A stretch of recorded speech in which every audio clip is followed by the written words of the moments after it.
Hi, it's skycat.live. How you guys doing? I love you. Hello. Hello.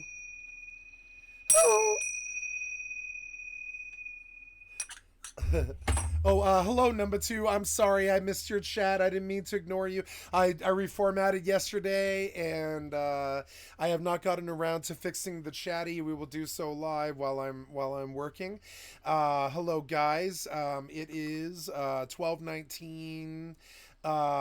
Tuesday, December 19th, 2023. It's 6 days till Christmas. It is 1:40 in the afternoon. Yesterday, I reformatted my computer and spent some hours trying to get back in place to where I can record well. If there's any snares or bumps, I apologize for that. I am just trying to get it all working and everything. And so I will fix my chatty so I can get notifications. But I'm sorry I reformatted and lost all of my settings and everything. So, I'm noticing that I went about 4 months since the last reformat, which is a very good thing. It indicates that Microsoft wants to keep their company. If they had just kept going the way they were going, and I would have had to reformat for a while there for 2 solid years. Yeah, or not 2 solid years, for about a solid year. I was reformatting every 4 days because the performance, the RAM, the Windows, and all of that stuff was just subpar. It was subpar to performance that I have been receiving since 2014. I think Windows is the worst it's ever been, and I think it performs the worst it's ever been. I think Windows 95 actually was a better OS and had less problems, and it didn't do more things. It didn't have the functionality that Windows 11 has at all, but it definitely performed much better in terms of its bandwidth and its throughput and its ability to get things done and all this. And so I'm happy to report that for a while there I had to reformat every 5 days to even keep a career. But then this year something happened with Windows where I was able, and in the Streamlabs was the main problem. Streamlabs was crashing so much that I was reformatting every 1 to 3 or 4 days, just completely wiping the drive because it turned out I just didn't have the RAM to run Streamlabs OBS and do all the other things that I did on top of running 1 to 3 games at the same time. And Streamlabs itself is one of the worst programs ever developed, and not OBS but Streamlabs, right, is one of the worst programs ever made. And so I ran into a lot of problems this year over that, but we're slowly getting through it. And I'm happy to report, I'm very happy to say that this was the worst year of my life to ever deal with Windows. It was, I'm sorry, this year was, well, really, it was last year. Last year was the worst year of my life when it comes to Windows performance. It really was. It was torture. Almost every day I would cry at least once and scream and rage on stream and stuff from the terrible performance of Windows. Like every single day for a solid, I don't know, it was like 14 months. And it wasn't just Windows, it was Streamlabs and all the other problems. And something happened where, like, a friend of mine recommended, a good friend of mine recommended that I buy RAM, and I was like, it couldn't possibly be RAM, but it was RAM causing all of these problems, which I just never dreamed of. That was the one thing that I just never ever would have ever. I thought 16 gigabytes of RAM was good enough in 2023. I didn't. It never occurred to me that 16 gigabytes of RAM might not be enough. But the minute, pretty much to the second, that I got 64 gigabytes of RAM, almost all of these problems, except for Streamlabs, in Streamlabs I had to just get out of my life, and I moved to OBS, and I'm very happy. I've not had a problem, one problem with OBS. Not had one problem with OBS since I started. So, but I did reformat yesterday because I felt that running 2 or 3 clients at the same time was something that Windows just was not doing well. And while I like the performance, performance is doing better, as you can see, or no, as you can't see. You can't see this, and so I'm gonna get off the big face here, guys, and begin the session here. But we will deactivate and come back and activate my video capture. There we are. Hello. I wonder if I can get more screen economy than what I'm getting. Yeah, like more, maybe, yeah, like right at me. We get a little bit more, get my beautiful face. A little bit more of my beautiful fat face. And it is not that, yeah, it's not that, yeah, it's not that. There, there we are. Little bit better. And we crop out like stuff that I don't need. I'd like to lock, lock, lock, hide. There we go. And yeah, this is not the frames I'm used to, especially after a reformat. I should be seeing solid 120 on both these games, and I do see it on WoW, but I don't see it on EvE, and that's very weird. It feels like it's in 4K, but it's lying to me or something like that. I don't really know. Let's go for ultra quality on bottom settings, right? And let's just see what that does to the frames. Yeah. Oh. The asteroid is depleted. Yeah, I saw that. Yeah, I'm not good. This performance is worse than before I reformatted, so I don't know what's going on. I don't know. My frames are worse than when I started, so, but I don't know. I don't know what's going on with that. I have no idea. I don't want ultra quality. I just want quality. Yeah, quality. Yeah. Now, cool. And so there we are.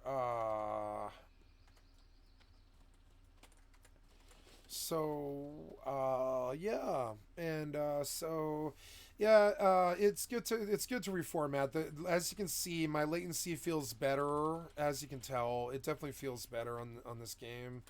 I did reformat, so I've got a lot of changes I've got to fix over time, and I will just get through to them. Oh, and I missed number two. I'm so sorry, number two. I closed my no, I did not close my chatty. I just have not configured my chatty since the reformat. So let's go do that. Number two spoke, and I missed you, and I'm terribly sorry. This is due to a new reformat here. And oh yeah, no, okay. So let's see if I have a backup of my whisper file.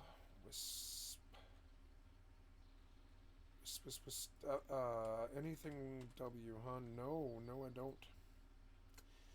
Wait, was that a copy of Wings? Yeah, get that gone. Jesus Christ, man, that's dumb. Anyways, so we're going to...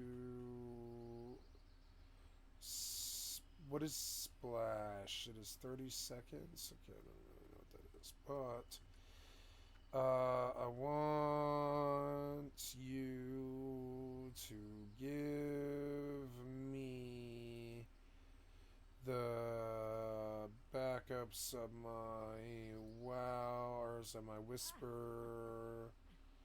My whisper, which is not here anymore.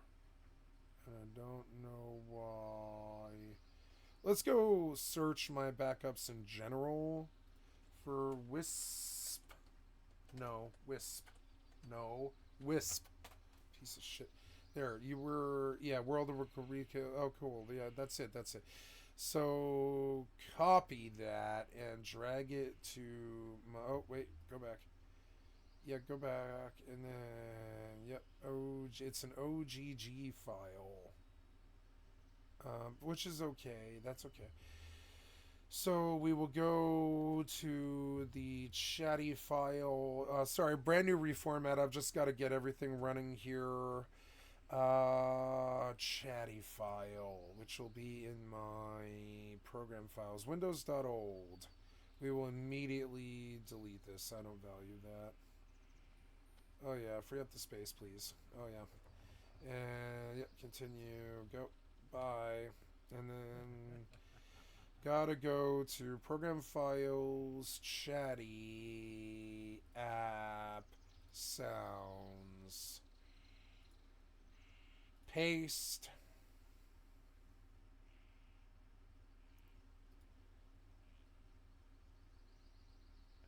Good. And then we're going to come to the chatty. And we're going to cancel, close. Then we're going to load. The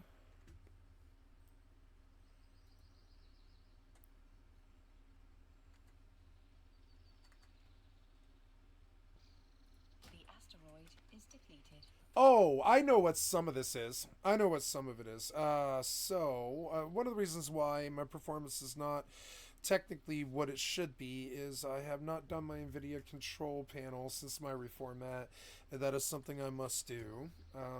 There is my chatty, agree and continue, and we gotta come to the sounds, and we go to the chatty, which disappeared for some reason the second I needed it, so we need you to come back. Piece of shit Windows is totally out of control and needs to be destroyed. Windows is like a bad virus now, like polio or something like that, that needs to be destroyed by a competent operating system. I am sick of the problems. Sick of them. Sick of it. Sick of it. Sick of it. Sick of it. I'm sick of the Windows problems all the time. I'm sick of having to reformat because Windows sucks so much dick, you know? I'm sick of all that stuff. I'm sick of how it took so long for that to do what I needed it to do. Okay, there we go. So FXAA is off, and we will say, oh yeah, it's off, huh? Okay, anti-aliasing, but what we're looking for here is the vertical sync should be set to fast. Yep, and then what else? We want not quality, but high performance. And then we want a threaded optimization should definitely be turned on always. And then what else are we looking for? We're looking for not normal power management, but maximum performance. Yep. And then finally, there's one more thing, which is like the shader cache size. Should not be the driver default. It should be unlimited.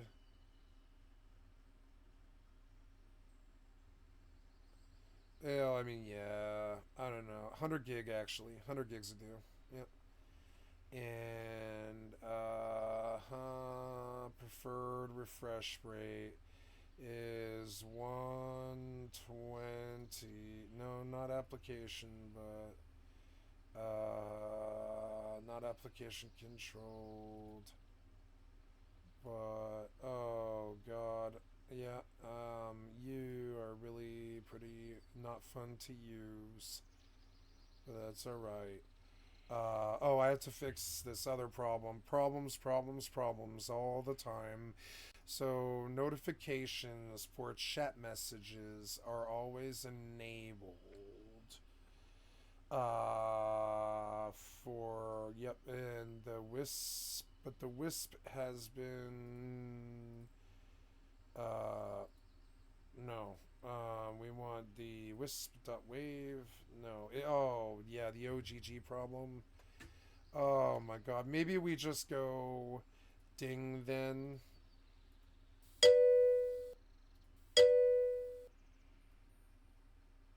Oh yeah, we want it louder.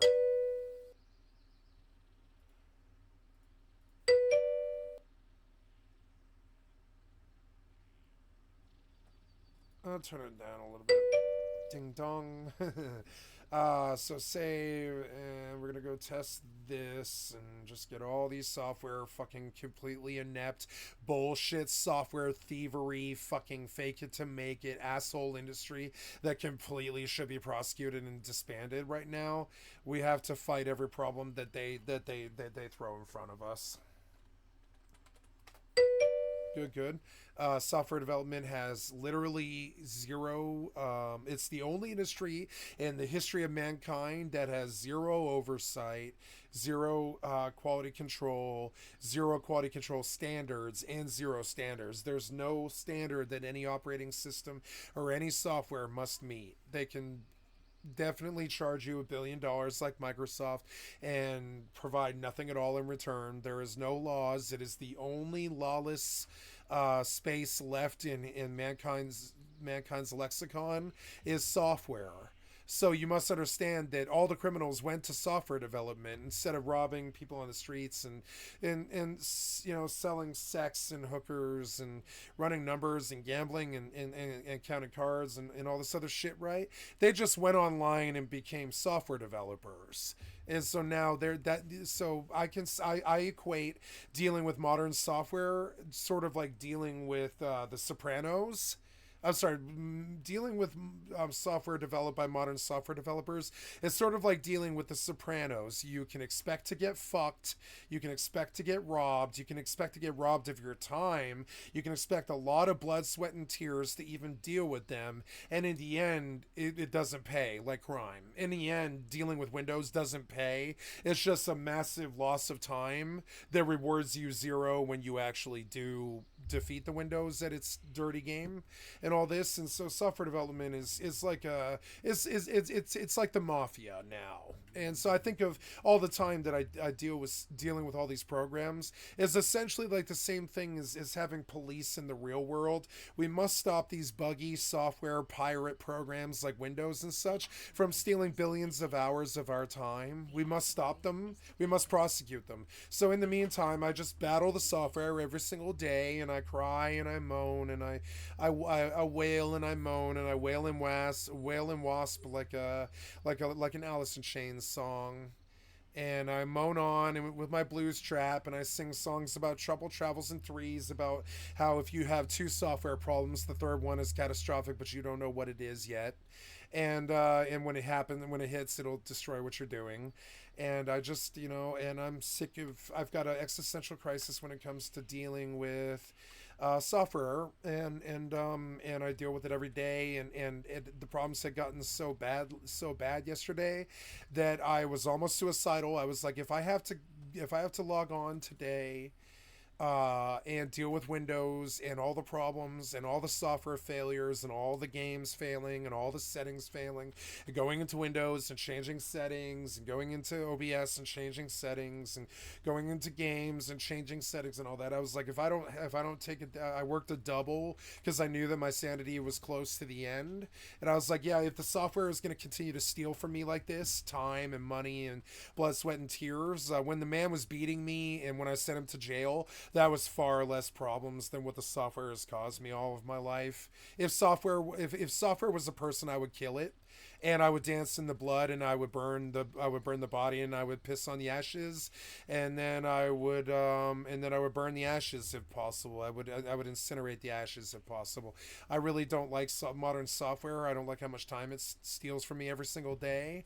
I don't like Windows, and I don't like these games. I like the games, but I don't like the engines that they run on, and I don't like living in what I consider to be essentially a cave when it comes to software. It's weird because like for instance, Tesla just recalled every single. Did you guys hear about this?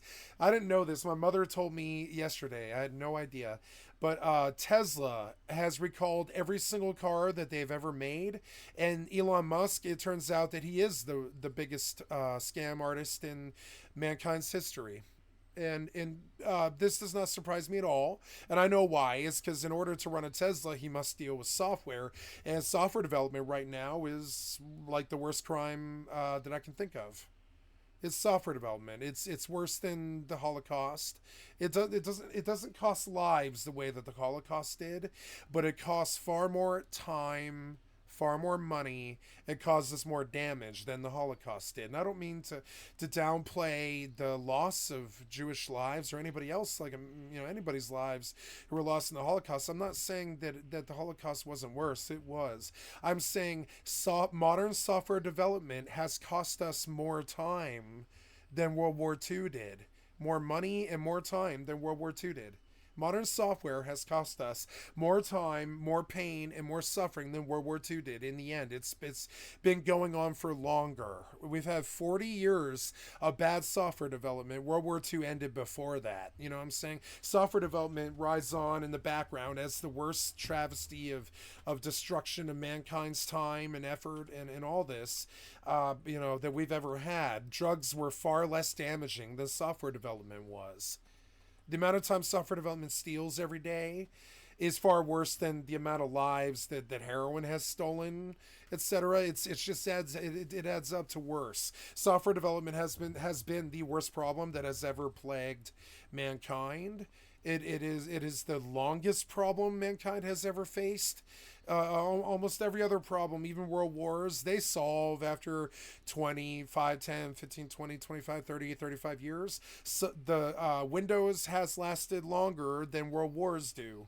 And we need to get rid of the Windows, and we need to get rid of the monopoly on operating systems. We need to get rid of Microsoft. We need to prosecute the software pirate criminals.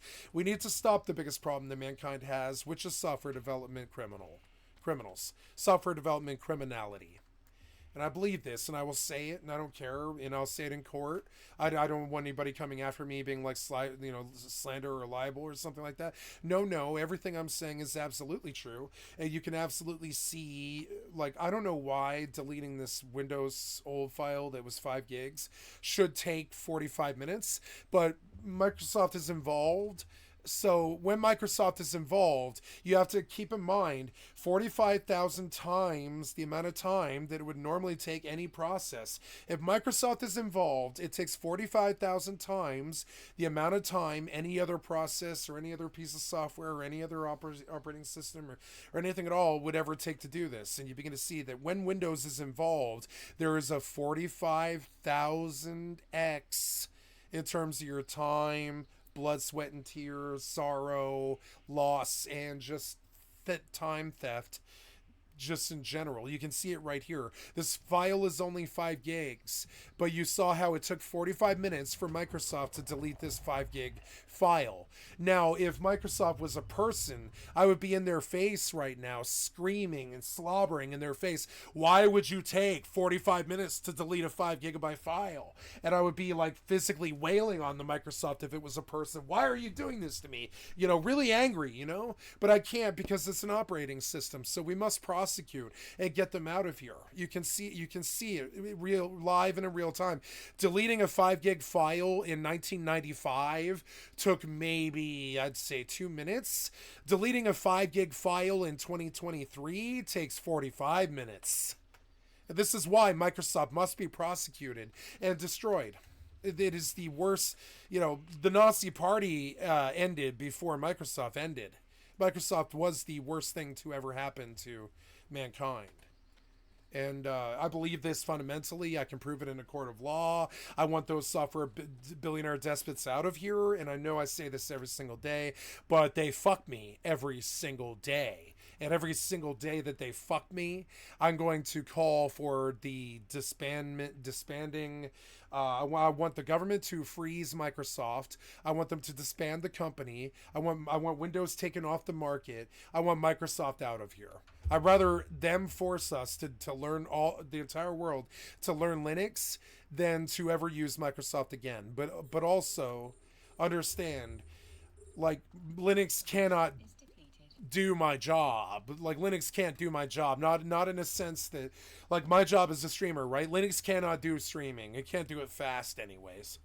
So, or I would just leave Windows and do a video about leaving Windows and call Microsoft the worst thing that's ever happened to mankind and worse than Hitler or the Nazis and stuff, because in 200 years Nazis and Hitler, they won't be around, but in 200 years Microsoft will be.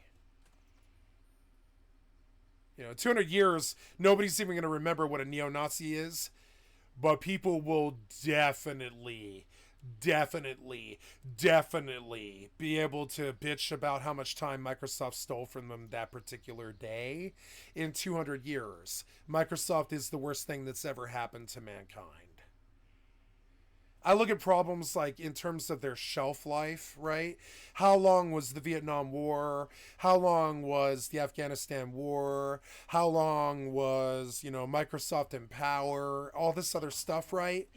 And yeah, the Vietnam War and World War II, they ended before Microsoft ended. World War One ended before Microsoft ended. Microsoft is the worst thing that has ever happened to mankind. It must be disbanded, and I will say it every single day until it happens. Microsoft is the worst thing to ever happen to mankind. It is the worst monopoly. It is the worst business. It has stolen more hours than the Holocaust. It hasn't stolen more lives yet, but it definitely has stolen more time than the Holocaust cost. You know, then Microsoft has cost us more time than World War One and World War Two combined. And so it is the greatest evil now. If you look at time as money, friend, and how much time actually kind of matters to humanity and all this, Microsoft is the worst crime ever committed. And so we must convict. We must get them out of here. We must get the monopoly out of here. I don't want a hegemony of or whatever you want to call it. I don't want aristocracy or meritocracy. I'm sorry. It's just like I don't want billionaire software despots running the world like they're doing right now. I want the Teslas to be disbanded. I want the Microsoft to be disbanded. I want the Bill Gates prosecuted for child rape. I want these software developers prosecuted instead of running wild. You remember all the stories you've heard your whole life about John Gotti or Babyface Nelson or, uh, you know, um, I don't know, Billy the Kid, right? All the criminals out of the old Western stories, old West, and like all the famous criminals and stuff, they have cost us far far less than Bill Gates cost us. They have done less damage than Bill Gates did. John Gotti did less damage than Bill Gates did. John Gotti raped less children. John Gotti definitely did not leave a literal software AIDS virus that'll infect the world for millennia and millennia to come. Thousands of years. And we must prosecute the software development people. I have no qualms about it. I am not exaggerating. I'm not being hyperbolic. The worst issue mankind has ever faced is software development. It has cost less lives than the Holocaust or world wars or genocides or anything like that. But that's the only thing that software has not cost us. It has definitely cost us more time, more money than all of mankind's wars combined. Software development has cost us far more dearly than all of the world wars combined, all of mankind's wars combined. Software has cost us more. It has stolen more time. It has wasted more. It has wasted more people. It has destroyed more careers, and the lack of oversight in software development is now the worst systemic problem in the history of the human race. And I want these people prosecuted. You can see it's about to happen. They're about to go after Elon Musk for stealing all those Teslas. Well, I mean, really, you got to look at it like this. He stole all those Teslas. They recalled every Tesla ever made. And it's an example of what the software development is actually up to that we don't prosecute. But yes, just this week, every Tesla ever sold has been recalled because Elon Musk is the greatest criminal ever known to man. Bill Gates is the worst criminal ever known to man. I fear Bill Gates more than Hitler. I think Hitler costs more lives. I think Bill Gates costs more time. And when you look at 7 billion lives on the planet, and each one of those people has 100 years, and you do the math on 7 billion times 100 years, right? I mean, I suppose we could do this. This is the amount of time that Microsoft steals every year. Yes. Yes, for all of it. Yep, sorry. This is how much time that Bill Gates and all the software despots steal every single year. And it is tantamount to all of mankind's wars combined. All of the wars we've ever fought in all of mankind's history does not add up to the amount of time that Microsoft steals every single day. And these despots, they must be prosecuted now. And they're about to, by the way. I don't know if you saw it, but they're going after Elon Musk this week for stealing the most amount of software-based car theft ever. Oh, hello, number two. Hey, I can hear you when you talk. I'm sorry. It's just if there's software or Windows or anybody involved at all, right? I just assumed that the piece of software doesn't work anymore. When I bought my PC in 2020, I thought it would be more plug and play friendly. No. In 2020, we have the most hardware and software theft ever committed by any criminals, and it's the greatest lie ever told that software development isn't the worst problem that's ever plagued humanity, but it is. Software development is, and hardware too, but to way lesser degree. You're talking about a software problem that meets a hardware issue, but I mean, it's still a plug and play is still a software issue. And no, plug and play in 2023 is far worse than it was in 1995. I'm not being hyperbolic about these things, or I wouldn't say them, because you know what? Microsoft could show up in my stream and sue me for the things that I'm saying, right? If they weren't true, but they are true, and I don't get sued because the things that I'm saying are true. If they weren't true, I would be sued. But I mean, everything I've said is true about Microsoft. The worst problem, well, the worst problem mankind has ever faced is of course rape. But right below it is software development. And we don't talk about rape or software development. We prosecute rape, but we don't talk about it. And these are problems that, these are problems. I suppose murder is worse than rape. I suppose murder is the worst problem that mankind has ever faced. But software development is up there in the top three. There's three really big problems in mankind's lexicon: rape, murder, and software development. It's right up there with it. It causes more problems. I feel like I'm trying to be hyperbolic about something, but no, these are safe statements to make. There are three terrible, terrible problems that mankind faces right now today in 2023. And one of them is rape, the other one is murder, and the third one is software development. It's right up there with rape and murder. It is the worst problem that all of mankind faces. Not all of mankind faces rape, not all of mankind faces murder, but all of mankind faces the problem of shoddy software development. All of mankind faces it. Even in the worst ghettos and African villages of this world, they still deal with software development issues as well, trust me. And it is the worst systemic problem, short of rape or murder, that we've ever had. And I want these software developers prosecuted. Now, prosecuting Elon Musk is a good start, but I mean, we want the big criminal in history, Microsoft. And I'm not talking about Bill Gates. I'm talking about the company. Microsoft is the worst criminal that mankind's ever been fucking strapped with, ever been plagued by. And I want Microsoft disbanded. That is an evil, evil company. I don't know how the good Christians of this world could ever support Microsoft. It is the worst problem, on purpose too. It is every time that Microsoft phones in their software development again and continues to plague us with terrible problems like this. Right here, you can see it. See how I've clicked this, do this for all current items 11 times? But Microsoft doesn't work. So we're just going to keep clicking this, do this for all current items.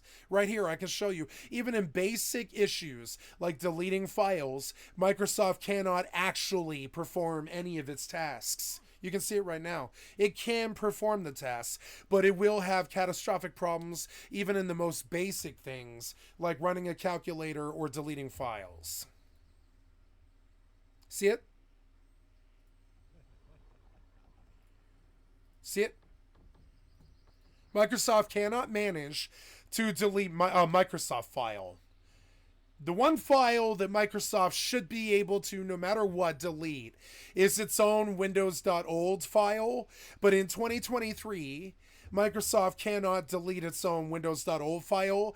That would imply that Microsoft could actually do something. Microsoft cannot complete any tasks that in 2023, right now on 12/19/2023, Microsoft cannot complete any task that you give to it in completion without an issue. It cannot complete any task without an issue. And I would say this in a court of law. It is true. See it?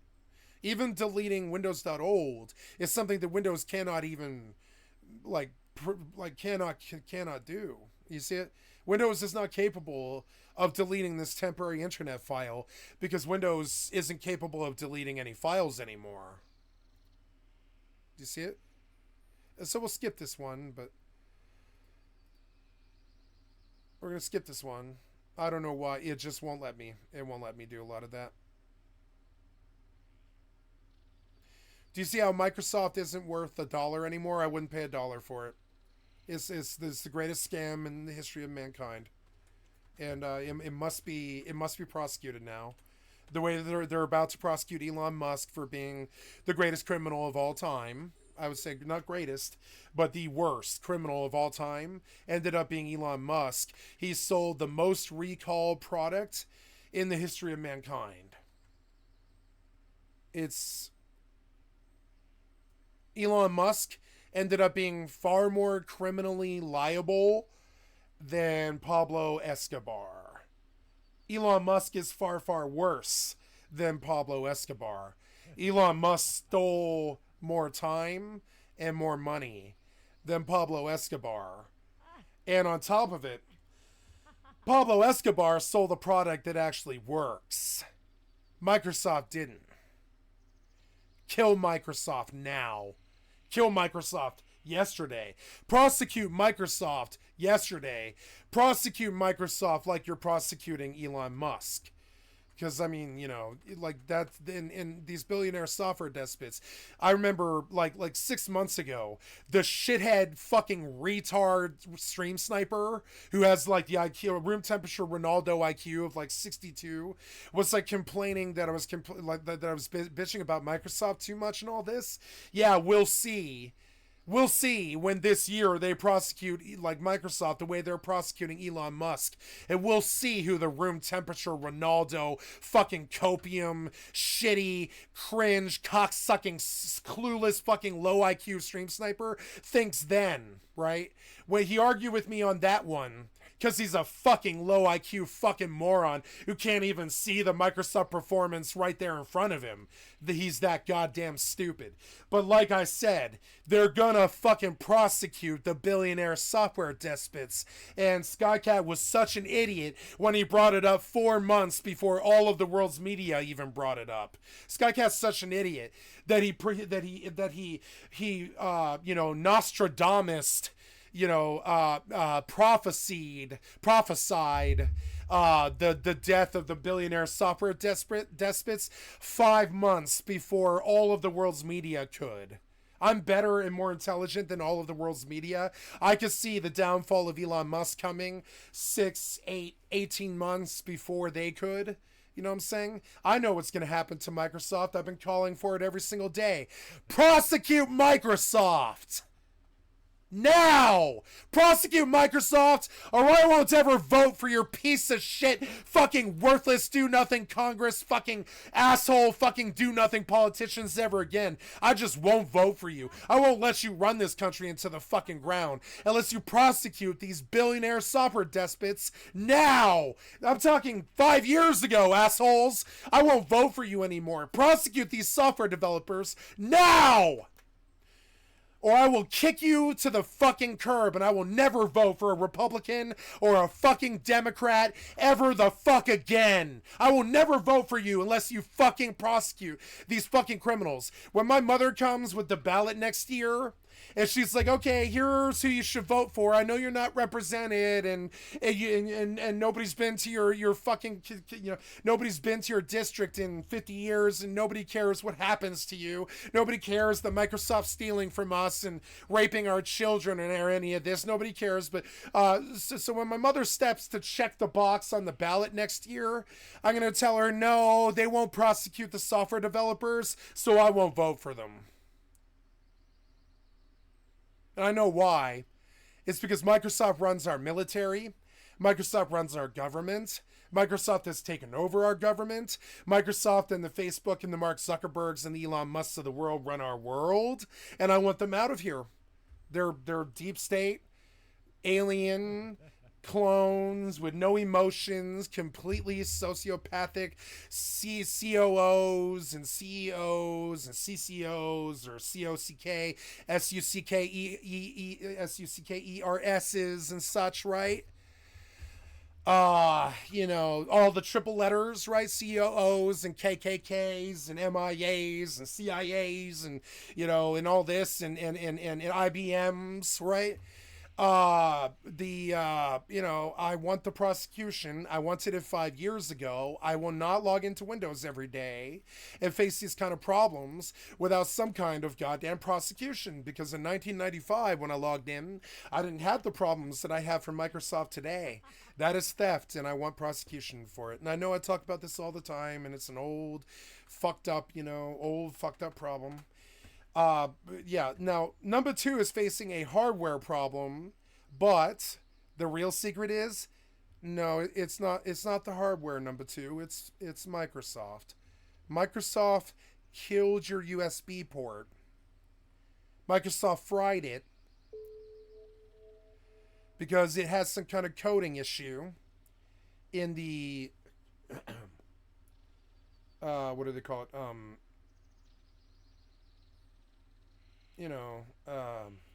This thing,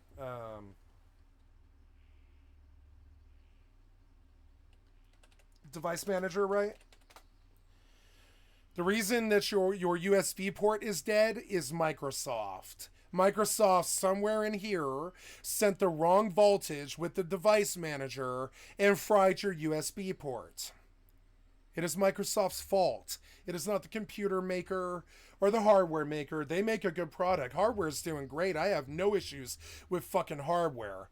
But as you can see, I do have issues with Microsoft. Just like you. Microsoft caused your USB port to fry. But we can't sue them for that money. We can't sue them for the time lost or any of this other problems. But I guarantee it, in the end, you plugging devices into your USB port was fine.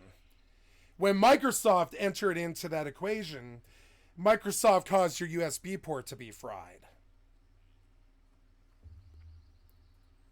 And I want the prosecution now, not yesterday, not 5 years ago. I want the prosecution 10 years ago. And let's go learn about Tesla recall, which is an excellent example of how Microsoft should have been canceled, recalled, disbanded, sued, and their accounts frozen in 2008 during the bank crisis. This was 15 years ago. Microsoft should have been sued, disbanded, and unmonopolized and frozen, and the government should have taken their money and all this way back in 2008, right about the time when they were releasing Windows 7, the worst OS ever made. Now, you're about to see that the asshole cocksucker fucking clueless shithead retard stream sniper yelled at me for like a year and a half about bitching about Microsoft and all this. But again, Skycat's more intelligent than you, and as the news will play out over the next year, all of my predictions will come true, and you will understand that I was the only one on the planet with an actual clue, and you're just as clueless as goddamn cocksucker fucking Microsoft, and you want to defend Microsoft. You're a fucking asshole. You want to defend Tesla. You're a fucking asshole. You want to defend Elon Musk or Bill Bill Gates, or you want to come after me for bitching about those fucking people, you're no better than them. And just like this car crash that Tesla caused, Microsoft should be recalled too. And I can't wait until they are. And they take all of the world's Microsoft installs away. And we're all going to be forced to Linux when they understand that yeah, Tesla causes, Elon Musk causes car crashes.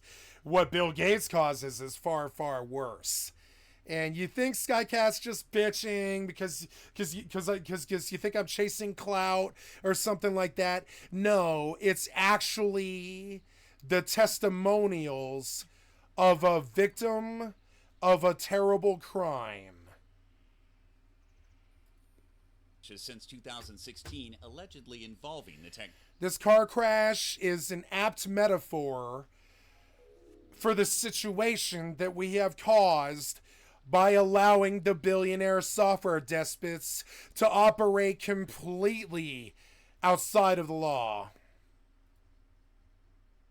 It's an apt metaphor. This is what happens when you let the Microsofts of the world run rampant, unchecked. And I need you to understand it.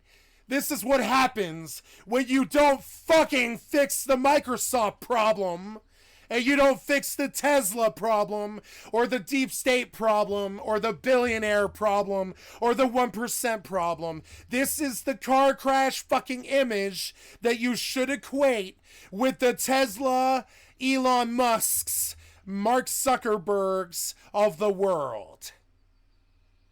The Bill Gates. This is the image that you should have in your fucking head when you think of Microsoft, because Microsoft has caused far, far, far worse problems and far, far, far worse deaths than this. Microsoft is the fucking platform that our military uses.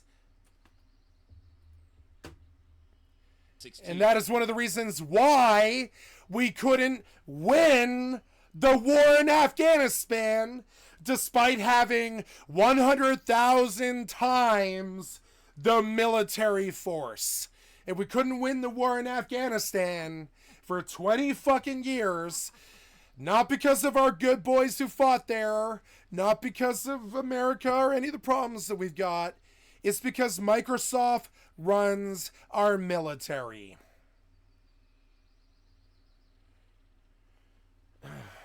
And I'm dead serious about this. We did not win the war in Afghanistan specifically because Microsoft runs all of our military software applications.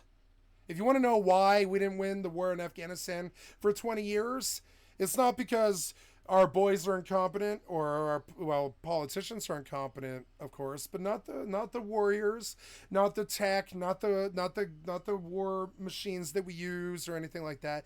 It was, in the end, Microsoft for military. Anything Microsoft has touched immediately failed, including the war in Afghanistan. Allegedly involving the technology. Allegedly involving the technology. Yeah. Now they're willing to kill us in car crashes rather than fix their software. We shouldn't buy cars from them anymore. We shouldn't buy operating systems from them anymore. We should not support IBM or Microsoft or Tesla anymore. We should not support these 1%ers anymore. We should not give them all of the world's money. We should not. This car crash is an apt metaphor for Microsoft. Not just Tesla in America, but also Microsoft. This is the car crash that Microsoft has turned our reality into. You want to blame Tesla? I don't blame Tesla for this. I blame three things, right? I blame a Microsoft infrastructure combined with a Tesla hardware, any other software that's developed around these pieces of hardware, right? All combining to the perfect storm of software failure that led to this. And they want to blame the hardware. No, the car is fine. This falls to Microsoft. Microsoft caused this death. You know it. I know it. They're blaming Tesla because Tesla was the one who put their name in front of Microsoft technology. But no, it was Microsoft that caused this. They're going to say Tesla, but no, it's software developed by Microsoft that caused this. The car itself is fine. Led to a National Highway Traffic Safety Administration investigation. Now they're recalling every Tesla ever made. I can't wait till they refund every copy of Windows ever sold. Because it's not really Tesla that's the issue here.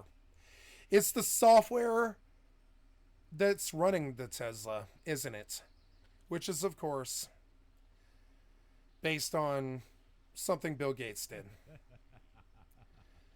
Microsoft caused this car crash, not Tesla.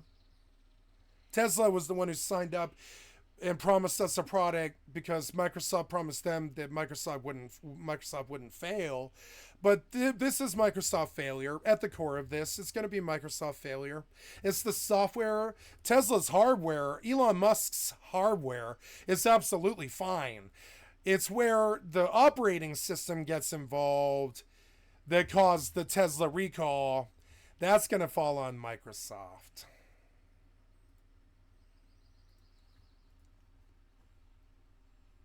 Maggot hopes the resulting recall leads to safer use of autopilot. I was driving on the freeway and saw a man with his seat almost fully reclined, feet out the window, and hands like behind his head going about 95 miles an hour.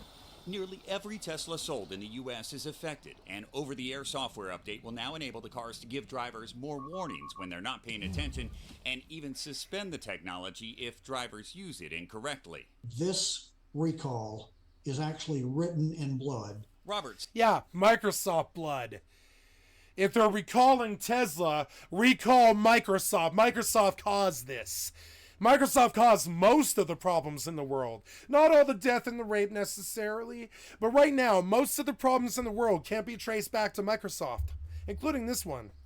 Sumwalt is former chair of the National Transportation Safety Board. He says he spoke to Elon Musk personally during the agency's own investigation into autopilot 6 Now, years ago. Elon is just as dirty as Bill Gates, and Elon smokes at the same cigar bar as Bill Gates, right? So they're all talking to each other and stuff, and we all know that Tesla will never point the finger at Microsoft. But I know, not everybody, but what we don't all know is Microsoft caused this. Now, Elon can't point the finger at Microsoft without causing Microsoft to potentially die. So Elon will just take the death of Tesla instead. Because without the Microsoft war engine killing us all and causing all of this sorrow and problems and stuff, Satan wouldn't have his foothold in this realm as much as he has right now. Sauron would not have as strong of a shadow if Microsoft didn't exist. So we will see the death of Tesla before we see the death of Microsoft. And, you know, Elon Musk could point the finger at Bill Gates and he could win this and save his company. But, Tesla and Elon Musk and Bill Gates, they're all cut from the same Satan cloth, and they all smoke at the same Satan cigar bar, and they all want to kill us, just like Satan. So they'll let Tesla die before they let Microsoft die. Microsoft is the murder. Tesla is the rape, right? It's the lesser of two evils. And as the chairman of the NTSB, I'm talking to him about this investigation, and he hung up on me. I think that shows an arrogance with. Yep. He fucking hung up on you because he's a fucking Twitter twat cocksucker who literally uses social media etiquette to conduct his business. He owns Twitter. I want these disconnected, shitty, billionaire software despots fucking prosecuted. Oh, I guess they are. Big fucking surprise. The one thing I'm certain of, I'm not certain the sun will rise tomorrow. I'm not certain that I'll be alive tomorrow. I'm not certain, what's going to happen, with the American presidency in the next year. But I am certain that when I wake up tomorrow, Microsoft will still be stealing. Software developers will still be acting worse than John Gotti and not being prosecuted. And that I am certain of. I'm not certain of the sun rising tomorrow, but I am certain of Satan's minions destroying software development in every single way that they possibly can. I'm more certain of the software development criminals than I am of the sun rising tomorrow, and I want them prosecuted. I won't vote for you till you do. Come ballot time next year, right? I'm gonna ask myself one question. Did these fucking shitheads prosecute the software criminals? If they didn't, you don't get my fucking vote. I won't vote for you anymore. I'd rather leave this country than vote for you if you're gonna let these software despots destroy everything that we hold dear. I will not do it. I will not let Elon Musk and Tesla and Amazons and of the world catch $250 million tax credits while I pay, I pay what do I pay? I pay $2,400 in taxes every year. I pay more taxes than fucking Amazon does. And that gives you an idea of exactly how bad the billionaire software despots have actually got. I personally pay more taxes than the LLC Amazon does. And that's an example of how really corrupt the software billionaire despots have gotten. And we must prosecute, or I will not vote for you. I will not vote for a Democrat, Republican, or a third party fucking president. I will not vote for any congressman or anything in this country ever again until you prosecute these fucking billionaire software despots and break the Microsoft fucking monopoly and prosecute these fucking people who are acting worse than Billy the Kid or John Gotti. I long for the days of Babyface Nelson, John Gotti, and the Chicago Mafia. They were far, far more honest and caused far, far less fucking problems than Bill Gates and Microsoft. I long for the days of John Gotti. Compared to these billionaire software despots, I want them the fuck out of here now. And I could talk about this all day for the rest of my life. Prosecute Tesla, prosecute Elon Musk, prosecute Bill Gates, prosecute Windows and shit. We don't have direct charges. I don't know what you would call it. I would call it breach of trust. Prosecute these billionaire software despots. Charge them $20 billion because they can afford it. Trust me. If they want to be free, take all their money. And fix all the potholes in the roads. Fix our education problem. Take every dollar Elon Musk has ever made. Take every dollar that Microsoft has ever made. Turn those programs open source and let the people fix the programs so that Microsoft doesn't have a chokehold on software bugs and software development issues and stuff. Let the people fix the problems in Microsoft and Tesla. I don't trust Microsoft to do it. I don't trust Microsoft to do anything at all. I trust Microsoft to try to stay out of jail. That's about it, but they should be in jail. And I don't know what to do about Satan's minions destroying this world with software development. I could strap up and go and try and kill them myself. I could strap up and go and try and kill the billionaire software despots myself. But I don't think they deserve that. I don't think I deserve that kind of fucking story. I don't think they deserve that kind of story. They deserve far, far worse. They deserve life in jail. No computers. Bill Gates deserves life in jail, no computers. To safety problems and killing people. Yeah. Elon Musk killed people this week. He deserves life in jail. Now, the software fix is already rolled out to some customers. This time next year, you won't even remember Elon Musk existed because Tesla's dead now. big fucking surprise. Let's get Microsoft next. Reached out to Tesla but have not heard back. However, on Monday, the company posted that it believes And its trust me, cars- the people in the media and the worthless people of this world, and I'm sorry, but they are kind of worthless. This is a gobsmacking fucking surprise to them because they're so goddamn dumb that they've faced 27 years of software bugs on Microsoft, but they still have no idea that their software has bugs somehow. But yet they have all the money in the world. They have all these successful jobs in the world. They're this stupid. They have all the money, all the clout, and all the play in the world, but they don't even know that the software has issues. It's kind of like a doctor who went 12 years in medical school, has a master's in virology or something like that, but doesn't know that the common cold exists or something like that. It's this incompetence on a massive level that is killing our country, killing this world, killing video games and all the things that I love, killing Tesla, killing, raping our children. I'm sorry, but I mean, that's what they're actually doing. That's what these software developments that's what these software developers are actually doing. And that use its autopilot system are safer than those without it.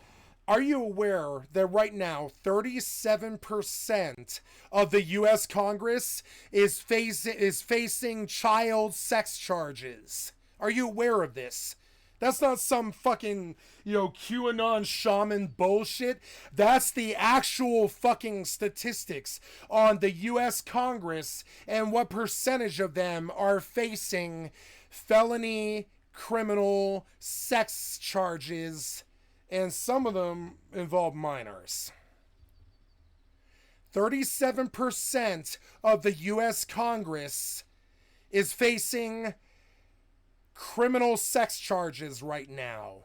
These are criminals. They're not software developers, obviously, or we wouldn't have every Tesla ever made recalled. They're not software developers.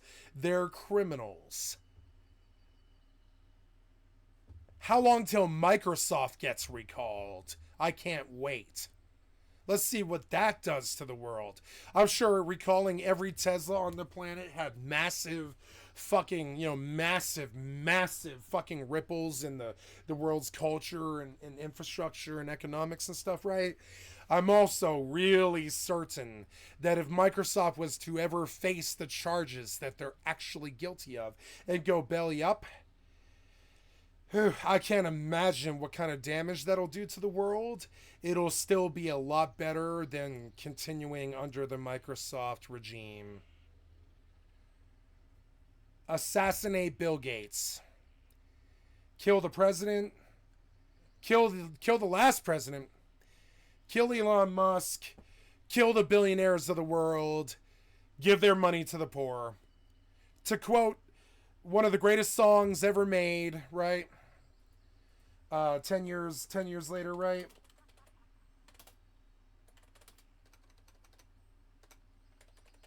Change the world, right? Or whatever it is. It's I'd love to change the world, right?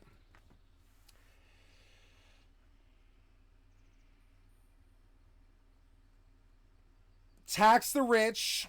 Elon Musk's and Bill Gates, child rapist, Lolita buying 5-year-old children to rape, flying over international waters, billionaire software despots, right? Tax the rich to feed the poor till there are no rich no more. It's a simple concept. Tax the rich, tax the Microsofts, tax the Elon Musk, but no. I personally, a person who makes $7,000 a year on a fixed income, right, on disability, I personally pay more taxes as a person on disability than the corporation Microsoft does. I pay more taxes than Microsoft does. Microsoft gets hundreds of millions of dollars in a tax credit because they and the government are the same thing. They're the same criminals. They're the same deep state. They're the same people killing the fucking world. So what's the solution? Everybody goes, what are we to do about the billionaires and the 1% problem? For 25 years, it seems so hard for their idiot asses to get their minds around that simple solution. But here it is in, 10 words. Tax the rich, in a song written 50 years ago. Tax the rich, feed the poor, till there are no rich no more, and get the Teslas and the Microsofts out of here, and prosecute Bill Gates for child rape, and get these software developers the fuck out of here before they kill the entire world.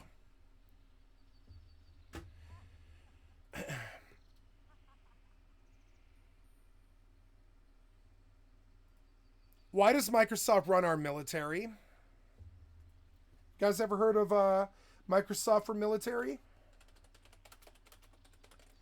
Why does Microsoft run the U.S. military? A few weeks ago, prosecute Bill Gates, please. It's good that you're going after Elon Musk and you're gonna kill Tesla and you're gonna kill Twitter and all this, right? But I need you to get the worst criminal of all time, Bill Gates. And not for the deep state conspiracy theory shit, but because of the 16 hours that I had to spend today reformatting Microsoft on my computer. That is why we must prosecute Microsoft. I'm not talking about Lolita Express, which they're also guilty of. I'm talking about the time they stole from just me, just today, should warrant their company being dissolved. They are the worst criminal enterprise that mankind's ever witnessed. The Mexican cartels are like Care Bears compared to Microsoft. But I noticed something really weird in the footage. Take a look. This Air Force officer is flying a $60 million drone using an Xbox. Why? Why? Why is this fucking scrub hired by fucking scrub Microsoft flying $60 billion tax fucking asset with a Xbox 360 controller from 17 years ago? Prosecute fucking Bill Gates. Prosecute fucking Microsoft now, or I won't vote for you ever again. This country has always relied on having access to the best technologies. American tech companies have largely turned their backs on the U.S. military. Thousands of Google workers now protesting Google's involvement in a Pentagon drone program. But Microsoft hasn't. They've gone the completely opposite direction. Satya Nadella said if technology companies do not... People think I'm being hyperbolic when I say I hate Microsoft worse than Hitler, rapists, and all the world's murderers combined. Yeah, Microsoft cost us more than all the rape and all the murder in the world's history combined. Microsoft cost us more. In a whole load of trouble. Microsoft has used its traditional strengths to build a military empire. I wanted to know how the company... Fuck Microsoft! I'm swiggity swooty, bitch! I'm coming for your Microsoft criminal fucking billionaire despot fucking booty, bitch! I'm coming for your Microsoft criminal ass! I want Microsoft the fuck out of here now! Not 5 years ago, not 20 years ago. I want Microsoft the fuck out of here the day it was ever made. Get your fucking military software monopoly choking the world and killing us all. Get it the fuck out of here, or I won't vote for anyone ever again. I won't vote for you again. You aren't solving the worst problem we've ever faced. You've never even spoken about it. I will not vote for a fucking American politician ever again until one of them talks about some sort of fucking policy beyond Build Back Better. I'm done with the Do Nothing Congress. I'm done with the American leadership. I will not stand by while a fucking country that I used to believe in with all my heart and soul lets the billionaire software despots take over the Congress, take over the military, and kill this entire fucking world with their fucking misappropriation that it could easily be fucking prosecuted by a day one just past the bar lawyer. But no, the greatest criminal theft in mankind's history is also the greatest criminal lie in mankind's history.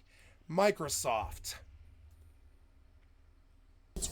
And fuck anybody who wants to defend them.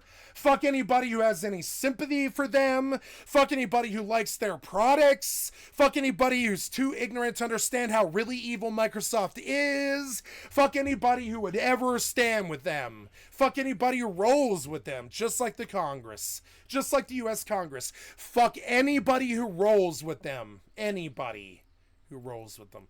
Fuck the Congress, fuck Microsoft, and fuck anybody who rolls with either of those criminal enterprises.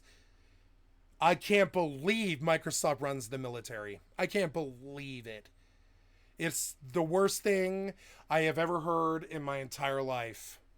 You know, it literally made me cry worse than when I first understood what the Holocaust was. When I understood that Microsoft runs our military, I cried more than when I understood how really horrible the Holocaust was. Because the Holocaust ended. Microsoft won't end. Microsoft won't end. Trying to completely change the nature of warfare, but it hasn't all gone exactly as they planned. No, it hasn't gone ever. Microsoft has never succeeded in doing anything that they planned. No. Understand how Microsoft... I imagine their OS releases, I guess, they managed to actually do that, yeah. They released operating systems, I think, as planned. I think they managed to do that, but they're the most incompetent organization in the history of mankind. Well, no, that might actually be the U.S. military now, specifically because Microsoft runs the U.S. military.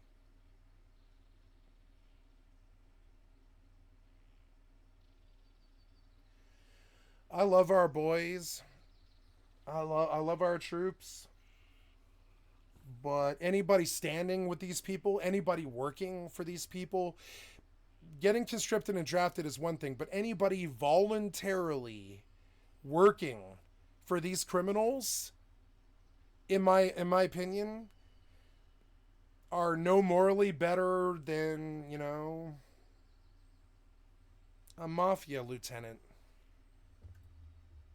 Technology strategy, you have to understand Bill Gates. Today, he's a laid-back Bill Gates is the worst man in history. Far worse than Hitler. He didn't cost as much lives, but he definitely cost more money, more time, more problems for a lot longer than Hitler. Does he have the lives? No. He's never killed it. Well, he's raped people, but he's never killed anybody, right? He's caused a lot of deaths with Microsoft. Tesla being an interesting current example, right? He's caused a lot of deaths, but he's never murdered anybody. And that's how these billionaire software despots roll. They hide in plain sight. Then, I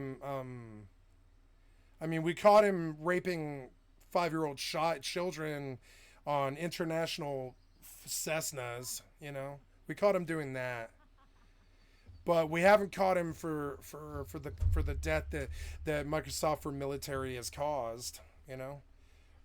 But I mean, I blame eventually having to leave Afghanistan in disgrace or whatever on Microsoft. working on problems like global health. But he ran Microsoft like a drill sergeant. Never understood the first No, thing he about did this. not. No, he did not. No, he did not. Active. He ran Microsoft like a mafia don. That's the people that he took his inspiration from. Only used in labs or... He caused the loss of hundreds of thousands of jobs. There has been children who could not eat because of Bill Gates. There has been problems that no one ever wants to talk about because deep down inside, they really love Microsoft for some reason. They think about how easy it is. The only reason that they really love Microsoft deep down inside is because they've just never seen anything else except the Apple iOS, which is the exact same thing as Windows. So when they finally see an operating system that actually works, that doesn't have problems, they'll run Microsoft out of town in under a day. And all this credit that we want to give Microsoft, all that really is the copium of a kidnapping victim who has Stockholm syndrome from having been kidnapped and tortured by Microsoft for something like 25, 30, in my mother's case, like 40 years, right? 40 years. And we all have Stockholm syndrome because we just never not known anything but Microsoft or Apple for 40 years. But if someone were to come along with an operating system that actually worked, that didn't force me to reformat it sometimes between 1 and 25 times a year, I think we would open our eyes to how really evil Microsoft actually is. That made sense. They were massive, expensive machines designed to speed up highly specific tasks. No, it doesn't make sense that this fucking guy is running a $60 fucking million plane with an Xbox 360 controller. I don't trust an Xbox 360 controller to run an Xbox 360 game, much less a $60 million piece of military hardware. I don't trust Microsoft to run a cell phone. Dominated the market back then, much less, an AC 130 or something. An AC 130 gunship. If you guys don't know what it is, if you guys don't know what the most horrible thing that it's ever been conceived of, I will show you. It is the AC 130. The AC 130 is worse than the concept of Satan. It is, it is literally the worst thing mankind has ever conceived of, and I will show you what an AC 130 does in action, right? And you want to know what's running this AC 130 with these computers that look like they're from 1985 because they are. This screen that looks like it's from 1985 because it is, right? Microsoft is running this computer with Microsoft for Military, which is a program that they gave the military back in 1997 or something like that, right? And I don't know why people are flying drone gunships with Xbox 360 controllers. I don't trust the Xbox 360 controller to run Halo, much less a $60 million gunship.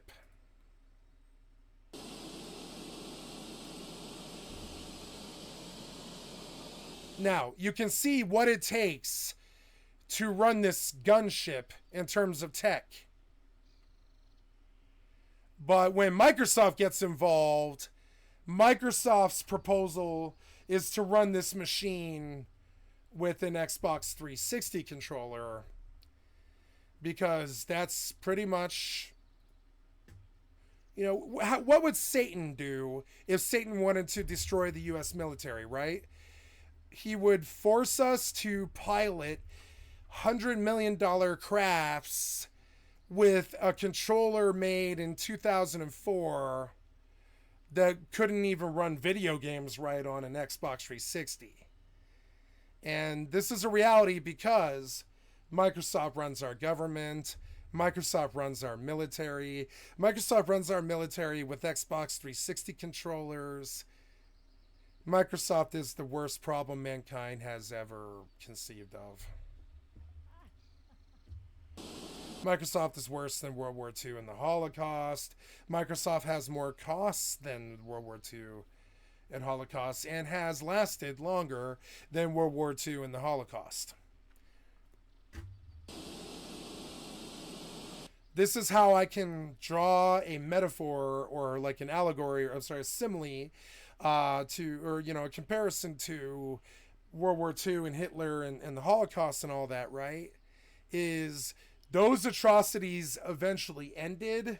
The Microsoft atrocity has been going strong for 47 years. And it will keep running strong as long as Satan exists. It is Satan's secret weapon.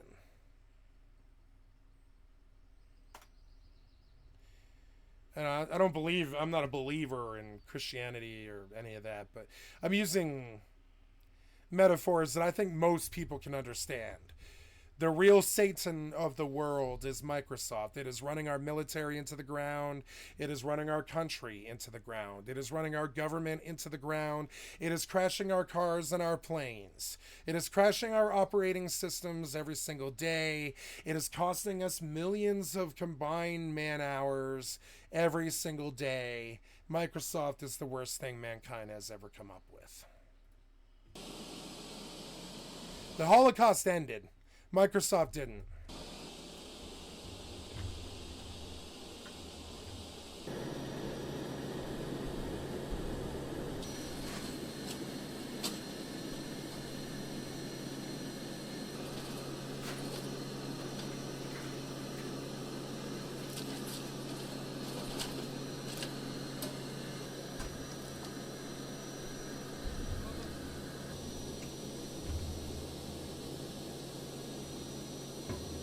So I'm going to hit you with the reality because I don't think you understand maybe why I brought us to this video, but I will.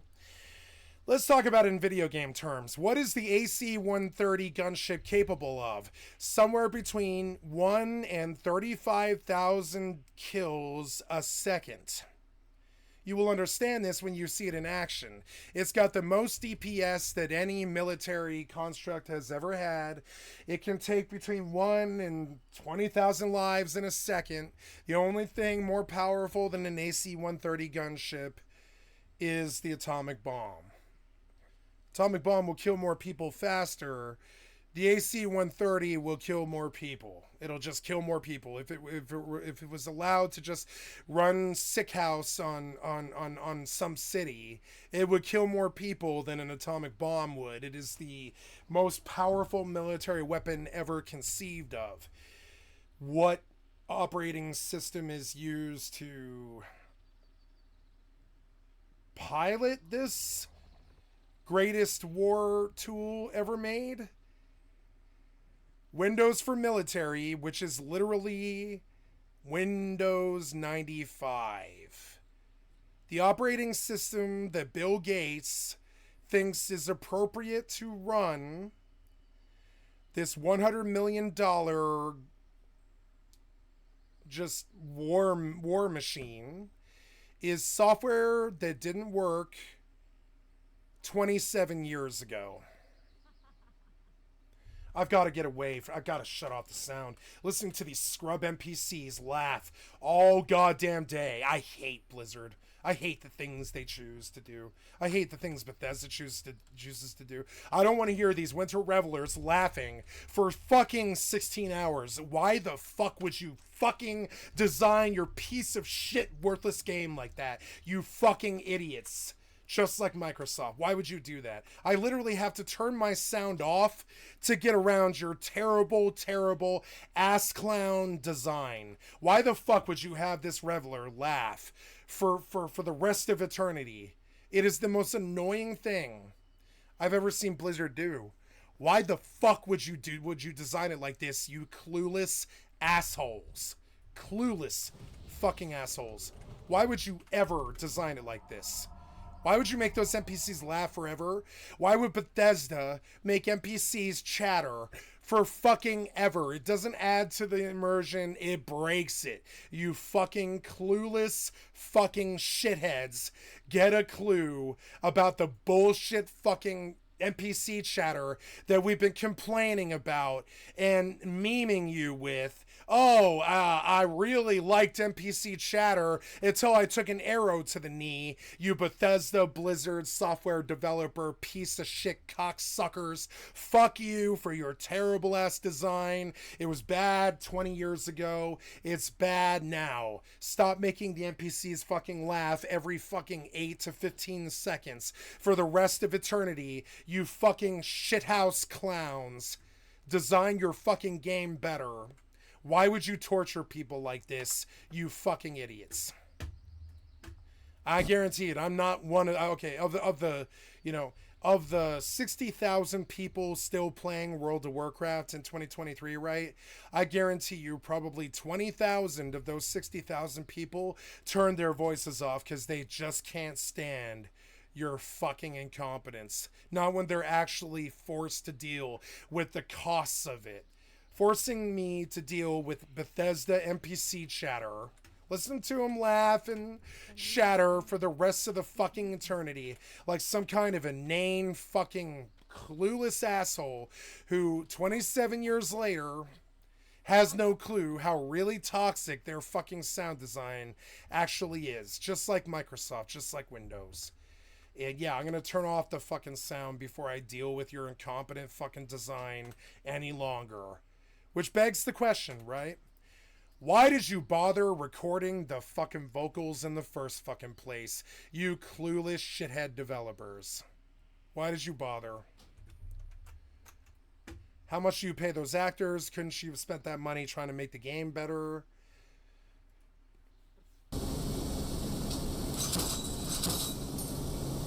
You begin to get an idea now. What software runs all this, right? Windows 95. Why is this the case? Because Microsoft runs our government and convinced us to run $100 million gunships with an Xbox 360 controller and Windows 95. It is the greatest theft, the greatest treason, the greatest debacle, the greatest disaster, short of the Holocaust, in mankind's history, is the fact that Windows 95 is the operating system that is forced on the U.S. military to run all of our U.S. military computers. Microsoft is the worst problem ever conceived of.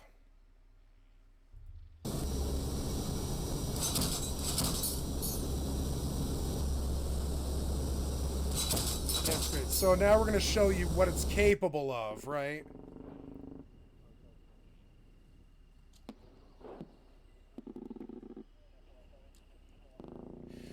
So this thing is up there, 10,000 feet in the air, and it just kills, city blocks, right? It drops missiles and flak cannons that are like, the highest millimeter that you can possibly get. It doesn't drop a nuke, but it drops the greatest explosive ordnance that you can get in terms of explosive. And it will kill cities in under a second. What do we have running this terrible war machine? Windows 1995, because Bill Gates corrupted and destroyed our military, just like Bill Gates corrupted and destroyed our fucking government.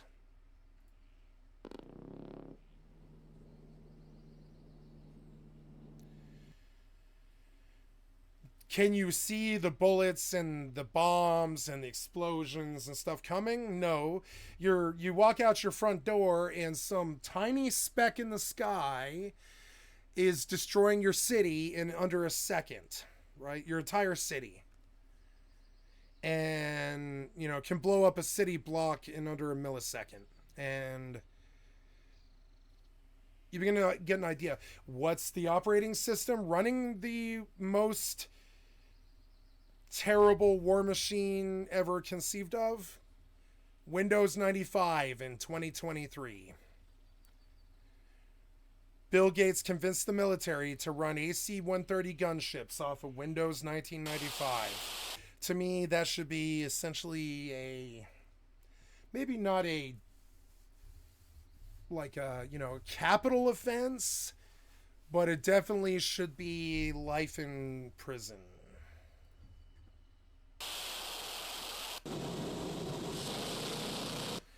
It is the worst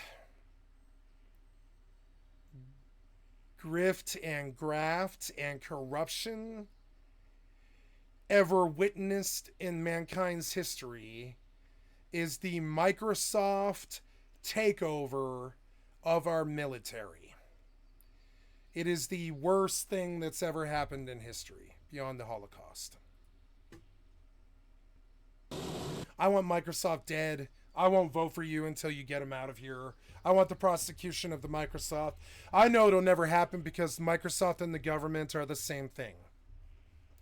Which is how he convinced us to run AC-130 gunships with Xbox 360 controllers that couldn't even run an Xbox 360 completely 100%, much less a $100 million gunship. Yeah. So think a speck in the sky that can kill all of New York in 10 seconds. And that's an AC-130. And what do we have running this? Windows 95, because Bill Gates runs our government. Bill Gates runs our military. Bill Gates has the most military fucking contracts in the history of mankind. Bill Gates is the worst criminal in the history of mankind. Not because of the Lolita Express or the child rape that him and his software cabal, deep state fucking, mafia dons get up to, but because he convinced the U.S. government to man all of its war machines with Windows 95. That is the worst crime ever committed. Far worse than the Holocaust, far worse than...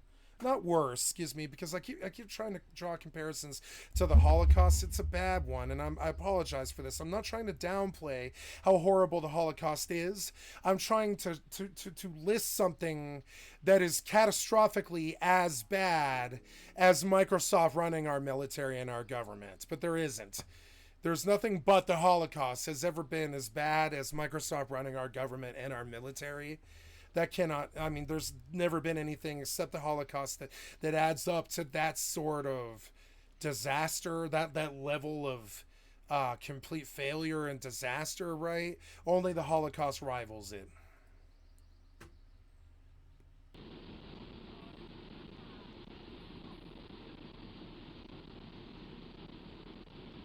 Now, in that 10 seconds, it released enough ordnance to kill the city of New York. I shit you not. You can't see it yet, but you will. You will. You'll see it. What's running this? What's running this machine? Windows 1995. Because Bill Gates... I don't know what the word is. I guess it's misappropriation, but I'm going to use the word stole the greatest military contract ever conceived of and provided the least possible product any military contractor has ever supplied. It is the greatest theft in the history of mankind. It's not the worst death in the history of mankind, but it's the worst theft in the history of mankind is Microsoft for military. And what do we have running all of our machines? Windows 95. I shit you not. Now, you've seen today the problems that Windows 11, something released in 2021 or 2020, whatever it was. You see the problems that Windows 11 puts me through every single day just trying to run a stream, right? Imagine what the military has to go through to run this gunship. When they try to run this gunship, well, not try to, but when they run this gunship with Windows 95, which is what's happening.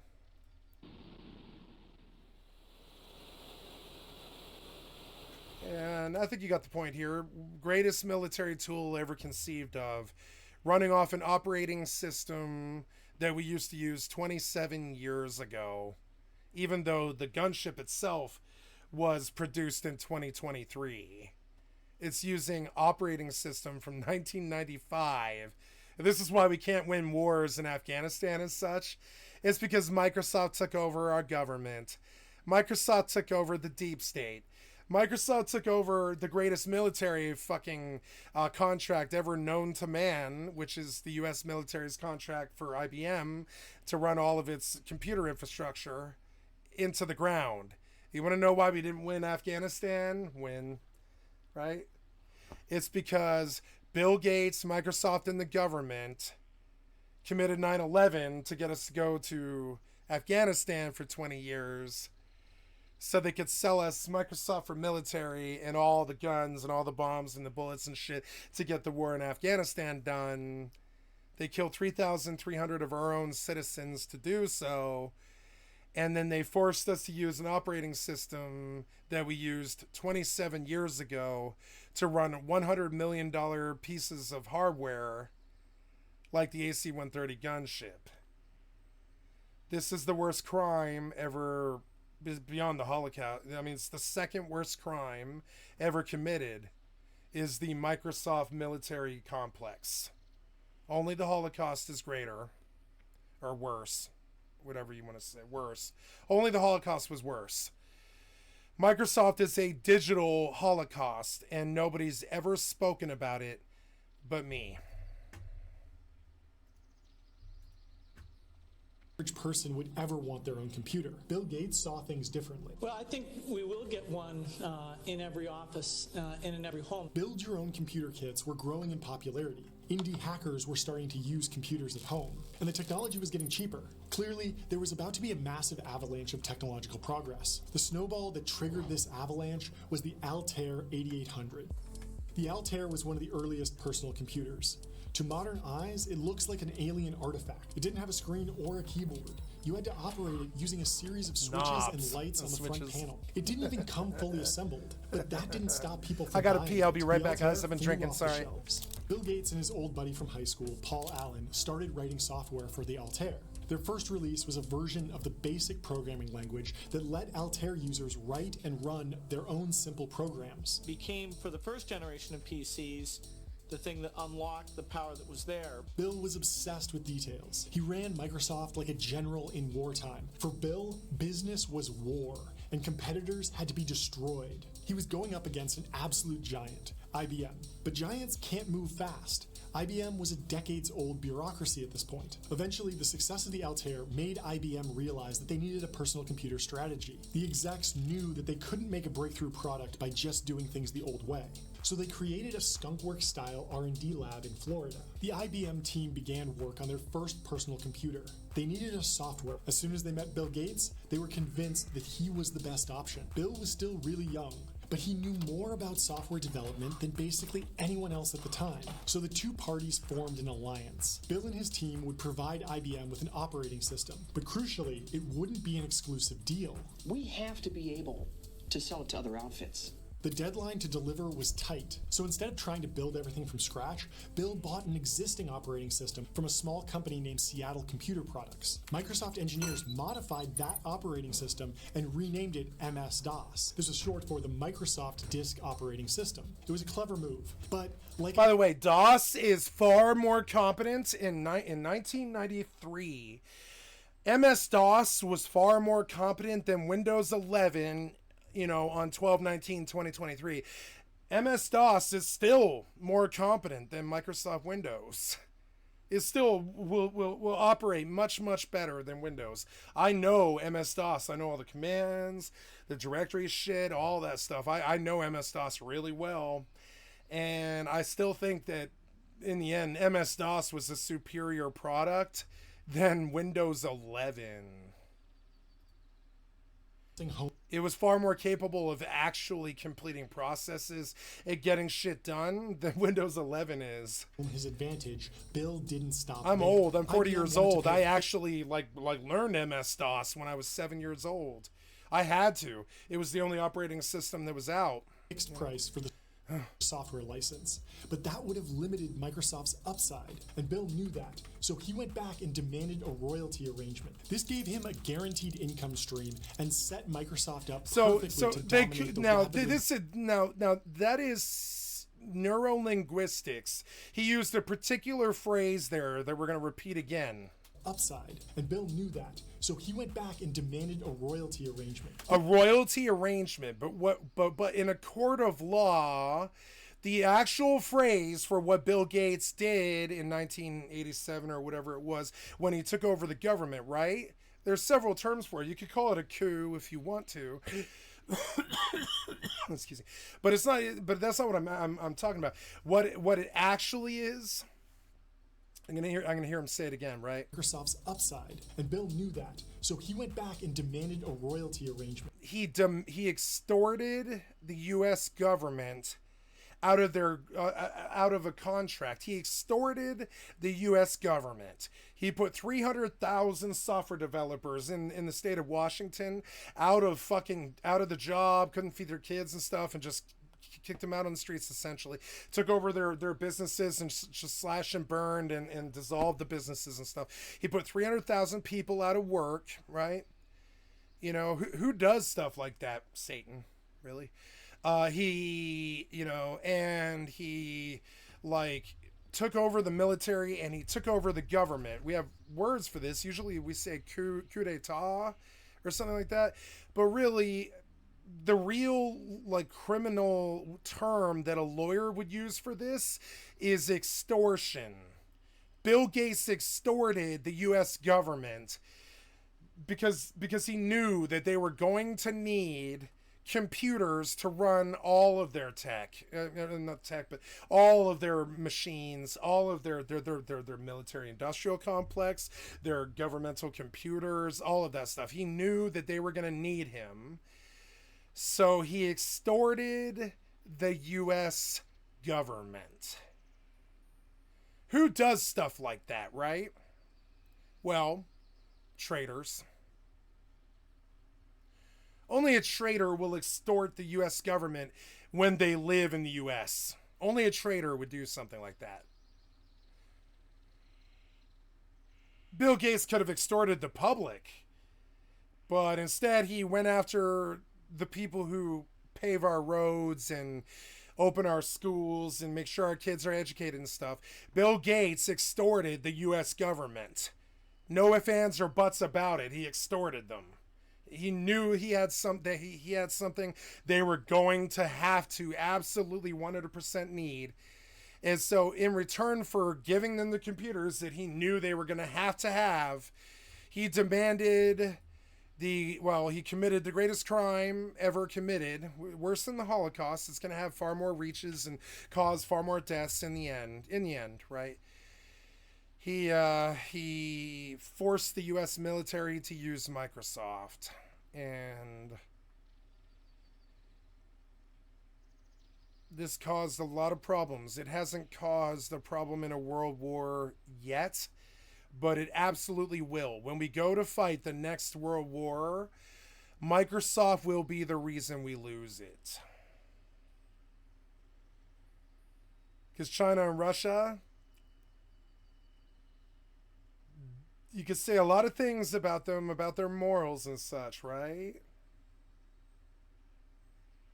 But you couldn't say that they're stupid.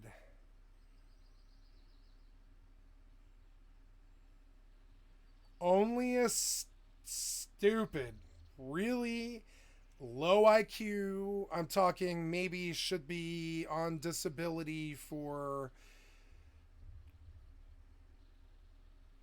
low IQ, right?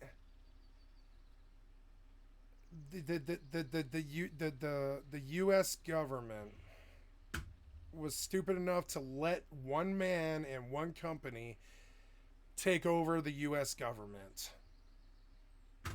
And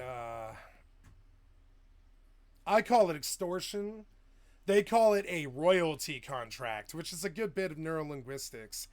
But no, he extorted the U.S. government and said, you won't have computers unless you have me. And if you want me, you have to sell me the greatest military contract of all time. And the U.S. government let him do it. They let him extort him. They let him extort them. And they took, at the time, the greatest operating system in the world, which was Windows 95, right? But that's still the operating system 27 years later or whatever it is. Yeah, 28 years later, right? 28 years later, we're still using Windows 95 on our AC-130 gunships because Microsoft doesn't give a shit about whether we live or die. Microsoft wants us to die. Microsoft is Satan. Bill Gates is Satan. Bill Gates doesn't care if we die in a war. That's good for him. Deaths are what Satan requires of Bill Gates. That's what he will supply. Knew that, so he went back and demanded a royalty arrangement. He demanded a royalty arrangement is how this guy spoke in neurolinguistics, right? Because if he were to say he extorted the U.S. government, Bill Gates would sue him. I'll say it because Bill Gates can sue me. I don't have that nice haircut and that streamer money or a job or any of this other shit that this guy has. I have nothing to lose. So I will absolutely tell you the truth about how Bill Gates extorted the U.S. government and the U.S. military out of the greatest contract ever known to man, and then supplied operating systems that at the time in 1995 were the best product in the world, right? But but he didn't keep giving them better Windows. He just sold them 95 for 20 years. And so now our AC-130 gunships run off of Windows 95. And people think that I'm like some kind of peacenik or anti-war guy or a hippie or something like that. But honestly, I don't really care. I mean, I don't like violence, and I don't want it. I don't want gun violence and this other shit. I don't like war. I despise violence, and I've never struck another human being in anger, and I've never commit violence, and I never will. I'll die before I do, right? But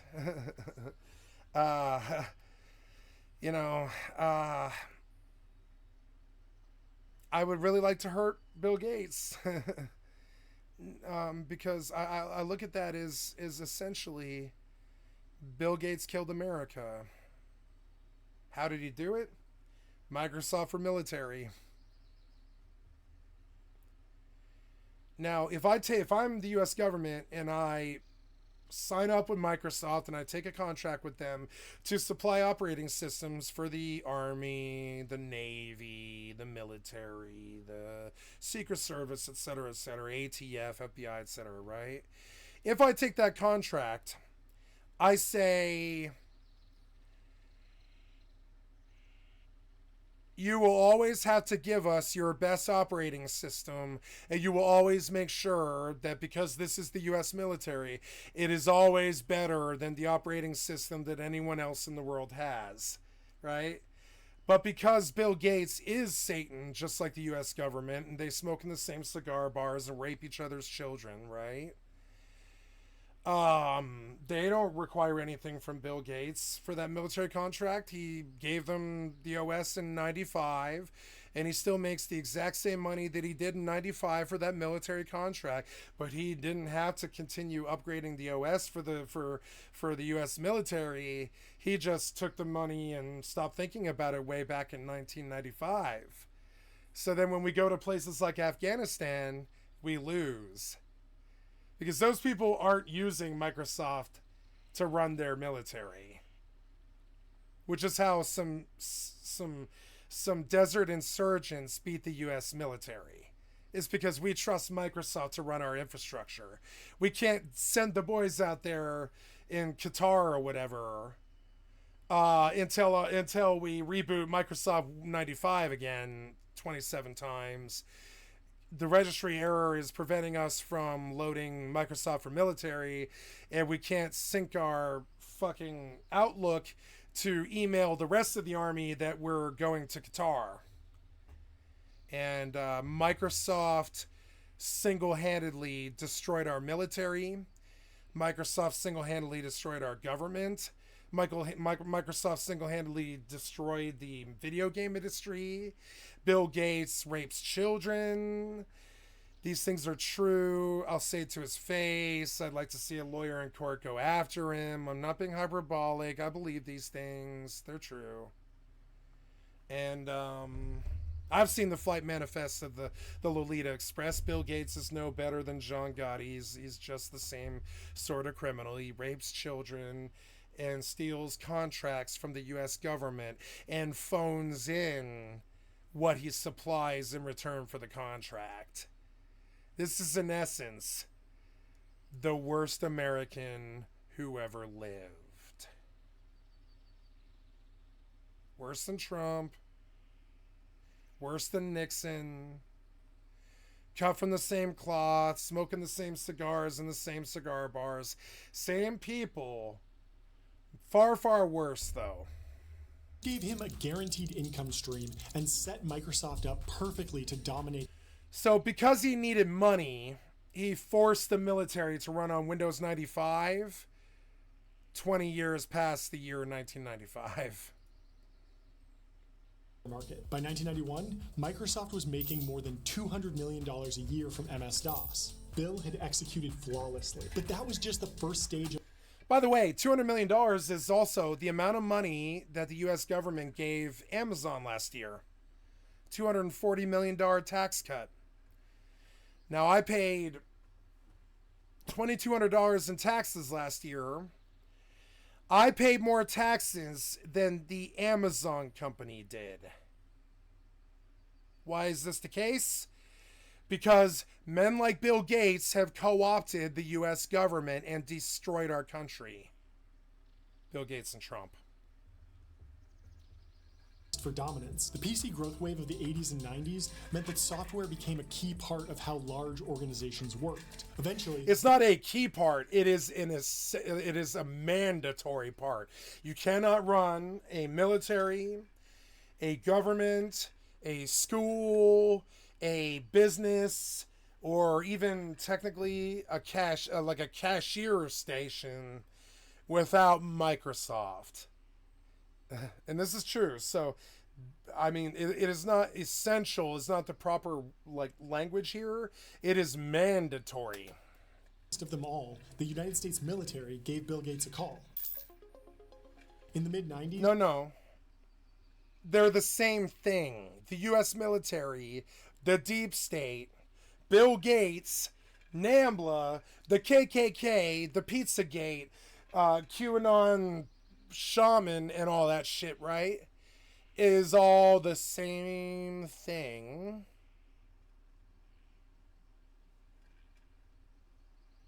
Evil. They're just evil. They're Satan. They're evil. They're bad people. They're bad actors. They're the people destroying the world. They're the reason why COVID happened. They're the reason why 9/11 happened. They're the reason why Watergate happened. They're the reason why 20 years in Afghanistan happened and we still lost. They're the reason why AC-130 gunships use Windows 95. I mean, these are the worst men in mankind's history. Over what operating system should power their warships. Their ultimate goal was to develop a smart ship system. No. The U.S. government did not step to Bill Gates. I mean, they did, but the reason they stepped to Bill Gates is because no one else in the world was selling an operating system, and still to this day, no one else in the world is selling an operating system.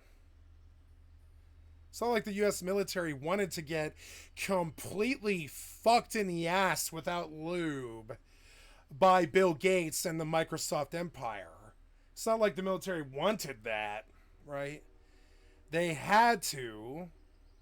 He has a monopoly, the most anti-American thing I can think of, on software. And if you consider Apple a computer company, I don't know, I'm sorry, but Apple does 7% of the OS sales or something like that. The other 92% is Microsoft, and the other 2% is Android and other like Windows OS based stuff. So, you know,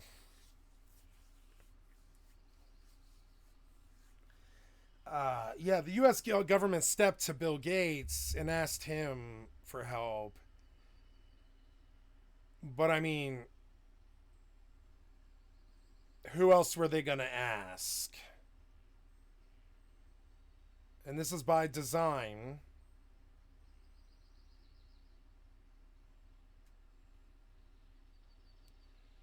Bill Gates is the second worst human being to ever live. The shelf PCs to automate tasks that sailors had traditionally performed manually. If it worked, the Navy stood to reduce the crew workload, improve combat readiness, and ultimately create a safer operating environment. So I don't know if you guys have used Windows 95 lately, but to even run a calculator, it takes like 35 seconds. To load a calculator app on a computer running Windows 95, it takes like 30 seconds to even open a calculator app. You know, this thing.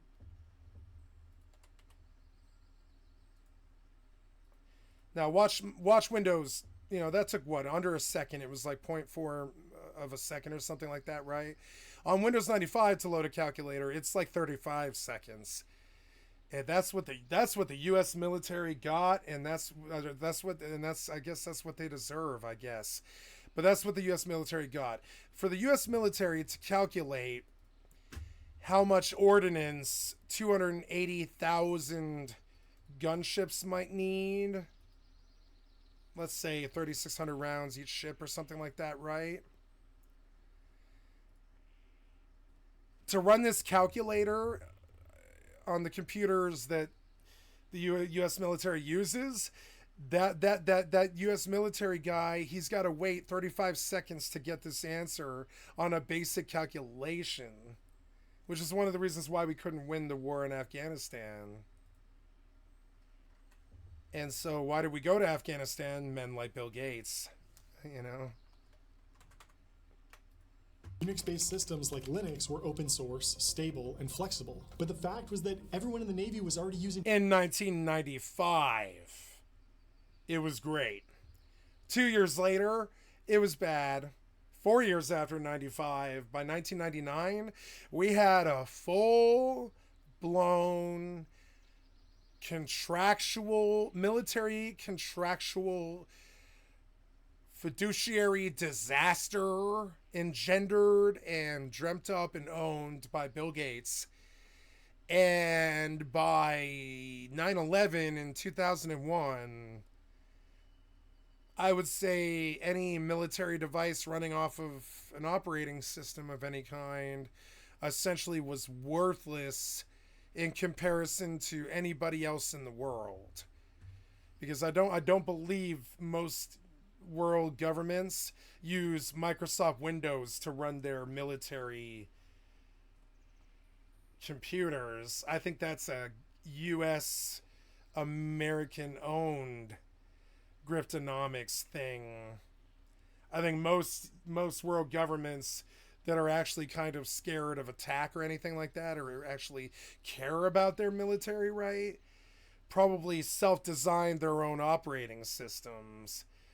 But because Bill Gates grew up in America, the U.S. government used Bill Gates, right? But honestly, I think I'd rather have a kid who just got out of boot camp designing an operating system, like a coding boot camp, right? Designing an operating system from the ground up to run the U.S. government's like military applications and such. I would trust some kid out of boot camp more than I do the entire corporation of Microsoft, because we've seen what 20 years of Microsoft actually looks like, and it's not good, right? Sensing his opportunity. And so every time I have to spend 6 hours painstakingly reformatting my operating system, I'm going to do like a 2-hour bit. Which is what I did today, right? I'm going to do a 2-hour bit where I passionately deride Microsoft for being the greatest problem in the world, pretty much, short of the rent. There's two problems in this fucking world that actually are killing us. The rest of them can all be mitigated, but the rent's killing us and the Microsoft is killing us. Pitched the Navy on something he called... Now, you got to imagine, Bill Gates signed up for the military to run the military into the ground way back in, what, 93, 95, something like that, right? So you got to imagine, how many billions and billions and billions of dollars have we paid Microsoft in the last 30 years, right? Couldn't we have just built a military OS at that point? No. We needed a child rapist, Hitler type, who had aspirations to destroy the world so badly that we paid him $100 billion over 30 years for Windows 95, as opposed to spending $5 billion and making our own operating system, which, by the way, we don't have a good record if you look at the ARMA engine. We don't have a good record when it comes to that. We don't have a good U.S. government record in making our own operating systems. But I'm fairly sure that if we had taken the $30 billion or whatever it was, $50 billion that we paid Bill Gates and Microsoft for Microsoft for military over the last 30 years, if we had just taken that money and actually done the research and development, I'm not so sure America would have... I mean, America has died. America died in 2008, and I don't think we would have died due to the bank crisis if Microsoft wasn't around. So instead of taking the $50 billion and making our own cocaine plantation and making our own cocaine, we just kept going to the coke dealer that is Microsoft, paying premium for cut stepped on dope that's 27 years old that hasn't gotten us high for 27 years. It doesn't work, right? Windows doesn't work. I mean, not really. Especially not Windows 95. Absolutely does not work. So instead of, and we're a rich junkie, which is the worst thing. It's really bad when a junkie's rich, because there's nothing really stopping them from destroying themselves, right? So look at the U.S. government like a rich junkie, right? Instead of paying the $50 billion to learn how to make our own operating systems and be self-reliant, we escalated Microsoft to the point where they became a world government, and they're raping children, and they're running us into the ground, and they're kibitzing in world wars and stuff like Israel and Palestine and Ukraine and kibitzing with our government to do Microsoft for military, which is the worst, most shoddiest, phoned in, piece of software ever developed, right? For our military, of all things. Please kill Bill Gates. The bottom line is, this military empire that we let him build or whatever, it has killed the world. And now all of our software is worthless and breaks constantly. Even our video games break constantly all day long because we let Microsoft take over the world. And everybody is always talking about, war with China, or war with Russia, war with Ukraine, or war with fucking Palestine or Israel or whatever. The only war I would ever voluntarily ever condone would be the war on Microsoft. I fear Microsoft far, far, far more than all of the other, besides America, U.S. governments, all of the world governments combined. I fear Microsoft more than Russia, China, and all of the Middle East and North Korea combined.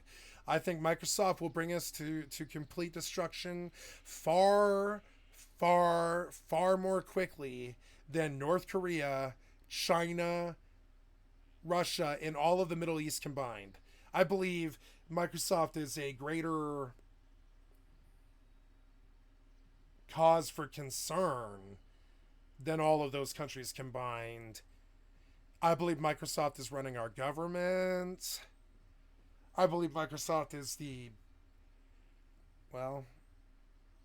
worst thing to happen to mankind since the inception of rape. And, Windows for Warships, a bespoke version of Windows NT 4.0 that would serve as the standard operating system. So, by the way, it wasn't even Windows 95. It was Windows NT 4.0, which is absolutely the worst piece of shit operating system ever conceived of. On Navy vessels. Windows for Warships is still with us today. Which is essentially, to me, the greatest traitorous criminal war crime ever committed. Far worse than the Holocaust. Not worse. Excuse me. You can't compare things to the Holocaust. It just doesn't work, you know? It's just not right. It's not fair.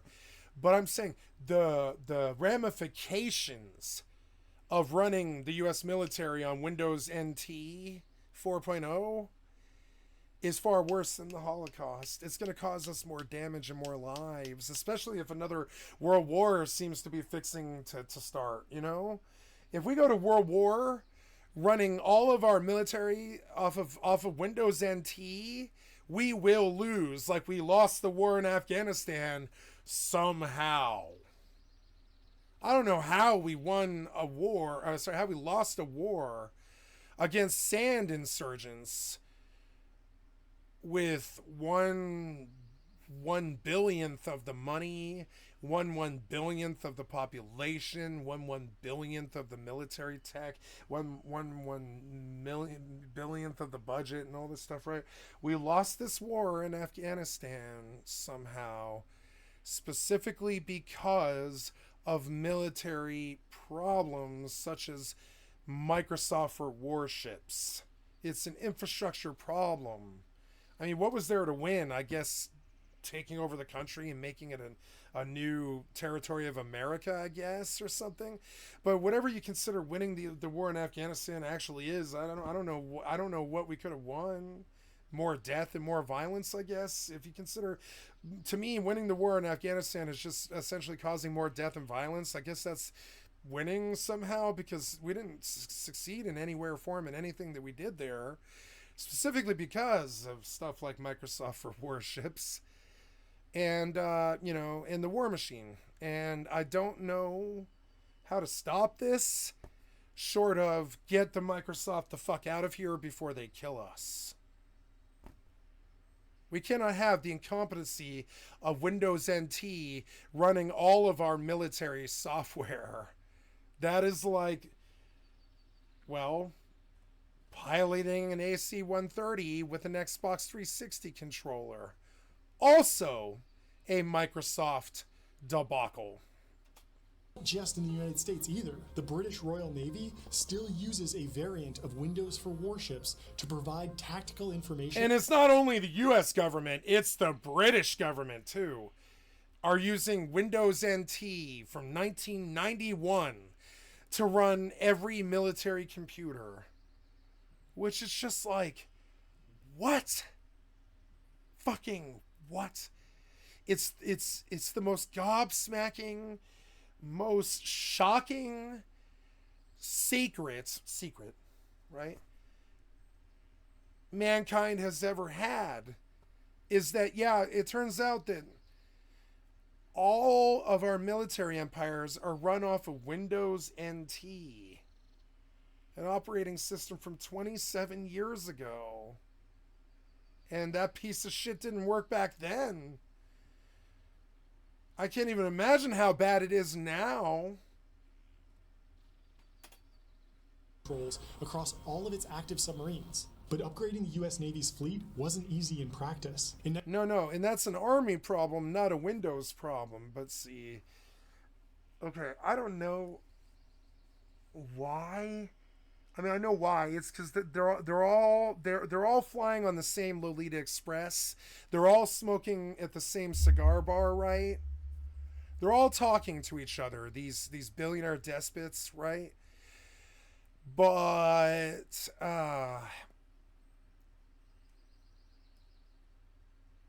it's a form of criminal negligence that should be prosecuted in the U.S. tribunals to find out that the most cutting edge military on the planet is running off of computers that use Windows NT because of the most corrupt business official to ever live, which would have been Bill Gates. And so, I mean, I don't know if you've used Windows NT lately. No, but nobody has, but military people, you know, the people that actually like do stuff that actually matters, right? But I'm guessing to even load a calculator on a computer running Windows NT is probably at least 30 seconds or something like that. So, I mean, why did we let this happen? And I think it's because Satan, Bill Gates, the QAnon child rapists, the US government, the British government, all of the world's governments, right, are all the same people. They're all the same cabal. They're all the same deep state. They're all the same corrupt. They're raping the same children. They're selling the same operating systems to the same governments from 30 years ago so that we can absolutely lose the... When I look at Afghanistan, I think of essentially the easiest, most easily winnable military engagement that's ever occurred on this planet. And yet we lost it specifically because we have the Bill Gates of the world running our government, running Microsoft, running our military. We have the Bill Gates of the world running our military into the ground, our government into the ground. And I'm not proud of this. I'm not proud of Microsoft. I'm not proud of Bill Gates. I'm not proud that our government is that corrupt that we let this happen. I'm not proud. I'm not proud. And I will never vote for a U.S. official ever again unless I begin to see movement this year. I'm talking this year. And I urge every other American to do the same. Use your vote, the lack of voting, right? Right now, nobody votes anyways, right? So, but I want you to do this under an auspice of a movement or a statement, right? I don't want any American to vote for any American official ever again until they prosecute these software criminals. Because a lot of our problems stem from the software criminals. A lot of them. Our military failure stems from Microsoft. Our government failure stems from Microsoft. Our video game crises stem from Microsoft. Our problems, most of them, except for the rent, right? The rent does not fall on Microsoft, but a lot of the other world's problems actually stem from Microsoft and can't be traced back to them. They're the worst company that's ever been conceived of, short of the KKK.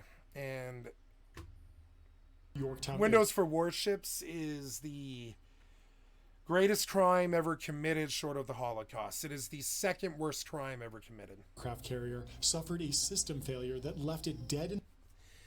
Now, if this happened 30 years ago, when the shit was current in 97, imagine what'll happen in 2027.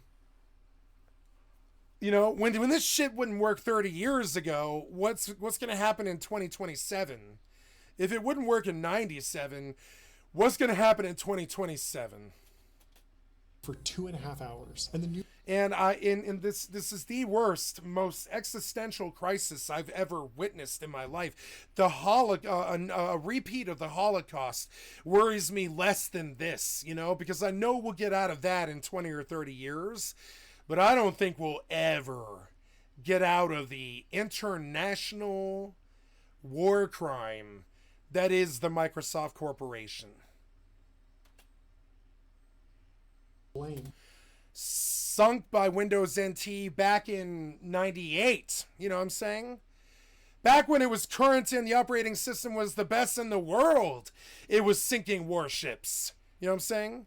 Now it's 30 years later, and they're using the same Windows NT. I can get, apparently I can get Windows 11 as a man on disability for Asperger's before the U.S. government can get Windows 11. And that, to me, is a war crime. Quite literally, a war crime. Where are the prosecutions? I won't vote for you anymore until you do.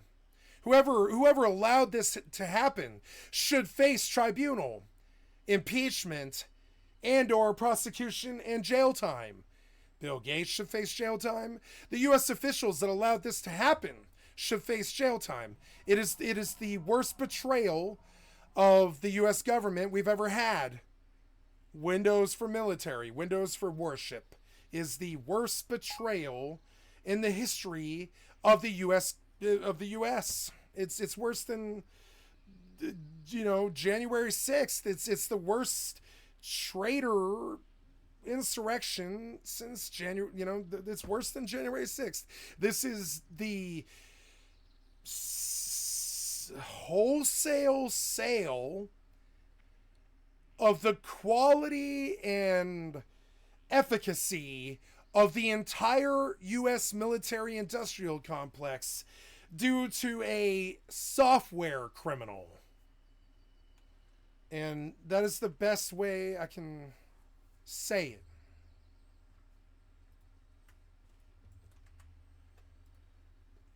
it. That was embarrassing in peacetime. So if we stalled a warship on an operating system back in 1998 that was made and released in 1995. And this is 3 years after. Imagine, Windows 11's only been out for 3 years or something like that. Imagine if we were still using Windows 11 what's the math on this, right? They gave Windows NT to the military in 94. So that would have been, what is that? That's 6 years from the turn of the century, and then another 23 years. So 29 years ago, we installed all of the operating systems in all of our computers the U.S. government the U.S. military is using. 29 years ago. We're using an operating system from 31 years ago. And, we know that Windows 11 can't even make video games run 100% of the time. Windows 11 can't even do that. I don't know why Windows NT is being... I would rather the military came up with its own operating system at that point than ensuring that we're stuck with Microsoft for the rest of mankind's history. And I don't want to be stuck with Microsoft. I have seen what 27 years of Microsoft will do to a person. I am that person.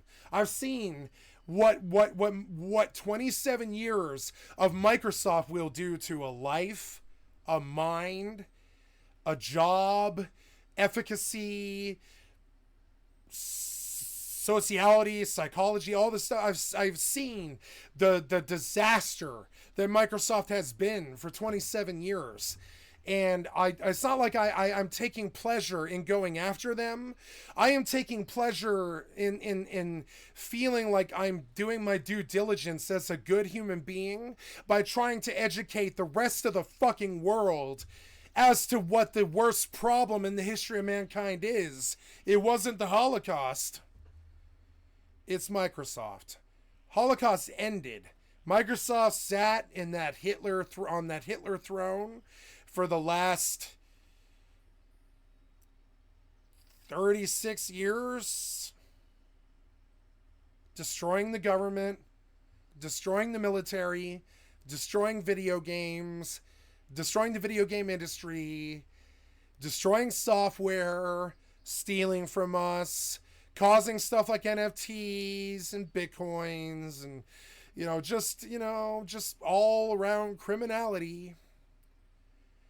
It sank our military. It caused us to lose the war in Afghanistan.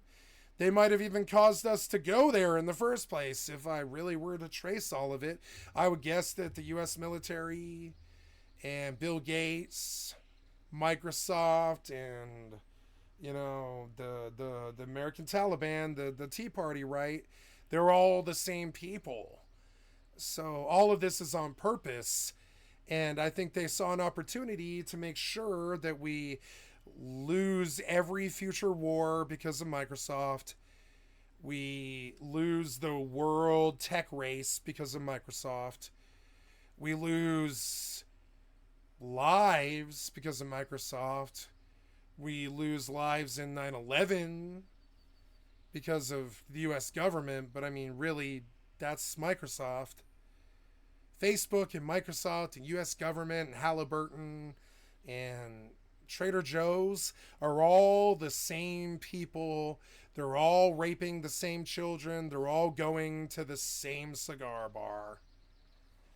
And if Windows NT stalled a warship import in 1998, imagine what Windows NT could do in terms of damage in 2023, and you have an idea of the very clear deep state chokehold that Bill Gates and his criminal enterprise cronies that are running the U.S. government into the ground and the U.S. military into the ground and everything else into the ground and charging $2,000 for a one-bedroom rent and all this other stuff that's killing the world. I would say the fastest way for Satan to make hell on earth would be Microsoft. Yeah, Microsoft would be the fastest infrastructure wise. If you wanted to ensure that hell existed on earth, you would co-opt Microsoft first and kill our software so that we can't compute our way out of these problems, right? And that would be a surefire way of guaranteeing disaster, death, wars, military money, and all this other stuff that the 7 deadly sins that Satan stands on in the biblical sense of the thing, right? Microsoft is the tool that Satan is using to destroy the world. If you believe in such things, I'm just trying to use infrastructure. Like, I'm trying to use nomenclature that like a dumbed down, low education person from the South might understand, right? Microsoft actually is Satan on earth. It is causing all of our problems, and it is killing us slowly. And it killed us slowly 28 years ago. Now someone's been born who will die from catastrophic extinction level event climate change because of people like Microsoft. Potentially fatal in wartime. Following the Yorktown debacle... Yeah, it turns out that all the computers that run our military complex are running on Windows NT because Bill Gates won that contract 28 years ago, and that was the last time he even thought about it.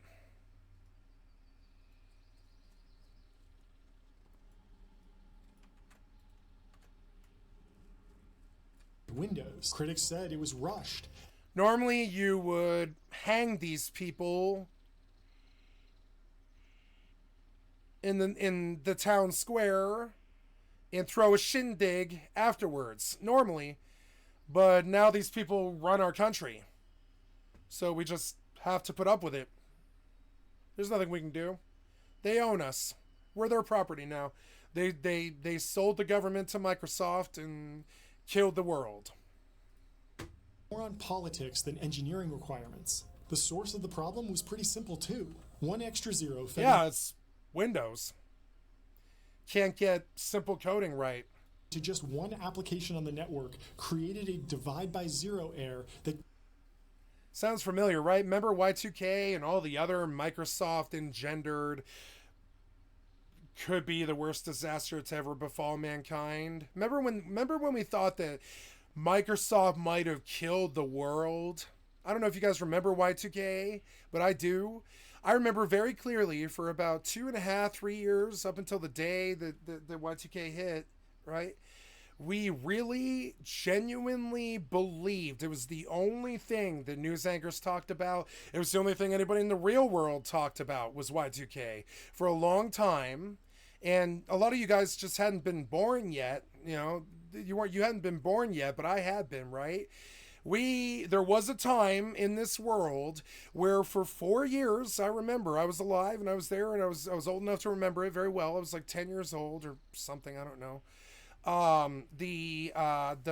We really full wholeheartedly 110% believed that Microsoft had definitely caused the apocalypse.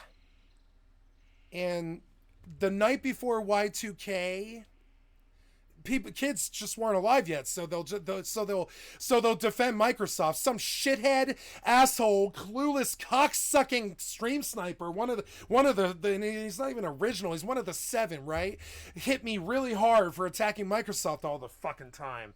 This is because he wasn't born yet. Had he been, he would have remembered the 3 years of a news cycle where all they could talk about was how Microsoft caused the apocalypse.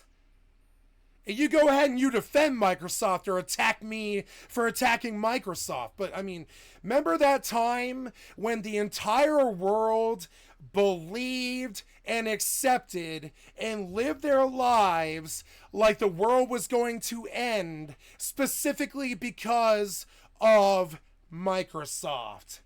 Only Microsoft, not the governments, not the world governments, not war, not famine or hunger or the 7 deadly sins or all this. We 110% wholeheartedly accepted the fact, with zero anger and zero retribution, that Microsoft had caused the apocalypse, and were not surprised and did nothing to them in reprisal. We like it when we think that Microsoft is going to cause the apocalypse. We like that we are sick, and we like the damage that Microsoft has caused and will cause.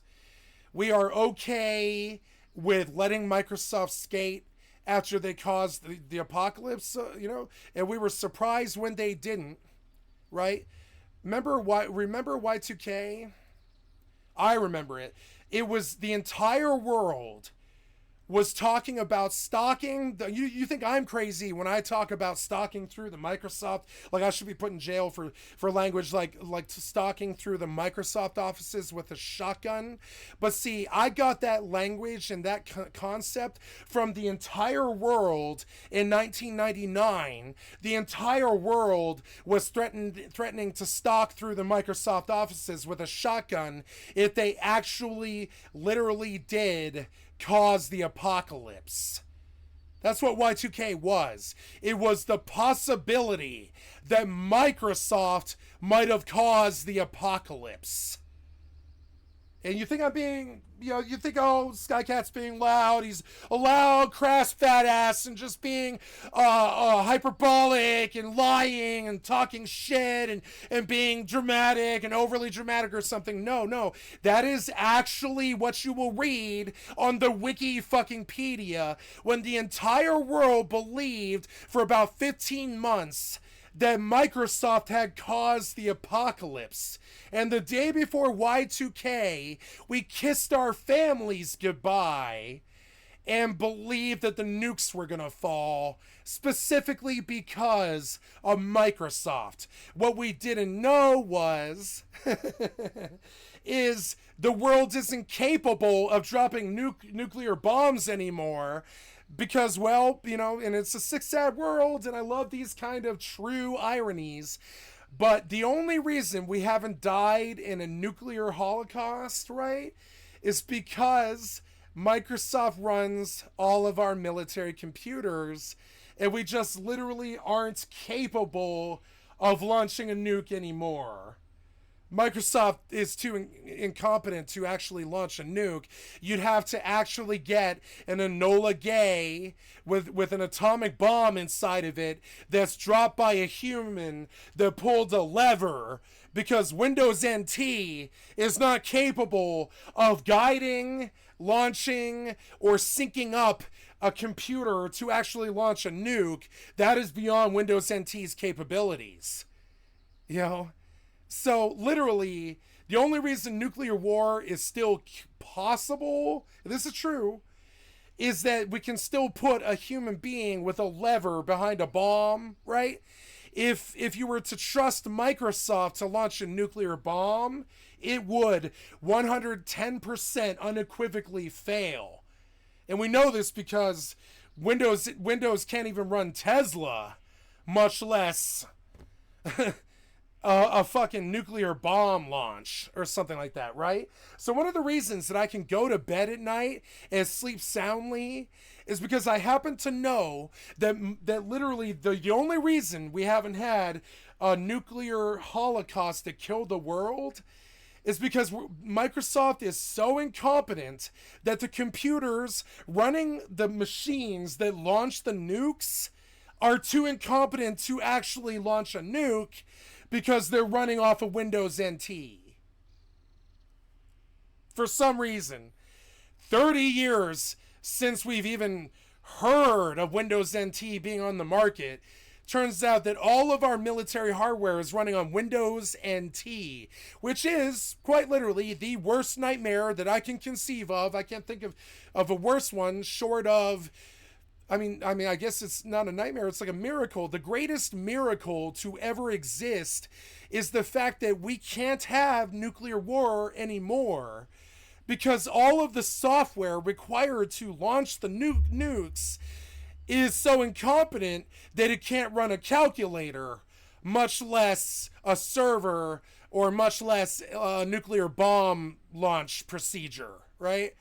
Our tech can't even run YouTube or Google, much less a nuclear bomb launch. So really, the only thing saving us from a Fallout series of events, like a Fallout premise happening to the world, right? The only thing saving us from nuclear war and nuclear proliferation is the fact that Microsoft sold Windows NT to every world government, and every world government, every world military. So every world military literally is using a Game Boy to launch their nukes, which is why we don't have nuclear war. We don't have computers competent enough to run YouTube, much less launch a nuclear payload, right? We have hardware that will absolutely do it, but we don't have. Our hardware is like 100 years in the future. You know, we're doing great hardware wise, but software wise, we're still back in 1987. In the respect that MS-DOS is more competent than Windows 11, you know, MS-DOS was the last time that we had a competent operating system. So it's sick, sad, and true, and I always look for this kind of thing because the truth is always, stranger than fiction. But if I were to write a book to get famous and make money writing a book right now, I don't know what I would name the book, but I know what the premise would be. The fact that we run all of our military software applications off of essentially an operating system that would have been used to run a Game Boy, not a Pentium 4. You know what I'm saying? So our hardware is 100 years in the future. Our software is 100 years in the past, specifically because Microsoft phoned in Microsoft, and Microsoft sold the greatest military contract in the history of the human race, but supplied nothing in return. Microsoft is the largest criminal enterprise in the history of mankind. They're bigger and did far more damage than the Nazi Party did. They're going to last longer than the Nazi Party did. They're going to cost more money than the Nazi Party did. And in the end, they'll cost more lives. They haven't cost the lives yet, but they will. And this is what trusting Microsoft has led us to. I want the prosecution. I won't vote for you anymore until you do it. It was a big setback for until you make some laws about these internet companies and these online businesses and these tech companies like Microsoft, until you finally regulate the only industry in the history of mankind that has no oversight, which is software. Software has zero oversight. There's never been, you know, there's like they went after Facebook in the Zuckerberg trials, right? But that was specifically to make themselves look good, to try and sell the lie that they hadn't forced them to sell them Facebook for the Prison Project, for the NSA and all this. So they tried to screw Zuckerberg to sell their lie. So we have tried once before to prosecute a billionaire software despot. We have tried before, but the only reason we did this was to sell the lie to the American public that the NSA didn't extort Zuckerberg into dumping Facebook into the U.S. government's secret bank. You know, they're classified files, right? They dumped all of Facebook, every conversation, every naked pic, every statement ever written, every post ever made, everything Facebook ever did was either sold, stolen, or extorted by the U.S. government for the NSA and the Prison Project in 2010, right? Now this is like the only time we've ever tried to prosecute a software despot ever, and we didn't. And on top of it, we forced him to do what he did, which was give the NSA give the NSA Prison Project, the entire Facebook download dump of all the world's data, all the world's phone numbers, all the world's naked pics, all the world's DMs, all the world's conversations, all the world's cheating, all the world's lying, all the world's military conversations, all of the world's Facebook stuff, all the world's Facebook years, people's birth dates, information. All that stuff was dumped to the NSA and the deep state and the military and prison industrial complex, which is why Edward Snowden did what he did and leaked WikiLeaks and Julian Strange or whatever. All that stuff happened in 2008 to 2010 when the world died because of the banking crisis, because of the Republicans and the billionaire software despots who sold the world up the fucking creek, when the criminal bankers, the demon bankers, the Satan sent or whatever, took over the U.S. government, the U.S. government cabinets, the U.S. Wall Street cabinet, Obama. They bailed out the banks. They stole the taxpayers' money to do it. They bailed out the demon bankers after the fucking collapse and ensured that we see another 200 years of predatory banking. Bill Clinton repealed the Glass-Steagall Act, so it doesn't matter what the banks do. There's zero legislation to stop them. There's literally zero laws to prevent predatory banking, which is why it's possible for somebody to pay 30% on a loan, you know? There's just no laws that, say what you want about the Democrats or whatever. They actually did destroy the country, though. People think that I'm a Democrat when I say that Trump was, a criminal facing 200 fucking felony charges and he destroyed the world and caused COVID and all this other stuff, right? And they think I'm a Democrat when I say these things, but no. What the Democrats did was far, far worse. They sold us out on the bank crisis, bailed out all the world's demon bankers, stole all the money from the public to do it, destroyed the world. Literally, like, killed the world. Like there is no God or Jesus left. It's only money. You know what I'm saying? And there's nothing to believe in left except money. Money is their God now. I say it every single day. Money is their God now, right? And so when that happened, the only other way that we were going to absolutely ensure the failure of mankind was ensuring that our software failed. Which is how, how Satan or whatever it is you believe in, Lucifer or whatever the fuck shit, or I don't know, just the, Sith or whatever the fuck you believe in, whatever your religion is or whatever, right? I'm just using like the average, examples and stuff, but let's use a different one, like Dr. Evil or something, right? Without the Dr. Evil running, instead of Satan, we'll use Dr. Evil, right? Because I'm not trying to be Christian about this. Instead of instead of Satan, we'll use the word Dr. Evil, right? We let Dr. Evil sell the greatest military fucking contract in the history of the human race to the US government, the most powerful government in the history of mankind, right? This was the death of America. It happened in 2008. It is absolutely due to Microsoft. It is absolutely due to Microsoft and the banks, the demon bankers, and the U.S. government, the Republicans, and the deep state, and the American Taliban, the Tea Party, right? And I'm just saying, it's all connected, and the software are the nails that they will use on our coffin.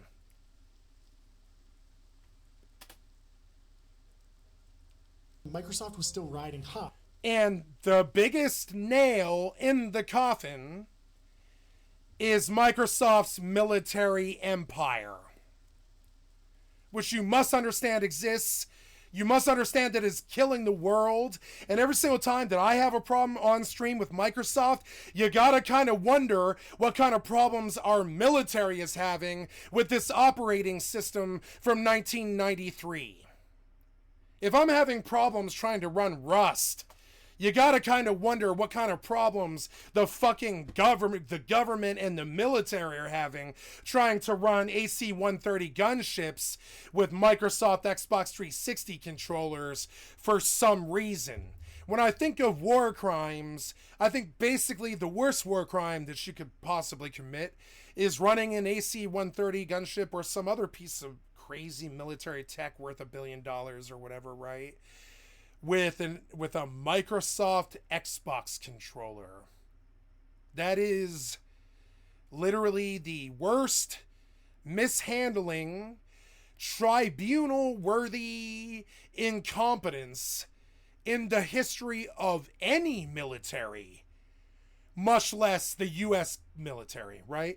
There's been some bad military fuck-ups in history, like when Hitler went after Moscow, and shit that just the entire world couldn't explain. It was just so stupid that even the people who wanted him to fail couldn't really understand why he went to Moscow in winter for 10 years. No, I mean, I don't know why.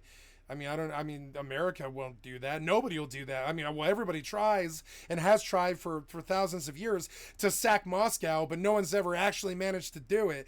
But for some reason, Hitler did that, I guess. So, so like literally, like, it's just crazy. Like even in terms of massive military fuck up boners and stuff, still to this day, Hitler going to Moscow wasn't as bad as the US government using Microsoft on their fucking military computers. That is the worst military fuck up. I'm talking complete miscalculation. Should be tribunal worthy. I'm talking like prosecutorially, guiltily, evilly, like incompetence. It's incompetence on such a sheer massive scale that to me it's like an international war crime that the US military is using Windows NT on every single Windows fucking computer. I don't care if it saves them fucking money. I don't want a military at that point. If the military is using the Windows NT on every single one of their computers, I don't value the US military anymore. I love our boys. I'm not talking about the troops. You know what I'm saying? I'm not trying to be anti-American or anti-troops or any of that stuff. I love the troops. I love our forces. Got no issue with that. The people are fucking great. But the value of our military, if it's running off of Windows NT, is absolutely fucking zero. I don't care how good the boys are. If the machines that are syncing them up to go to Afghanistan or whatever, right, is run off of Windows NT, I don't value the fucking military. That's like saying I launched nukes with a Game Boy.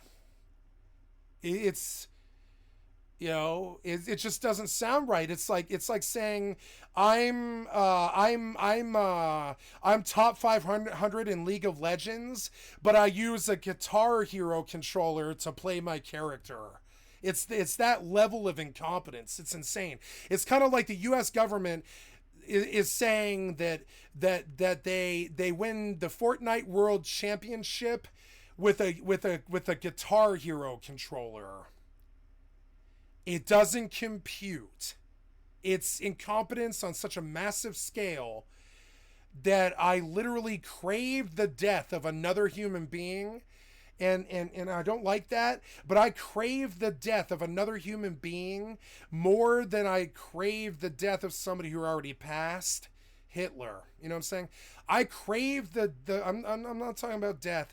I'm talking about I'm craving the changing of the guard so badly, because the US government that put Microsoft in charge of the military software needs doesn't deserve to run the US government. I can do Bethesda better than Bethesda. I can do Blizzard better than Blizzard. And I can do the US government better than the US government. I can do the US military better than the US military. I know I can. Because there's no fucking way. I was like, I don't know, what, in 1994, I was like 17 years old or something. I don't know. I don't want to do the math on it right. So at the age of, younger than that, I guess, something, I don't know. But yeah, I don't want to do it because it's also unsafe, right? But I was very young when Microsoft sold the contract to the US military. I have more faith in my ability to use a Game Boy to sync up the US military than I believe I could use a Game Boy to sync up the US military more competently than Windows 95 could do it. I think a Game Boy would break less than Windows 95, right? Windows has never worked. It's never worked.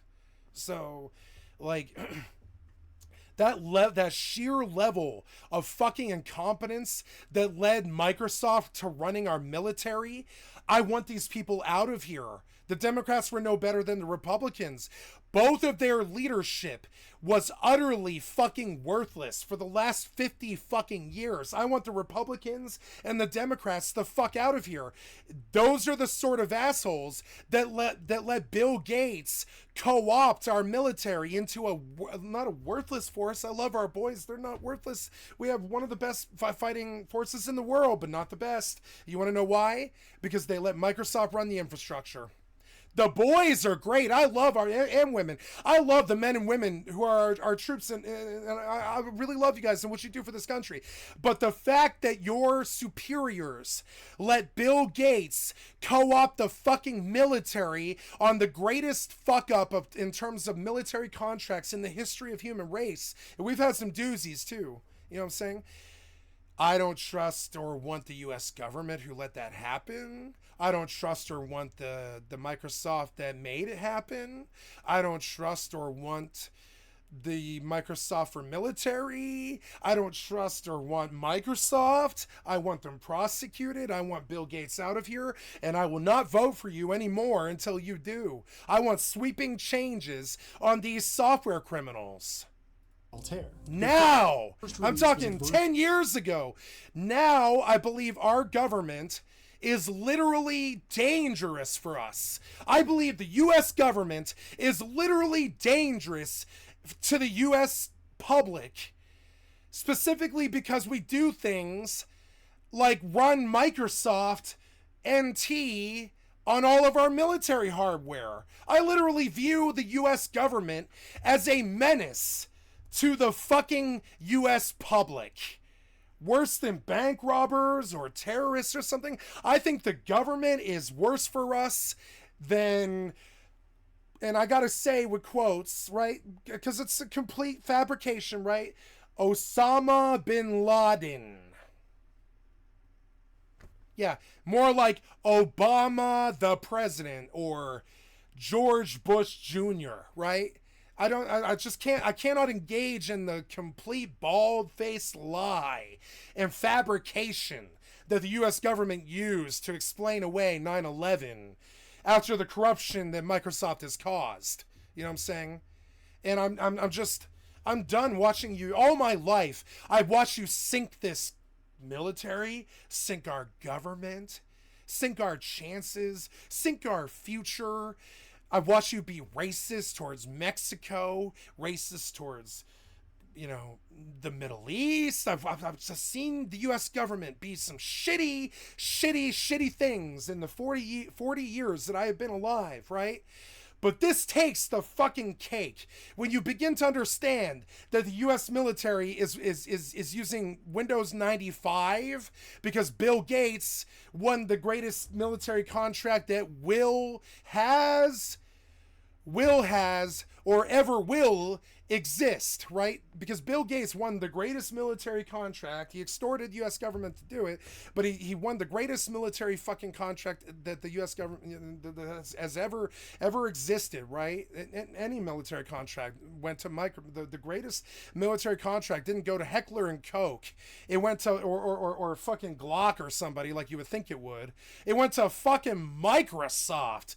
And on top of it, for the product that Microsoft was selling in 1993 is still the product that we're using in 2023, 30 years later. And I know I keep repeating the same thing, but I can't really get over it. It is the death of our country. I'll never get over it. Microsoft caused the death of our fucking military and the death of our fucking country. It wasn't, part of it is our politicians, but mainly it's the lobbies. It's big software, big pharma, big tech, big fucking military, all these fucking, the March of the Bastards that John Lennon used to scream about until they shot him with a high-powered rifle from across the street, like they're going to shoot me with a high-powered rifle from across the street unless I shut the fuck up. You know what I'm saying? They'll shoot me with a high-powered rifle from across the street or point blank with a pistol like they did to John Lennon or MLK. They'll shoot me with a high-powered rifle from across the street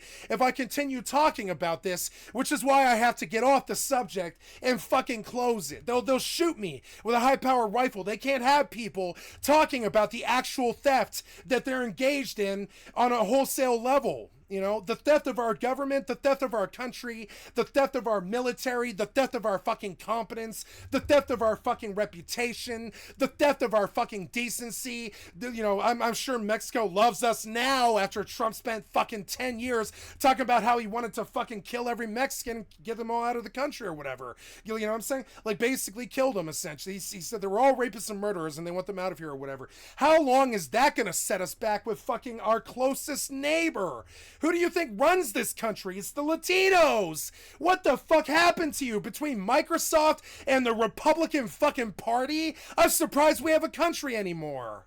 What happened to you guys? Version of the basic program. And everything I've said is true. Go Google it. It's not like I'm being hyperbolic because I'm loud and I'm angry or whatever. Everything I've said can absolutely be fact-checked to 100%. I'm not being hyperbolic. These are statements of fact. Microsoft owns the greatest fucking U.S. military contract, and they screwed us with it. It's a fact. It's not some fucking lie. It's not hyperbole to try to take down Microsoft or whatever. It's actually fucking true. It's not like I'm going after them because I hate them or whatever. I'm going after them because it's fucking true. Fuck these guys and fuck what they did to our country. Fuck you guys. Fuck what you did to this country. Fuck Microsoft and fuck anybody who rolls with them. Language that let Altair users write and run their... Now, I would run Linux, but I don't know how. But Microsoft still is the best operating system. I will not use the worst operating system. I just will not use that. I want a competent one that isn't run by a fucking child rapist fucking war criminal. Their own simple programs. Became, for the first generation of PCs, the thing that unlocked the... Sociopath. No emotion. None. No smile, nothing. The man is a literal fucking child rapist monster. Power that was there. Bill was obsessed with these... No emotion. We've seen this before. Mark Zuckerberg. Elon Musk. Andrew Tate. We've seen this before. Fucking sociopaths killing the world on a massive CEO level. He ran Microsoft like a general in wartime. For Bill, business was war, and competitors had to be destroyed. He was going up against an absolute giant, IBM. But giants can't move fast. IBM was a decades-old bureaucracy at this point. Eventually, the success of the Altair made IBM realize that they needed a personal computer strategy. The execs knew that they couldn't make a breakthrough product by just doing things the old way. So they created a skunkworks-style R&D lab in Florida. The IBM team began work on their first personal computer. They needed a software. As soon as they met Bill Gates, they were convinced that he was the best option. Bill was still really young, but he knew more about software development than basically anyone else at the time. So the two parties... I disagree. I totally disagree with that. Formed an alliance. Bill and his team would provide... There's always a bigger fish. There was definitely at least 100 software developers on this fucking planet who were there before he was. There's definitely better people than him. He was not the progenitor or whatever credit you want to give him because you're all obsessed with him and you want to suck his dick all the fucking time or whatever. Nah, man. Trust me, there was at least 100 competent fucking software developers in this world in 1976. It wasn't just Bill Gates or whatever fucking fantasy you want to sell to the public like he's fucking bigger than Jesus or something like that. Nope. IBM. Yeah, and by the way, the other 100 software developers, he put them out of the job. With an operating system. But crucially, it wouldn't be an exclusive deal. We have to be able to sell it to other outfits. The deadline to deliver was tight, so instead of trying to build everything from scratch, Bill bought an existing operating system from a small company named Seattle Computer Products. Microsoft engineers modified that operating system and renamed it MS-DOS. This is short for the Microsoft Disk Operating System. It was a clever move, but like a general pressing home his advantage, Bill didn't stop there. IBM I have a lot of respect for what these men did for the world. I'm not trying to diss him on that respect. I think that's what he ultimately wants from everybody is the thank you. I will say thank you for Microsoft. I also say fuck you for what you let it become. You know, I am not an ingrate. Thank you for the 40 years of or whatever, 30 years of an operating system that at least got me through the 30 years, I'm not an ingrate. Thank you for that, Bill Gates and Microsoft and IBM and all this shit. Thank you for the infrastructure that I use every single day. I'm not an ingrate. I'm not trying to attack you and say that you didn't do anything for the world. You absolutely did. But the problem is, when you took over the fucking world, you kind of sank our military and destroyed every other peer you had in the industry, which is the kind of thing that dictators do. Only dictators act like that. Only dictators slash and burn their way to the fucking top. Pay a fixed price for the software license, but that would have limited Microsoft's upside, and Bill knew that, so he went back and demanded a royalty arrangement. I hope someday, and this conversation will go on YouTube. All my conversations about this go on fucking YouTube. This conversation will go on YouTube, right? But I mean, tonight. But I hope someday in like 20 years, they pull this conversation and they show it to Bill Gates. You know what I'm saying? Because he needs to hear it. He hears it from trolls all the time who just passionately hate him like me because they have to deal with the ravages of Windows failing all the fucking time, right?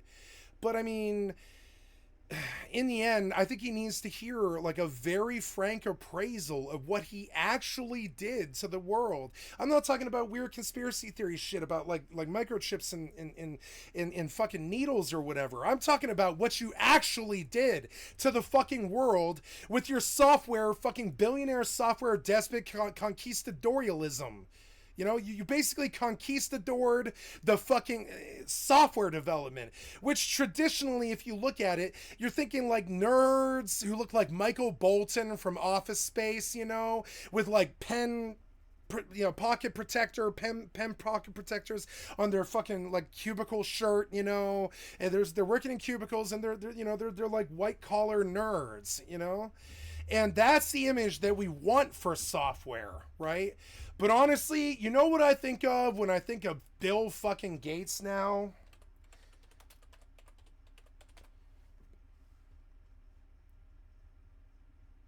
I think of pictures like this. Like that, sorry, the software despots have been stealing so much that I can't even get a proper Google search anymore. So like I don't know. I'm sorry. I've been trying to get over the software incompetence, but it's very real and very verifiable. We'll try and get a picture of Pablo Escobar, but I'm not sure Google's even capable of doing it anymore. You know, not without a lot of hassle. We're gonna look at images and see if we get something else, right? Pablo Escobar. Oh my God, Pablo Escobar. So what's a scary picture of Pablo Escobar, right? Now, Bill Gates wants me to summon up an image of like Microsoft's upside, and Bill knew that, so he went back and demanded a like Bill Gates wants me to think Michael Bolton from Office Space, right? Michael Bolton, Office Space, right? Michael Bolton, Office Space. These nerds, they're smart. They know that they're criminals. They're not stupid, right? So we have this like Michael Bolton image of Bill Gates, right? But in reality, this is a lot more like it. This is a lot more like Bill Gates is a lot more like Pablo Escobar than he is like Da Vinci. You know, he's not a Da Vinci. He's more of a Pablo Escobar. And I've got a personal beef with him because of the fucking, you know, the hundred fucking like weeks that I've spent just fucking with of my life, just like fucking with Microsoft, wasting time trying to get it to work, you know. So I've got a personal beef with him. Yeah, it's personal. He's stolen a lot of time from me personally with his incompetence, right? But I mean, really, it's a lot more to do with like good, responsible, white hat, Michael Bolton looking fucking nerds don't come across like Pablo fucking Escobar. They really don't. But Bill Gates does. Royalty arrangement. This gave him a guaranteed income stream and set Microsoft up perfectly to dominate the rapidly growing PC software market. By 1991, Microsoft was... If I was a good software developer like him, right? And I was on the verge of creating DOS or Windows or something like that. You know what I'm thinking? I'm thinking I'm going to give this away for free. And I'm going to make sure that this motherfucker is free for the rest of eternity. Or I don't want to do the project, right? And this would have been the statement at the beginning of the project. And if I was solo, I would have definitely not done it. But if I was working with other people on a project trying to create something monumental like fucking Microsoft, right? The first thing I would have done would have been like Microsoft Windows cannot ever cost any money, right?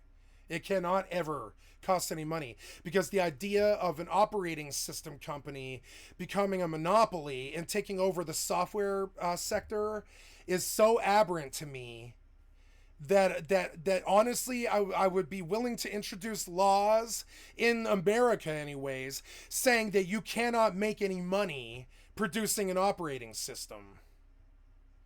Because it's sort of like, I feel this way about like steering wheels too on cars, right? I don't really think anybody should make any money making steering wheels. It's like the only mandatory thing on a car beyond the engine, I guess, or whatever, right? Is the steering wheel, right? And I don't really believe that people should be able to fuck up steering wheels the way that Microsoft fucked up Windows. And I don't really feel that people should be able to make a lot of money off of steering wheels to the point where they're so inclined to cut and do shoddy labor and shoddy production and work on producing steering wheels like an operating system, right? Operating systems are kind of like the steering wheel on a car, right? So you would never see a broken down, fucked up, bent, melted steering wheel on a brand new car that doesn't really turn the car correct, right? You would never see that, but you do see it with computers. You see operating systems that don't work entirely well, right? In Windows's case, like pretty much not well at all. So like now we look at this and we're like, why was this guy allowed to build like one of the greatest companies, like most money-making companies of all time, off steering wheels, right? He essentially produces steering wheels. He doesn't make the car. He produces the steering wheels that drive the car, right? So when I think of steering wheels, I think maybe we shouldn't even charge money for steering wheels because it's so required and such an essential part of the process of a vehicle operating that I don't really know why we would ever have some kind of like oligarch running a monopoly in the steering wheel business, ensuring that the steering wheels don't work well.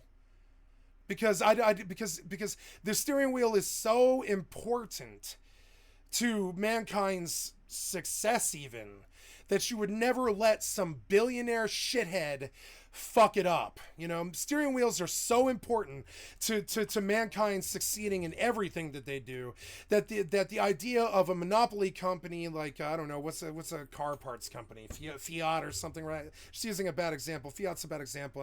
I don't know a lot about cars, so I'm just using like the best example I can think of right now. Let's say Fiat never made cars, all they ever made was steering wheels, right? So if Fiat produces a monopoly or a biopoly, really, it's a biopoly in software. It's Apple or Microsoft, really, or Android or Apple, whichever. And it's like a biopoly, but really it's a monopoly because I think only like 10% of the world's computer users actually use Apple. You know, it's mostly Microsoft. So like now, you know, now we've got this steering wheel enterprise that's crooked. And we know that the U.S. Army needs steering wheels for their army. And we know that the corrupt businessman who slashed and burned all the other steering wheel companies on his way to the top of the steering wheel industry, right? He has something so intrinsically mandatory to the entire premise of operating in the modern age, whether it's a car or a computer. Both of those things are so intrinsically deeply entrenched in the way that we do things in this modern age that you know, that the idea of one monopoly fucking up a computer or a steering wheel or an operating system is so aberrant to me that I feel that we are 30 years past when this was a real country. I think the country died in 1987 when we stopped prosecuting monopolies and just let them run. And now we've got Comcast, we've got Whole Foods, we've got all the Halliburton side companies and stuff. All the by the way, all these people are the same corporation. By the way, I'm going to list a bunch of them: Trader Joe's, Whole Foods, like Halliburton, Microsoft, the U.S. government, Facebook. All of these things are the same company, the same people, the same guys who smoke cigars with each other at the cigar bar. All of them are the same goddamn oligarchy, essentially. They're all essentially the businessmen that are running the world, as opposed to the countries that the governments that should be. The government should be running the world to make sure everybody's safe, but in reality, it's the business sector running the world, and that's not good. You know, it's a bad thing. When no businessman, especially Trump, no businessman has ever been qualified to run the world, run a country. No businessman has ever, not even fucking like the guy who built the railroad empire. What's his name? Rothschild or whatever. Was it Rothschild? I think, yeah. Not even the Rothschilds were truly, actually qualified to run this country. Trump absolutely wasn't. He still hasn't read the Constitution. You know, these are people that are just not qualified. Businessmen are not qualified to run this country, but they are. And this is how we got disasters like Microsoft for military, the Tesla recall. That's how we got these disasters. It's because the businessmen are running the world because they have the one thing that people care about anymore. It used to be God. Now it's money. Used to be everybody in the world cared about some form of a God, and that's who they truly were zealous about. But now it's money, right? People will go to war for money, but they won't go to war for God anymore. So that's how you know that money is their God now. And so, and a good, like, say what you want about Bill Gates, but anybody with a brain as strong as Bill Gates is should have, and grammatically what I just said is completely fucked up, but I mean, it's not like I'm a grammar, it's not like I'm an English teacher. I'm just trying to get through the conversation as fast as I can, you know? So like, it's unfortunate that the software despots don't have oversight, because they are the oversight. The only person that polices Microsoft is Microsoft, right? So now we have this issue. We got like a bad issue where like, you know, there's no Batman policing the streets of Gotham anymore. Microsoft is policing the streets of Microsoftonia. And they're all the same company, and they're all the same people, and they all buy the same children and rape the same children. They're all the same fuck ups, right? And so, like, this must stop. I want to vote for you. I want to support Microsoft. I haven't given Microsoft $1 in a long, long time, and I want to do so willingly. I don't agree with what they did to the planet. I don't agree with what they did to the world. I don't like what they did to the software industry. I'm sorry, but, you know, it used to be that we hated men like the guy on the cover, who's Mr. Moneybags, right? Is the guy on the cover of the Monopoly, right? We used to hate this guy. We used to really hate this guy. Literally, the one thing every American could universally agree on, even the rich ones, was that we hated this kind of Rothschild, rich, March of the Bastards cocksucker, right? We really hate them. We used to hate them. Now we love them, worship them, and all of our news cycles revolve around them. And we look up to them, we want to be them. We vote for them when they're not qualified to run the country, and all this other stupid ass shit.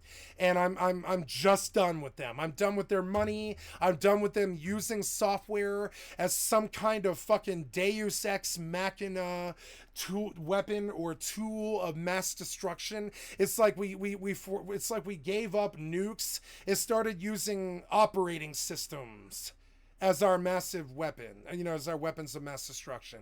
It's very weird. It's like we started using computers and debt and Bitcoin and theft and griftonomics and computers and Microsoft instead of like decency. Like we replaced our moral code with like software despots, and whatever they do is whatever is considered acceptable.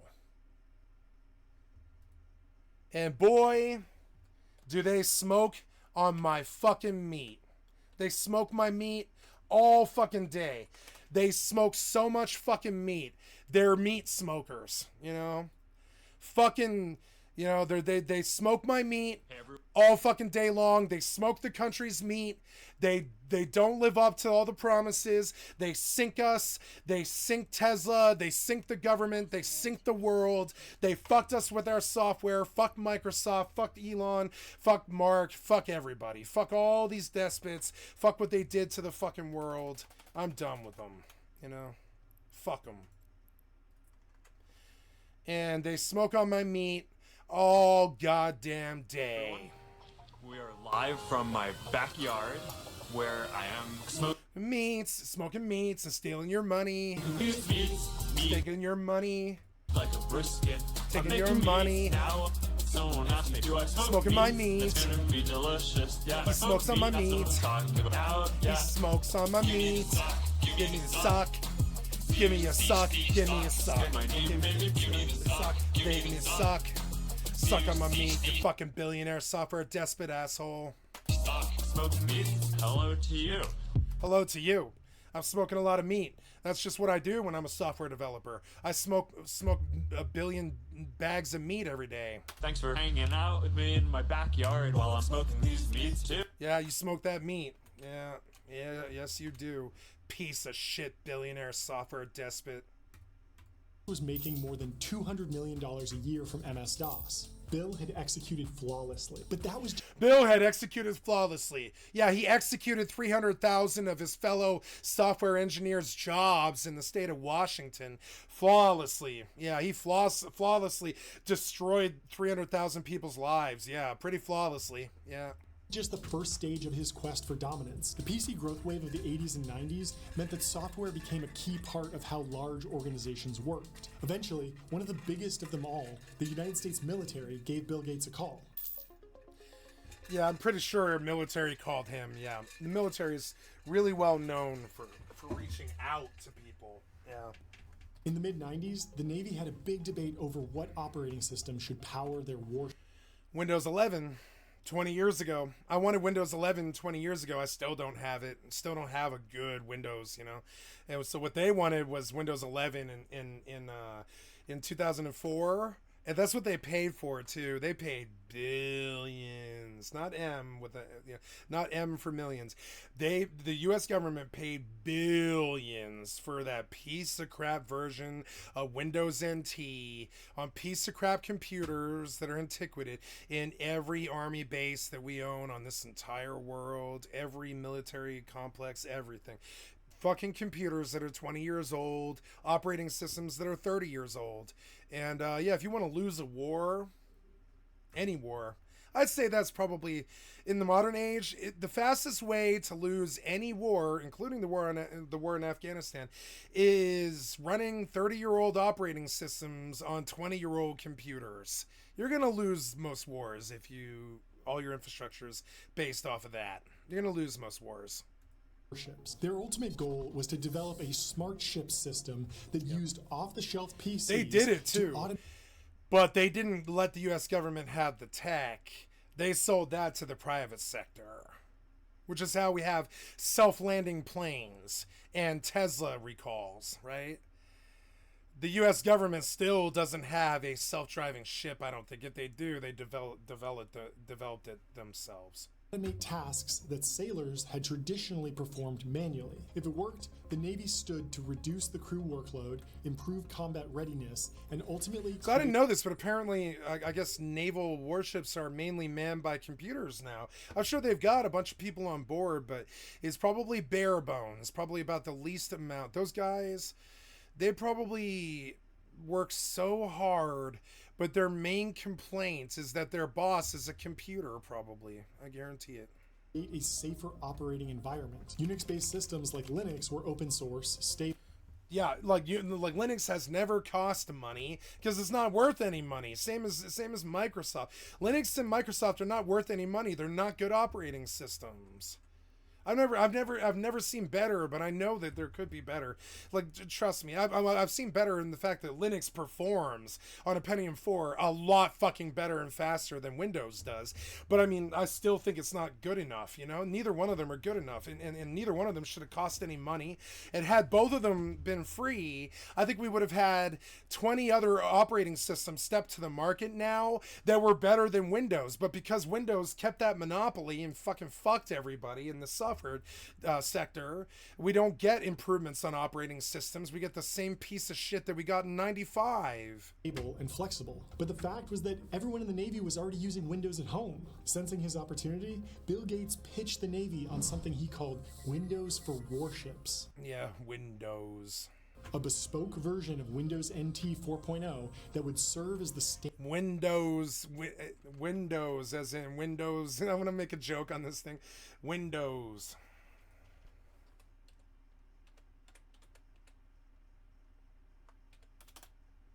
As in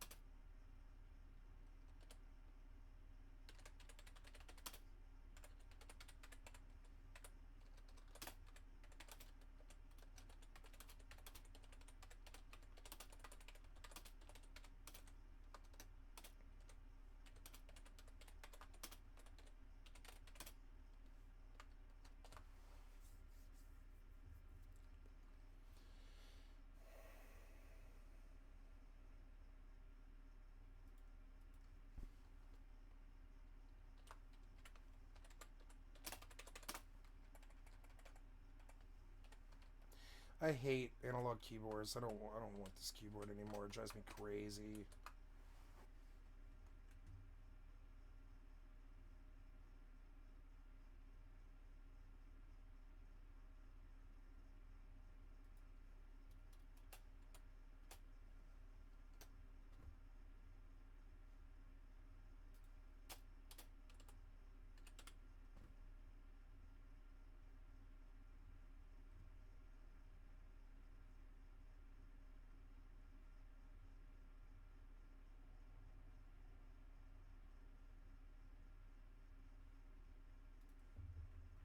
standard operating system on Navy vessels. Windows for warships is still with us.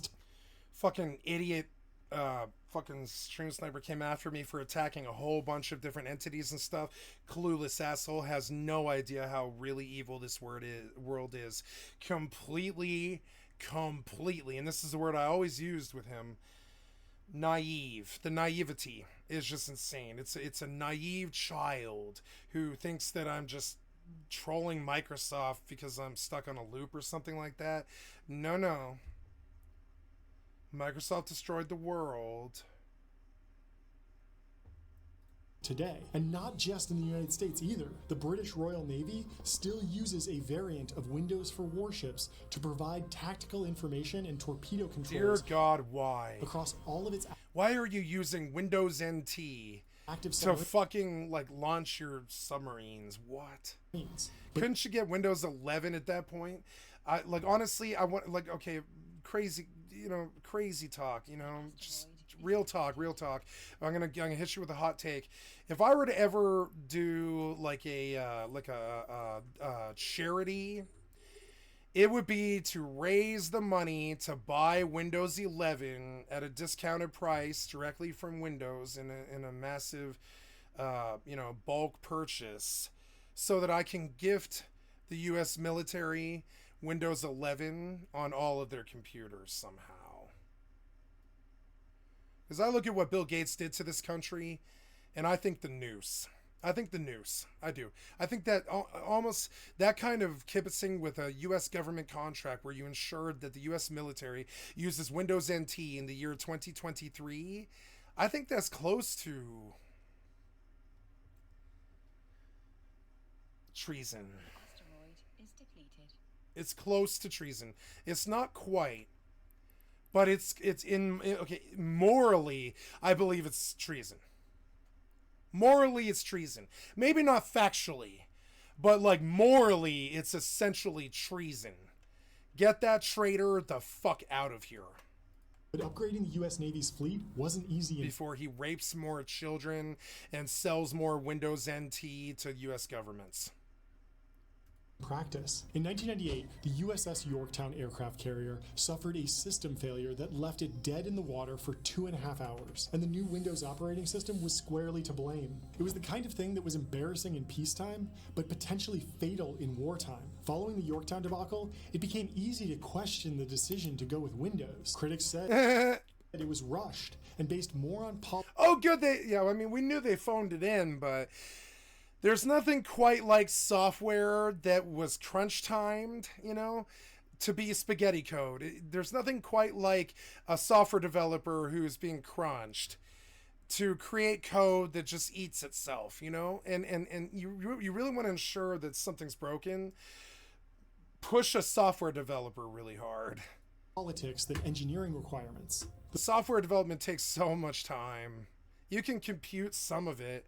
You can have AI do some of it, but most of coding is actually, it's repetition and cut and paste stuff, but a lot of it is really like a lot of work, a lot of thinking, and a lot of like time. The source of the problem was phoning in and rushing it is just not something I want to hear about an operating system used for the U.S. government, U.S. military efficacy. That's just not what I want to hear. I don't want to hear that the computer on an Apache gunship is running Windows NT.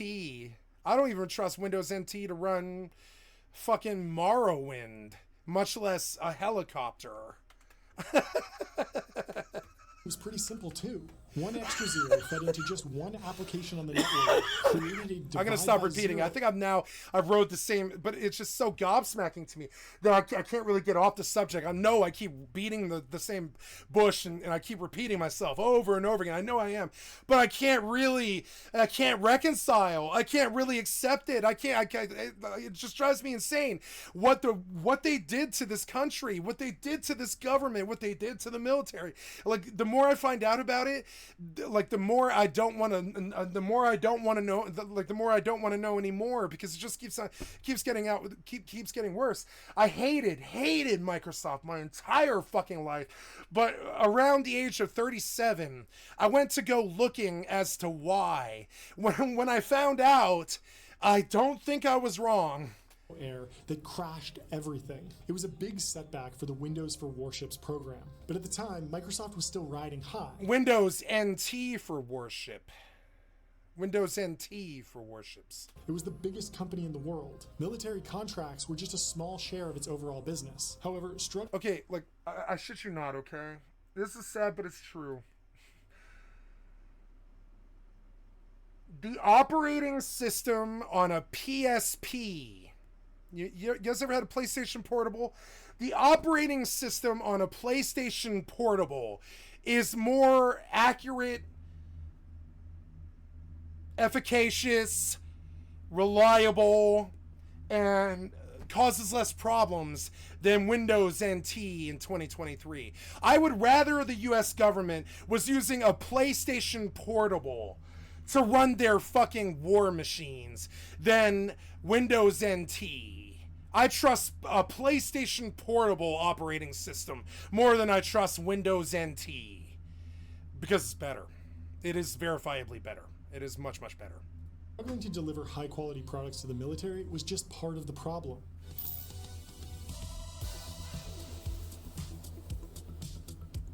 For Microsoft, the dot-com crash was like the world's worst roller coaster. Microsoft has the power today to exercise predatory and exclusionary control. We believe the courts will ultimately find that all of Microsoft's actions... You think I hate Microsoft because I'm just some fucked up old junkie stuck on some fucking loop?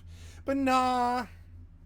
We've been charting Microsoft as a punker all my fucking life. We knew they were up there with the Pol Pots of the world. We knew they were up there with the, you know, everyone hates Kim Jong-il or Un or whatever, right? I view Bill Gates as the American killed Kim Jong-un. He's not a good man. Have been completely legal and good for consumers. At its peak, now, he isn't committing genocides or North Korea bullshit like that. He hides in plain sight, you know?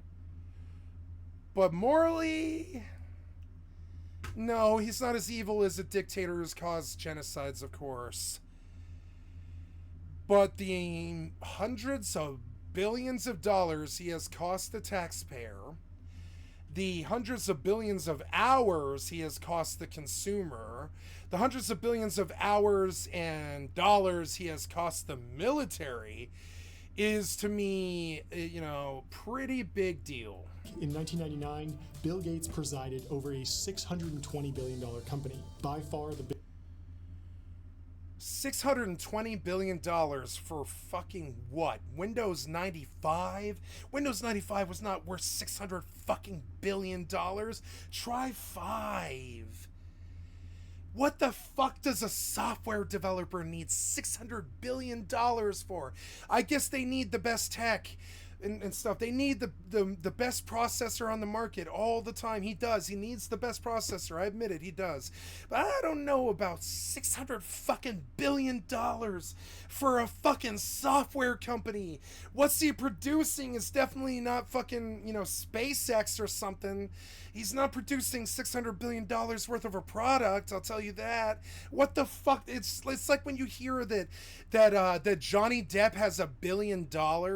You're like, what the fuck does a Hollywood fucking actor need $1 billion fucking dollars for? Blowjobs?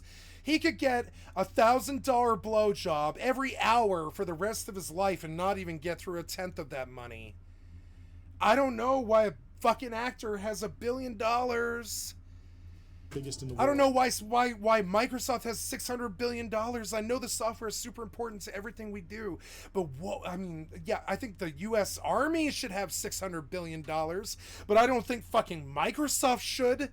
It's misappropriation. A lot of what humans have been spending their money on in the last 100 years are essentially, to me, like war crimes. We should not have spent $600 billion on fucking Windows. It's just not worth that. It's not worth that kind of fucking money. Just 2 years later, Microsoft had lost 60%. We went to the moon without computers, if you recall. I mean, eventually. Went to the moon, quotes. Of its value. And worse still, without computers. We did monumental things that we don't even do today because we've failed so horribly without computers, you know? Computers were not worth $600 fucking billion. They just weren't. I'm sorry, and I'm a gamer, and I still don't believe that the software sector, or even just one company in the software sector, deserves $600 fucking billion. Microsoft or no. What the fuck are they gonna do with that?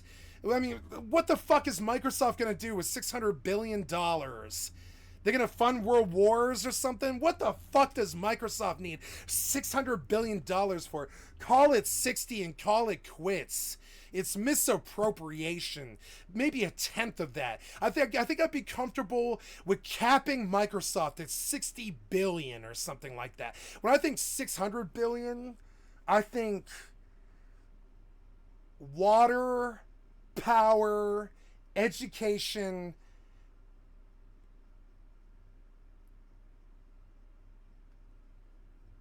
that's it.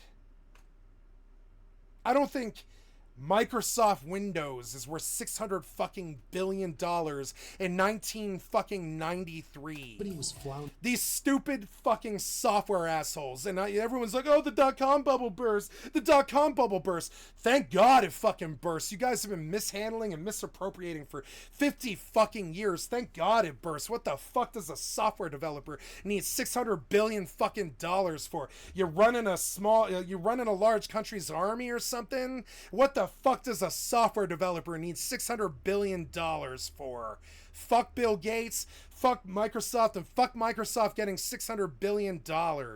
Yeah, we need computers, I agree. I'm a gamer and I love my games on my computer, and I'm a PC gamer and I love that I'm on a Microsoft machine right now. Whatever, I get it. But 600 fucking billion? Does the country get a blowjob with that? This is the end of an era. Their arrogant dominance in the computing industry turned into uncertain anxiety. Part of the problem yeah, because you fucking hack and slash all of your white middle-class nerd friends.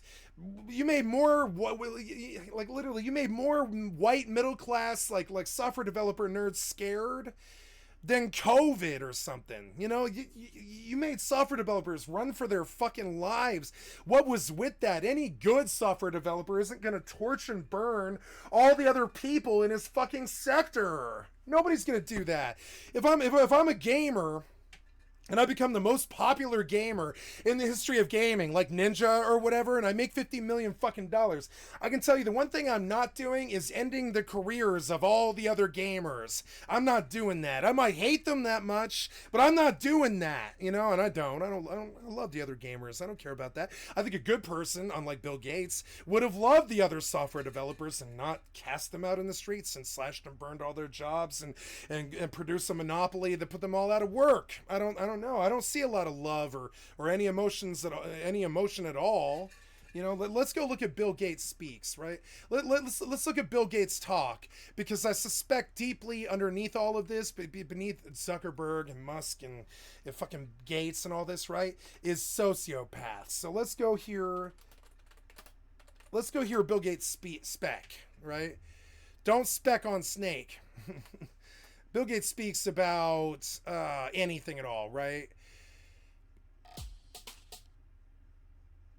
Call as LLMs. I don't want to hear her talk. I want to hear when it makes mistakes. Then sometimes if you just change the prompt a little bit, then all of a sudden even that boundary is somewhat fuzzy as people play around. Yeah, totally. So, quote unquote, the prompt engineering. It's a sociopath. Now we're gonna, and I don't mean to make some accusation. I don't mean to slander this man, but let's go see, is Bill Gates a sociopath? Because it kind of seems like he doesn't have. Is he a state diagnosed sociopath? Because I don't see any emotion on this man's face, which is usually the purview of a fucking monster. You know, like that movie about Patrick Bateman in the 80s or whatever, the 90s. American Psycho, right? Sociopath, feels no emotion, right? But thanks to, I would say this, almost all state-diagnosed ASPDs are a result of incarceration and resultant evaluations, and right? But,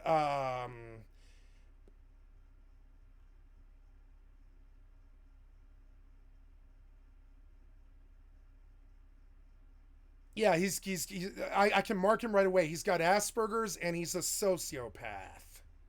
He does not feel emotion. When he laughs or smiles, he is acting. And we're gonna became a bit of black art. I don't really want to. I like her, but I don't want to hear. I did not come here to hear her talk, so I'm gonna skip through. Sorry. I realize that sounds sexist or something, but I mean, really, I just didn't come here for her. I came here to hear him speak. I did not want the interviewer. That you motivate online listening with reaction once transformersely. Folks trail. Why does it improvement for models the size of GPT-3 going up to the size of ChatGPT-4?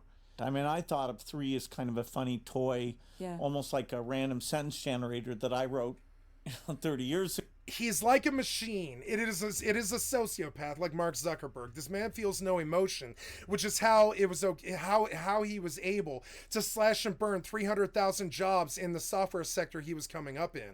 You know, only a sociopath can act like that, because those men, they send him letters talking about how they can't feed their kids and shit like that. They literally send him letters like that. They're like, yeah, I was doing fine. I worked all my life. Went 12 years, got a master's in computer science and all this shit. And I went to work and I was in it and I was doing good for about 8 years. And then you slashed and burned my fucking job and I can't get a job in the sector anymore. Those are the letters he received for like 15 fucking years. Only sociopaths are okay with doing stuff like that.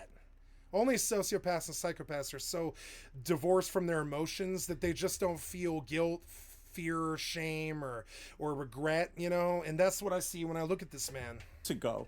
It was better than that. I see a child rapist. I see a sociopath. I see somebody who's acting but not really truly feeling when he emotes. But I didn't see it as that useful, and so I was shocked that ChatGPT-4 used in the right way and be pretty powerful.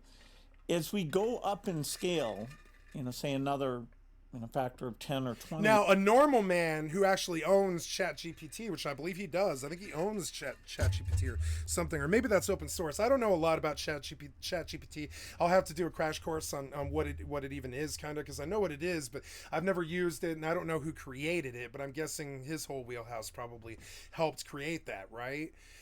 So, but I don't know. I don't know who did who made ChatGPT, I suppose is the question. I'll go see ChatGPT. Hi guys, I love you, by the way. Thank you for stopping in on a Monday, or sorry, on a Tuesday. I do see some beloved people in here. Hello, thank you. I'm not going to say names, but I just want to say thank you. It's I was just lying in bed last night drunk, and I thought about 2 of my friends who donated to my stream this week. One of them is in the channel, and I will not blow them up or anything, right? One of my friends in my channel donated me to this week, and I want to say thank you again. Because it's like I've needed some validation, and it was it. I've needed some validation. I've made about, I think $1,250 doing this, but every once in a while it just comes up where I need some validation if I'm going to continue. You were it. Thank you so much, whoever you are. I will not point it out, but thank you for the validation. If I can make your $5, I think I can make the world's $5. And I want to thank you, both of you people are well, there's 3 people on my channel right now actually who have donated to me, and I want to say thank you so much to all 3 of you from the bottom of my fucking heart. I realize that it's not so easy to just pay somebody you've never met before your money, and I want to thank you again. And that's all I have to say about this. Above GPT-4, will that be a dramatic improvement or a very modest improvement? I guess it's pretty unclear. See, it's weird because I see emotions on his face. I don't think he's a sociopath. I think he's extremely disassociative, and he's using his business as a way to act like a sociopath, but I do see emotion on this man's face. I believe he is a human. Despite being a child rapist, I believe he is a human. Modest improvement.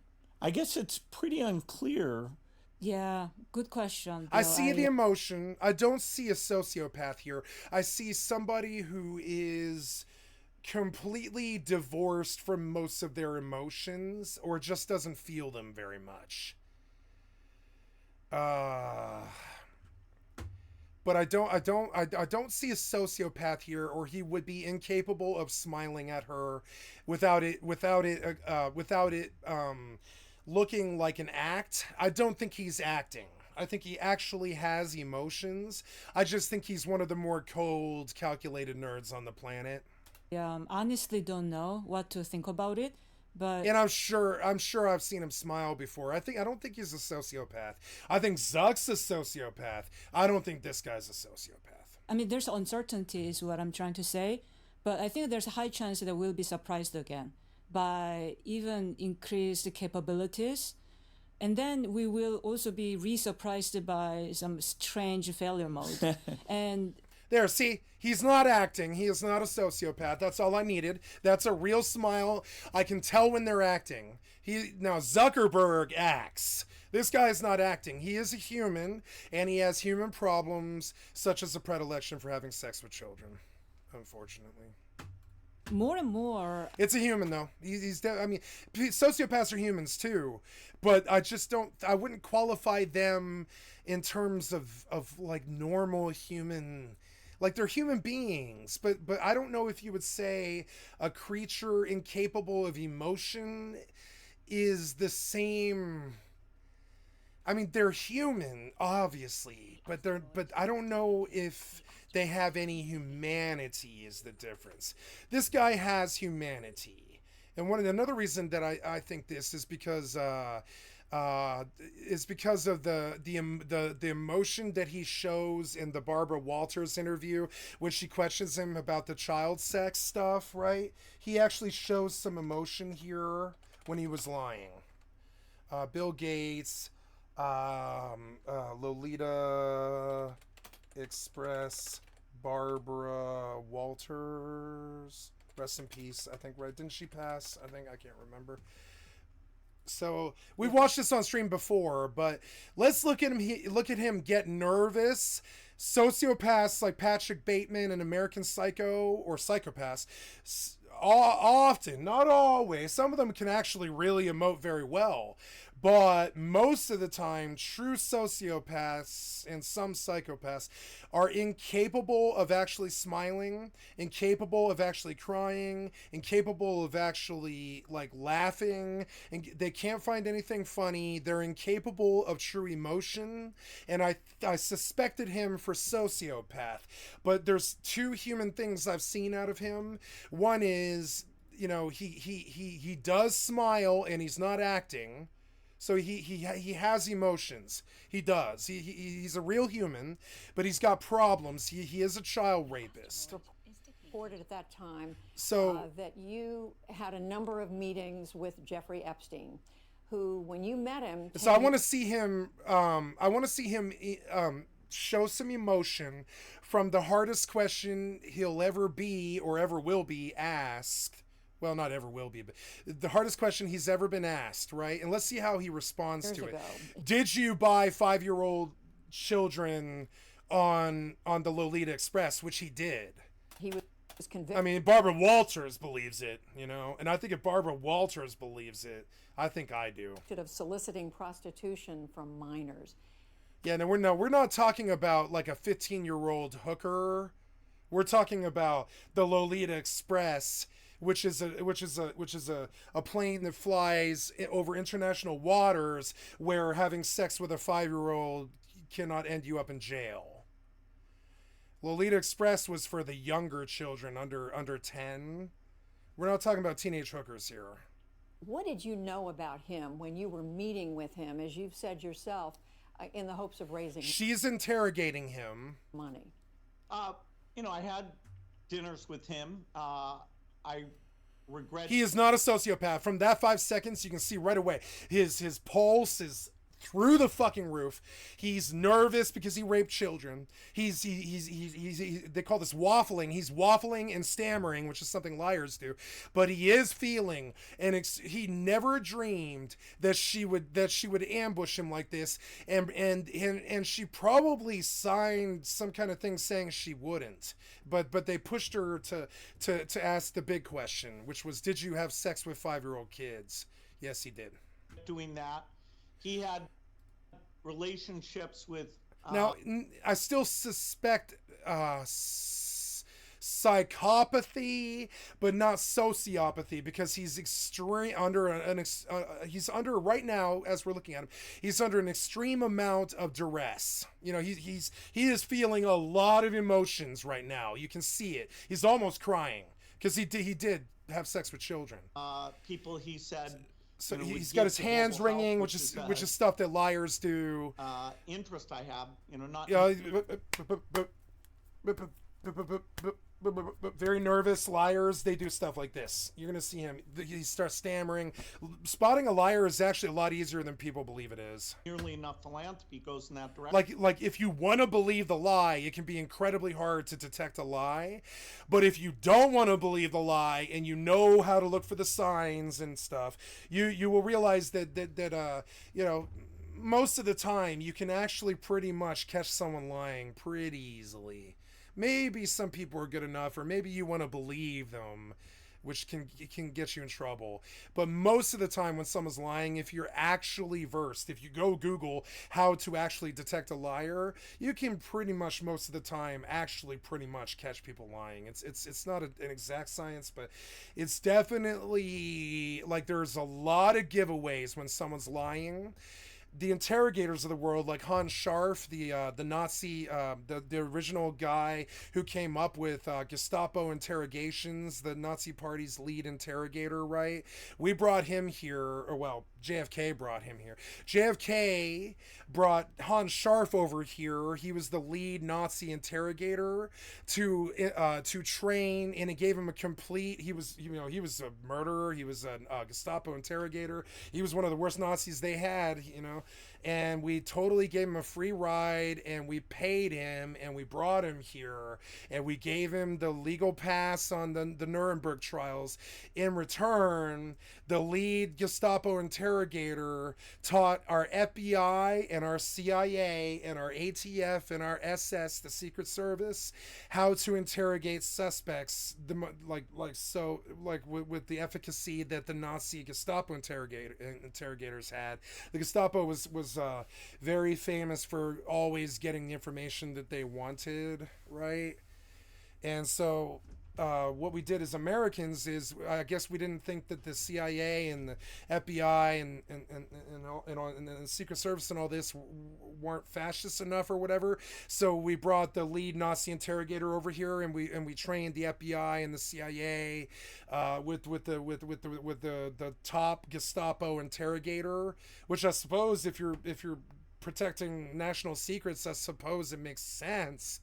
But I don't know about giving the main Gestapo interrogator a ride in the Nuremberg trials just so he can teach the FBI and the CIA how to be Nazi interrogators. I don't know about the value in that or whatever, but I didn't want to get off on that. I mean, that's just true, right? So, but one of the things that happened is when we brought Hans Scharf over here, he taught all of the interrogators in the FBI and CIA how to spot a lie, and those guys taught the public. And so we know how to spot a liar. They wring their hand. Hans Scharf taught us how to spot a liar. They wring their fucking hands. They access their creative side of their brain, which is your left side brain, and they will use their eyes to scroll through fucking files. So you'll see their eyes shoot left. It's a thing that has come up on my stream a lot before, because one of the things I'm not known for is I am not a very gullible person. I sort of believe most people are lying from the get-go, like House, everybody lies kind of thing. So, but in terms of Hans Scharf-esque terms of spotting a liar, this guy is off the fucking chart in terms of like his nervousness, his random access creating lies as he's telling them, his wringing of his hands, his stammering, all that stuff. And plus the flight manifest could be used in a court of law to convict him of child molestation. I mean, the actual flight manifest, if he wasn't a billionaire who controlled the world, we would have got him for the child rape, you know? Correction.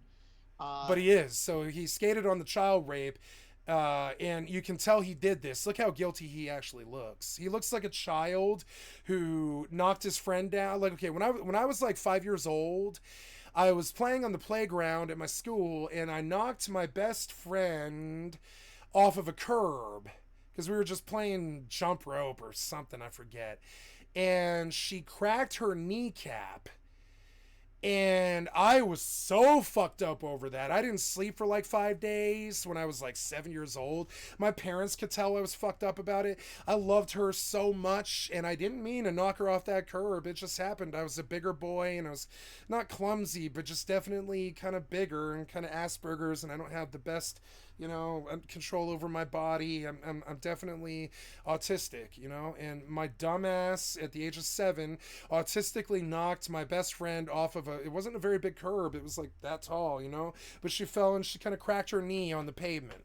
And there was no break or anything, no lasting damage or anything. But I was so fucked up over that for like 5 days and stuff. But I remember how I felt. You know, I remember, you know, I remember how I felt. That's how a human feels when they do something wrong, right? This guy is not a sociopath. He feels so bad for buying those 5-year-olds on the Lolita Express that he's about to cry on camera here. That's how you can tell a real human being. I don't know if you could call a chomo a real human being.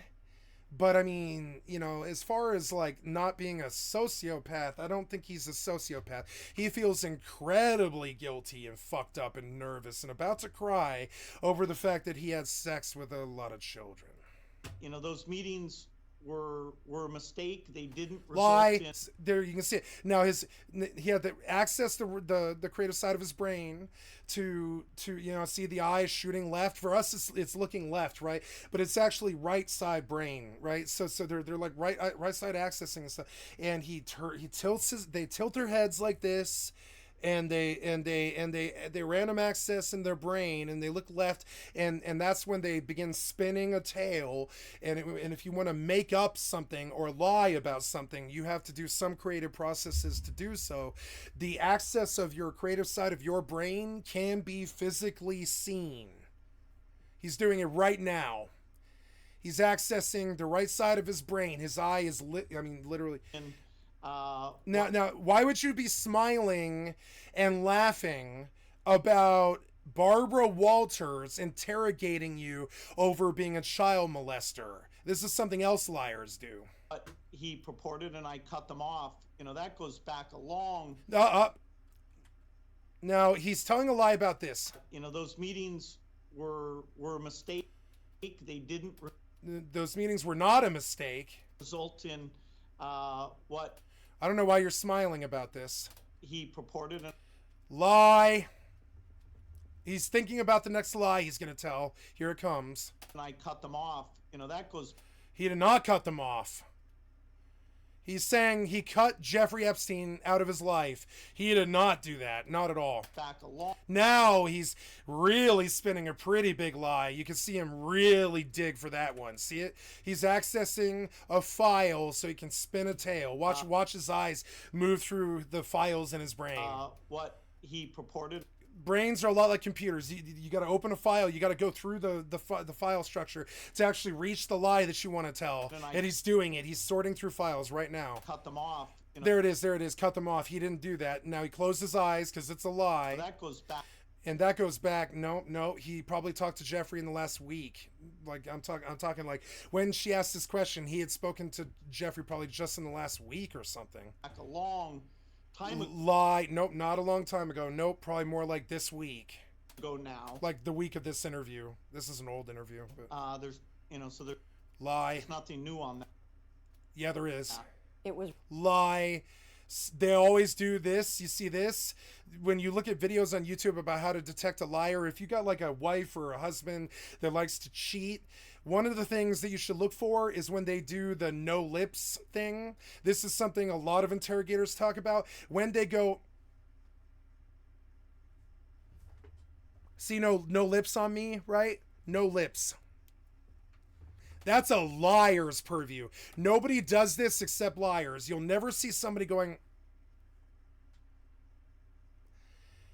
naturally.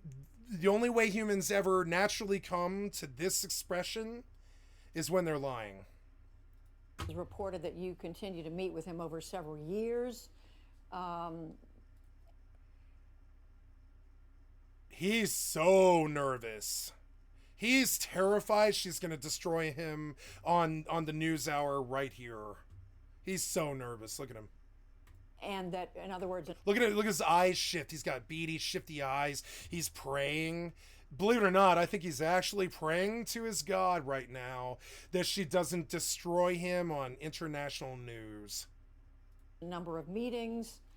What did you... So we got off. I didn't want to get off on Bill Gates's like past. I'm talking about the sociopathy that would be required to put 300,000 of your own peers out of work during the recession in the 90s. Only a sociopath could do something like that. I've never understood the world's inclination to just full-blown love Bill Gates. I've never full-blown loved Bill Gates. I've always been very nervous about this man. Before I was even an adult, I was nervous about him. There were signs about him that just didn't add up, you know? General had handed over control of the company to Steve Ballmer. What was once a laser-focused strategy quickly became fragmented. And this wasn't just... Yeah, this is a good video. So, I suspect that the evaluation will become... So I see emotion here. He's nervous. He's happy.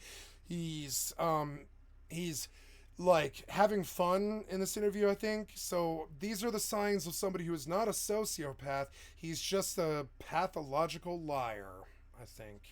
Just because of Ballmer. Not pathological either. He's just a liar. I don't even think I doubt he's pathological because I don't think he lies about most things at all. I think he probably only lies about the things that matter. He was trying to make Microsoft succeed when the battlefield conditions had changed. Microsoft's original mission was to put a computer with Windows into every home, and they... Which is a noble thing, but when you think about how much money that actually costs, like a computer, it's always been, like a brand new computer has always been, except for like, you know, maybe Gateway or whatever, Dells or whatever, have always been like about $750 to $1,000 for a personal computer, or even more if you're a gamer. And so I don't know, like I think he knew this. He knew that if they were to put a computer in every household in just America at $1,000 a pop, how many households in America, right?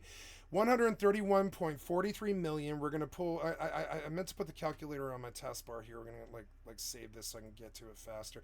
Calculators come up on in my job a lot for some reason. We do a lot of calculation of metas and and all this other stuff. As of November 2023, the United States has 131.43 million. We're gonna take this number, take it to the calculator. No, I want to get rid of that. It's like 131.43 zeros, and this is what the census came up with anyways. So this is 131,430,000 households, which is double the number since 1960, right? 131,430,000 households at the very least, let's say a conservative number for a personal PC, even back then in like 93, would have been $1,000, I think. Oops. So we go times $1,000, and you begin to see where that 600 billion came from.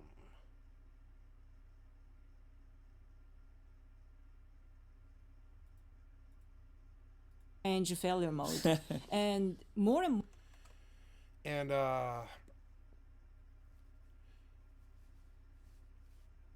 I'm sorry. That is what the PC industry made. I'm talking about Windows. Windows is how much was Windows 95, right? How much was Windows 95?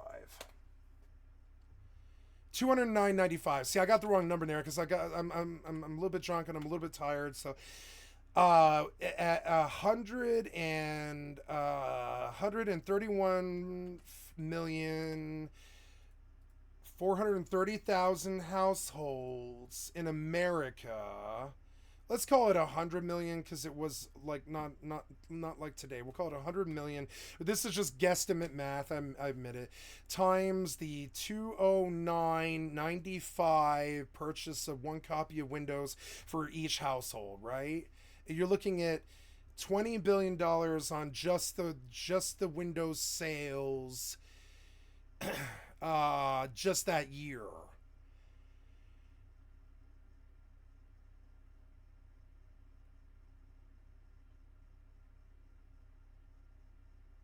Yeah, with the start menu, yeah. And so, so he's always been able to make a lot of money off this.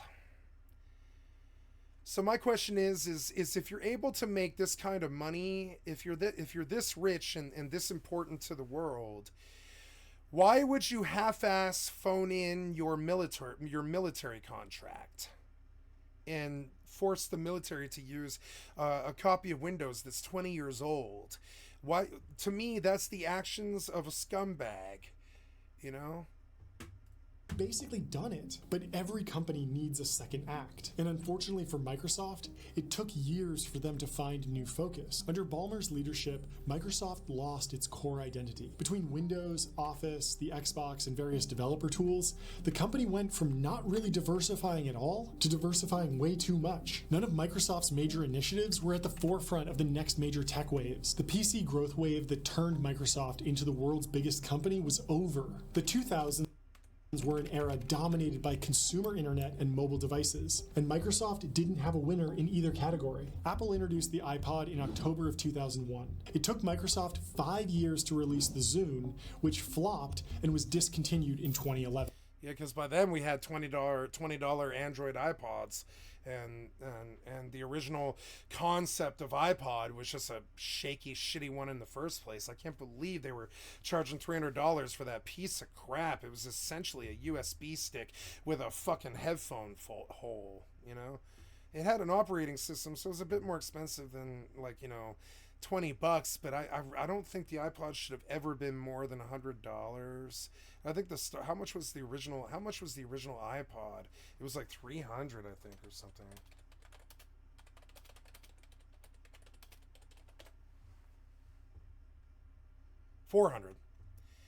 $400 for a piece of crap USB stick with a fucking headphone hole in it. I never did buy an iPod. Even when I was young, I was like, there's no way this could be worth that much money. And I still feel this. The iPhone was launched in June of 2007. It took Microsoft... I never bought an iPod. I was like the only kid. I mean, I was poor too. I mean, that was part of it. I was poor, I admit. I was poor when I was a teenager, you know. Poor now. I've always been poor since like past the age of 10. So like I was poor and I couldn't afford it. But the other thing was I just didn't think the product was that good. But you know what I did buy? Was like $10, $20 iPods. And I would just break them. But I did have an iPod before my friends had one. It was a crappy, Hong Kong knockoff that was a piece of crap little black thing that was like the size of a, like, I don't know, a stick of gum or something like that. It had like 1 gig storage, so I couldn't even put more than like, I don't know, 5 albums on it or something like that. And it was like funny, but I was able to listen to MP3s before my friends because I just wasn't willing to spend $400 on a crappy iPod. So I just, I think my first purchase on Amazon ever was like a $29 fucking rip-off Hong Kong iPod that lasted like, I don't know, that iPod lasted too. It lasted like 4 years or something like that. It didn't have the nice fancy screen, but it was a lot smaller than the iPod. It was like a tenth of the size of an iPod, so it fit in your pocket a lot easier. And it did the same things that the iPod did, except for games. And, you know, and it was just, you know, it had a screen and everything. And I don't know why you would spend $400 when I got 10 iPods for 200 over the 5 years that I was using those. I lost like 3 of them. 2 of them were stolen, and one of them I gave away. But in the end, I still had, like, you know, a comparable device, 10 times the amount of devices I was able to lose and give them away and stuff like that, right? At that price, $20-$30 for knockoff iPods. But they worked fine. They worked exactly the way the iPod did. And I really just never thought that Apple was a good company. I never thought that iPod was a good product. I never thought the iPhone was a good product. I don't think the Apple iOS was good. I don't like System 7. I'm not a fan of the Apple. 3 years to release the Windows Phone, which also completely flopped. Yeah, which should have flopped, because at that point we had the same thing. Instead of $20 iPods, we had $20 Android phones. So why would we spend any money on why would we spend $400 on a Windows Phone when I can get a crappy $20 Hong Kong knockoff that still does the same exact things? It just doesn't look like it's very much money, you know? Which honestly, back in those days when I was a teenager, it was actually helpful when a device didn't look like it was worth $500, because I had friends who would steal phones and shit. I had a bunch of phones stolen, you know, not because they didn't like me, but because I hung out with junkies who would steal stuff, you know. I had phones stolen from me and shit like that. So like, yeah, like I was not into paying $400 fucking for some crappy iPhone or whatever. And I don't know about that. I'm still not. In 1997. So like, I miss me with that entire Apple marketing campaign, from iPod to iPhone to iMacs and you know, and all that shit, right? Missed me with all of it. I did not buy any of those products. I was like, nope, I'll take my little $20 knockoffs or my rip-off Gateway Dell PCs or whatever. I'm not paying you that premium Apple fucking money for some product that some knockoff fucking bootlegger can charge me a tenth of the cost for and get comparable performance. I'm not going to do that. I've never been that into like these Cadillac of cell phones or Cadillac of iPhones or whatever. Like, I don't care about your brand or whatever. What I want is a product that works and pay the least amount possible. It took Microsoft 12 years to put out a competitive product. And so I don't know how he thought that I could have talked. I could do Microsoft better than Microsoft. When I was like 17, I could have told him that fucking Windows Phone was going to fail so bad. It still fails. Like, I could have told him as a child that was going to fail. I don't know why these fucking grown businessmen didn't know that wouldn't, that I don't know why they thought the Windows Phone was going to work. I, as a child, could have told them it wasn't, and I still feel this way. Product. And when it did arrive, it was Bing. Today, fucking Bing. Google has 92% market share in search. Bing has just 2%. You know what? I always kind of wondered about that choice to call it Bing, because as far as cherries go, I'm fairly sure that Bing is like the worst cherry of all cherries. There's maraschinos, and I mean, there's all kinds of cherries out there, but I'm fairly sure that Bing is like the crappiest low quality cherry. I realize it's silly, but I really feel this way. I'm pretty sure Bing cherries are actually the worst cherries that there is. It's kind of funny. I'm fairly sure most of the people in the world believe this too. So I don't know I don't know how he came to that marketing name for that crappy browser, because Bing, when I think Bing, I'm like, yeah, isn't that the crappy dark cherry that tastes sour half the time and isn't that good, you know? These launches were reactions. Exactly like their browser. And none of them played to Microsoft's strength. It's fun. It's like, it reminds me, like, there's a word for this. Like, okay, the guy who sued Nintendo was named Bowser, Gary Bowser or whatever. Like shit's so funny. Like, sometimes you just can't make it up. It's just silly. Reality can be very silly randomly. I love it. strength. The company that had been such a fearsome leader became a meek follower. But the incredible... No, he is sociopathic when he's comfortable and in his element. He is a sociopath. He shows no, this guy is showing more emotion in this frozen frame than I think I've ever seen out of Bill Gates in his entire life. He's like a Ben Stein type in terms of he's sort of dry and sort of boring, strength. The company that had been such a fearsome leader became like I don't see emotion on this guy's face. I see sociopath, and I've always thought this about him. But when I've done the closer looks, I'm like, no, this guy feels emotion. I can see him smile. He is an emotional person. He does feel emotions. He is a human being. He's just a child rapist. A meek follower. But the incredible and ongoing success of Windows had left... So let's look at the rest of that, or not. Yeah, did I bail out of that interview? Yeah, because I'm not trying to sit here and assassinate Bill Gates' character for 12 hours on my stream. That's not the goal here. I'm just trying to, be real about what I thought had occurred. Be accurate about it. I think most of the world still thinks of him as this philanthropist who gave us the greatest thing we've ever got. And sure, those things are true, but I think one of the reasons he is the #1 philanthropist of all time is he's also maybe, who knows, I've never seen him rape a child, but he might be the most rich child rapist on the planet. Nora? Carter, powerful interviews and such important... I can't believe... I want to watch this again. Out of that major recall involving more than 2 million Tesla cars, that's nearly all of the electric vehicles Tesla has sold in the U.S. CBS's Carter Evans tells us how the company... I think in the areas of CEOs and managers and gods and managers and such, in that realm of COOs and CEOs and all that, I think, but I'm not sure. I'm fairly self-sure that most CEOs tend towards the autistic sociopathic tendencies, right? I think it's kind of common for CEOs to feel no emotions about the people that they destroy in their daily business goings and such, and feel no emotions about massive losses on the stock exchange, feel no emotions about their product being denigrated or whatever. I think CEO, large company leadership, sort of leads to a non-emotional execution.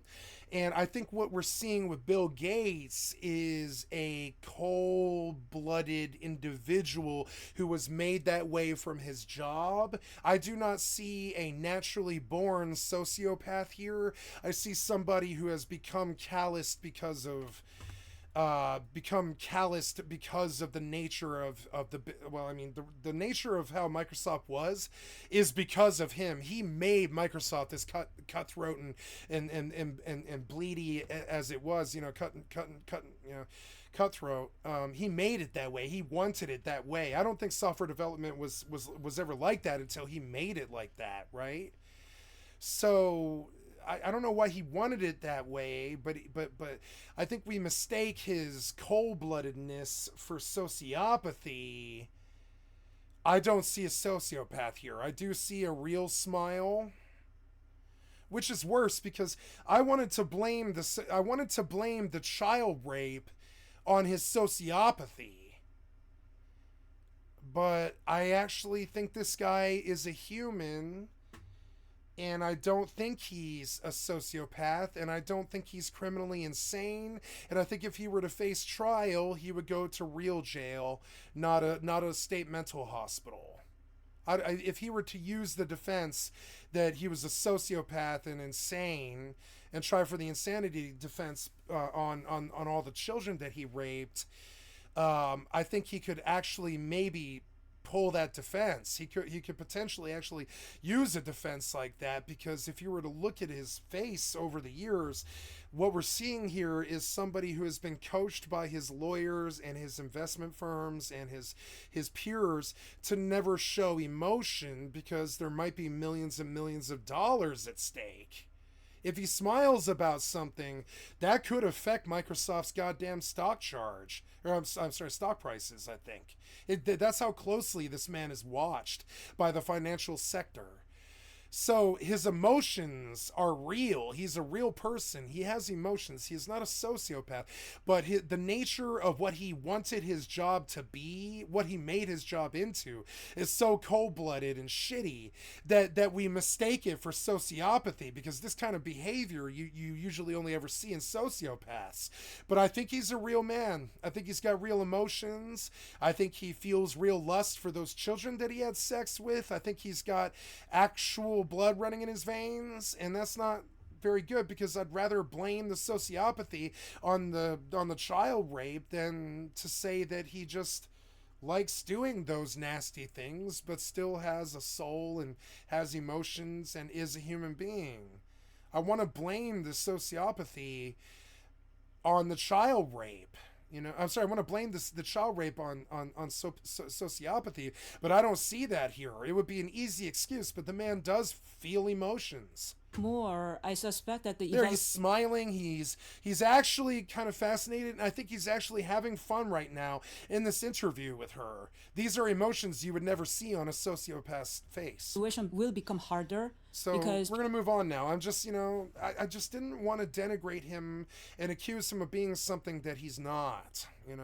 Microsoft with one key strength. I'm totally fine with calling him a child rapist, because I've seen the manifest on the Lolita Express. He chartered that plane like 10 times, 12, 15 times. I mean, he's definitely left a paper trail of the times that he patronized Jeffrey's child sex ring for the Lolita Express. He left a paper trail for that. Distributing I've seen it. to enterprise customers.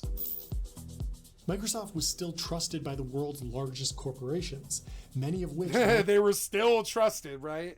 But by Y2K, we all secretly believed that Microsoft could somehow accidentally usher in the apocalypse. The more dependent we become on these computers, like dude, I've been a heroin addict, I've been a speed addict, I've been an alcoholic.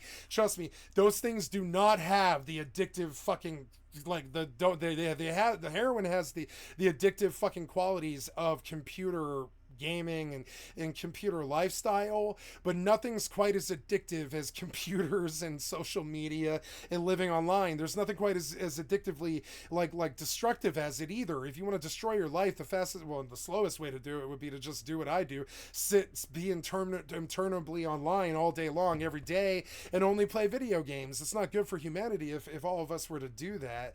But I mean, I didn't do that till I was like 40, so I mean, it's not something I did my whole life. I lived my life.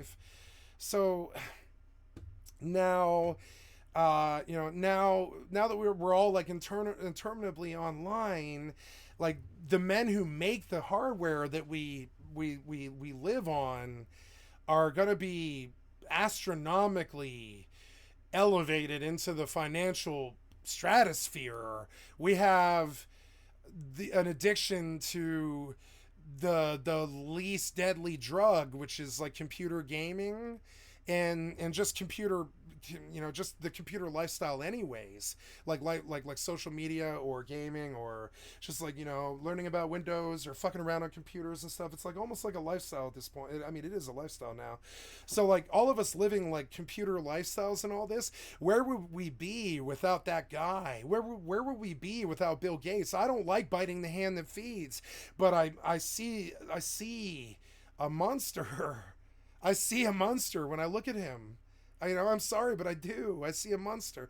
Not for the things that the conspiracy theory people are after him for, but for the things he literally did that you can factually prove, which is the destruction of the software industry, the charging of $400 for Microsoft Windows, the military empire debacle, the Lolita Express debacle. I see someone here worthy of derision. And on Windows and Word, they needed to leverage those relationships next time there was a major tech trend. In the early 2010s, virtual and augmented reality technology looked like the next big thing, so Microsoft got to work. They introduced the Xbox Kinect in 2010 and the first HoloLens in 2016. But Microsoft ultimately believed that augmented reality was too cumbersome for everyday consumers. So yeah, it seems like they really believe that AI and VR are the future, but I wonder sometimes if we are so, what's the word, like two-faced, or we're also, what's it called, like borderline personality or whatever. We're also split personality now, that I think it's impossible for us as a culture, with all the TikTok going on and all the fast like living and all this, right? It's impossible for us to sit down and just do one thing like mixed reality VR Portal. I think it's got to be a mix of, oh, I'm on my phone looking at social media and at my girlfriend's butt pics or whatever, and I've got another TV running on the side of my computer that's got Breaking Bad on, and I've got a tab open on my browser listening to a YouTube video at the same time that I'm listening to Breaking Bad, and I'm like jacking off with my left hand and using a mouse to surf porn with my right hand, and I'm such a multitasker that I don't believe this Microsoft, we're going to sit on VR for 18 hours a day and focus on one single thing, is very intelligent to make in their business plan or business model. This idea that this culture can sit down and just do one thing like VR anymore is a bad assumption to make. I think most people are like me. They want to play 3 games at once. They want to be watching social media while they're doing it. They want to be watching a YouTube video while they're doing it. Like, ideally, you're getting a blowjob from your girlfriend while you're playing video games, and you have zero commitment or any work to do to receive it or anything beyond loving her and being with her and taking care of her or whatever. So, like, ideally or whatever. And that's the life that we all kind of aspire to, right? And not this, let's sit down, put on a VR helmet, and focus on mixed reality for 10 hours. I don't think that's in us anymore as an American culture, or just really the internet culture. I don't think we can sit down and pay attention to just a VR game anymore. And I think that's kind of like something about that technology that they did not maybe think about so much, is we now kind of want to be in both worlds, right? So to me, an ideal VR helmet is somehow taking up both of my eyes' bandwidth, but I'm still able to focus with my right eye on a second screen or a cell phone or something like this. I don't know what they could do to the tech to make something like this, but the idea of strapping on like some kind of veritable diver who's ready to go to the bottom of the ocean or whatever on a more shallow trench or something, the amount of preparation and dedication it takes to do VR is not necessarily something I think the fragmented TikTok culture is actually willing or even able to do. And I think this is true of modern video games too. I think they think that we're going to sit around and just play the new Call of Duty for 2 solid years until they make the next Call of Duty or something like that. But I don't think most gamers are like that anymore. I think they've got Call of Duty running on their PC. I think they've got a PlayStation running on a TV, like right next to their monitor. I think they've got a PlayStation controller in their lap or something like that. And I think they're watching YouTube on the main while they play Call of Duty or whatever. I really do. I think a lot of people are like this now.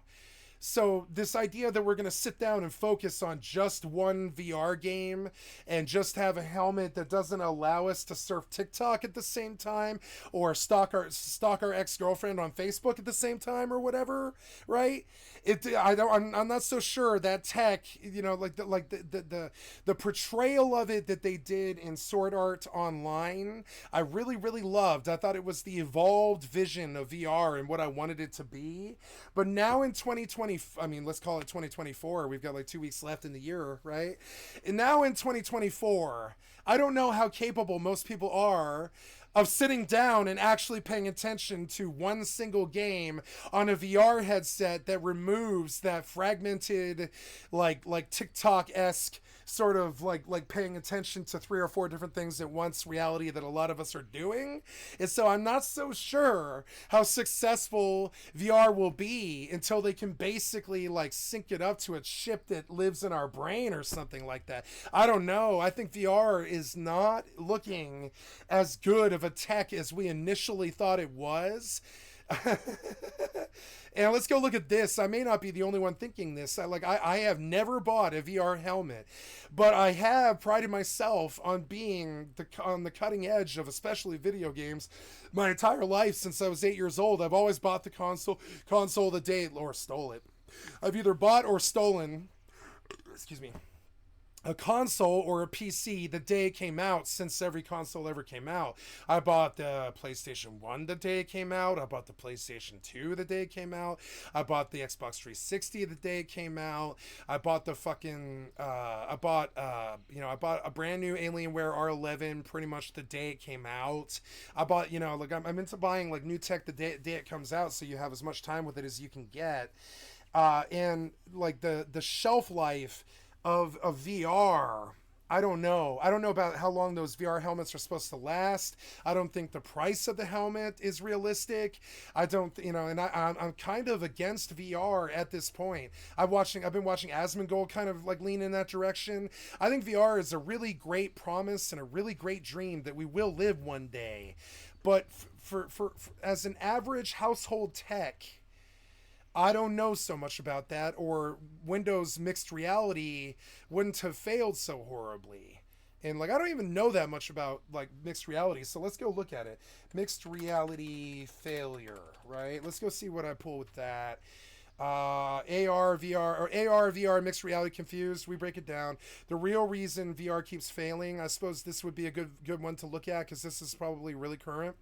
So let's go look at this and see what other videos pop. Thank you, Going Indie, for the excellent content from my stream. I've liked and subbed to your channel. And we'll go back to the military empire explained in a minute, but I mean, I come from the Facebook, social media, TikTok, fucking fragmented culture, more so than most of the boomer peers my age, and it's impossible for me to sit down and focus on one thing anymore. I'm a lot more like XQC than I would care to admit. Detachment from reality. People plugged into virtual reality that ignore the world around them. For me, this stuff is all about like helping people connect. See, now this is a sociopath because when he's smiling, he is thinking about the execution of the smile, and he is acting because he has to act when he portrays emotion in public. He feels no emotion. And I have some great degree, actually, of sympathy for this man. It cannot be easy. It cannot be easy to have to act like you have emotions your entire life. That is like you are putting in an Oscar performance, an Oscar quality performance. I have some sympathy for this particular affliction, right? Even though it's two-faced and shitty, and I don't like sociopaths, and I'll never say that I do, but I mean, I'm just saying I do have some sympathy for this affliction because it's like, that cannot be easy. He's putting in like a fucking like an Oscar-worthy performance on this fucking podcast to try and convince the world that he feels real emotions. So he's smiling as an act right now, and how much work he's actually putting in to make the world believe that he's a real person who has real emotions and stuff is frankly something that I find honestly, well, sickening. Also, it sort of inspires me, though. It's the amount of dedication he has to appearing normal is actually really, like, very dedicated. And so he obviously is a human. He's obviously a real human, or he wouldn't care enough to do all the acting, But I don't think he feels emotions. So when you see this thing on his face that I guess you could call a smile, sort of, you're like, wow, he's a pretty good sociopathic actor. It's ingrained in us as humans to push the bounds of our existence, constantly seeking new heights and horizons. I always kind of thought, while The Dark Knight was, what's his name? Christian Bale's best work, I still think that American Psycho was the one that he actually tried really hard to do. And I think he played American Psycho the best because I believe that particular actor actually is sociopathic. I've never seen him naturally emote in any of his movies. He's that deadpan stoic, like Batman. It's one of the reasons why they give him roles like American Psycho and Batman, because those roles are stoic and they show no emotion. Bruce Wayne is not known for... Bruce Wayne is known for showing emotion, which is what was so cool about Batman in the first place, is all the villains are actually psychological phobias, and Batman himself is a sociopath who lives a borderline prison. It's a really psychological concept, Batman. There's a lot of higher level psychological stuff going on in Batman, unlike most comic book shit, right? And one of the deeper things about Batman is he is kind of a sociopath, and the way that Bob Kane, the creator of Batman, originally explained this, because they didn't know what sociopathy was until basically American Psycho, like 1985 or something like that. They didn't even know it existed. It wasn't in the DSM or whatever the fuck their manual is for psychological stuff until like 1987 or something like that, right? So we were just now beginning to understand how much of humanity is actually afflicted with this kind of stuff, borderline personality and all this other stuff. And I would say that, Batman is the original pop culture icon who was a sociopath, because we know that people who get their who watch their parents get killed in front of them tend to be sociopath. They don't feel emotions anymore because they witnessed something so horrible that they can't feel emotion anymore. They can't feel sad or fear or laughter or whatever because they watched Jack Napier kill their parents in front of them when they're like 5 years old.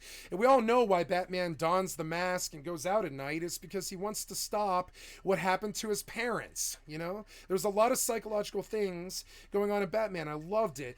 And but I always thought Christian Bale went a lot further than he should have been able to do, because most acting has to do with emoting.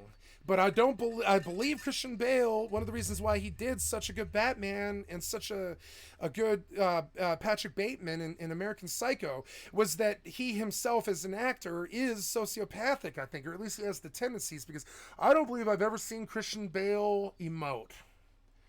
That stoicism that he sells in that Hollywood image of his, I don't think it's an act. I think he actually is like Bruce Wayne, the depiction of Bruce Wayne in, or even Patrick Bateman in American Psycho. I think that's who Christian Bale is actually like. I don't think he's a weird, sick, crazy person like Patrick Bateman as an actor. The real actor is not a sick, crazy sociopath or anything like that.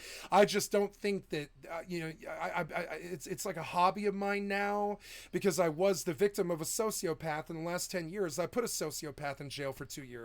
A man who felt no emotion about anything, including beating the shit out of me like 6 or 7 times, threatening to kill my ex-girlfriend if she didn't leave me and leave the house, and doing stuff like trying to kill me with a circular saw. Exactly like fucking, he was a sociopath, exactly like fucking American Psycho. Exactly like that. He tried to kill me with a circular saw the exact same way that Patrick Bateman tried to kill hookers with a fucking circular saw. It was fucking crazy. He came after me while I was on the phone with 911 with a circular saw.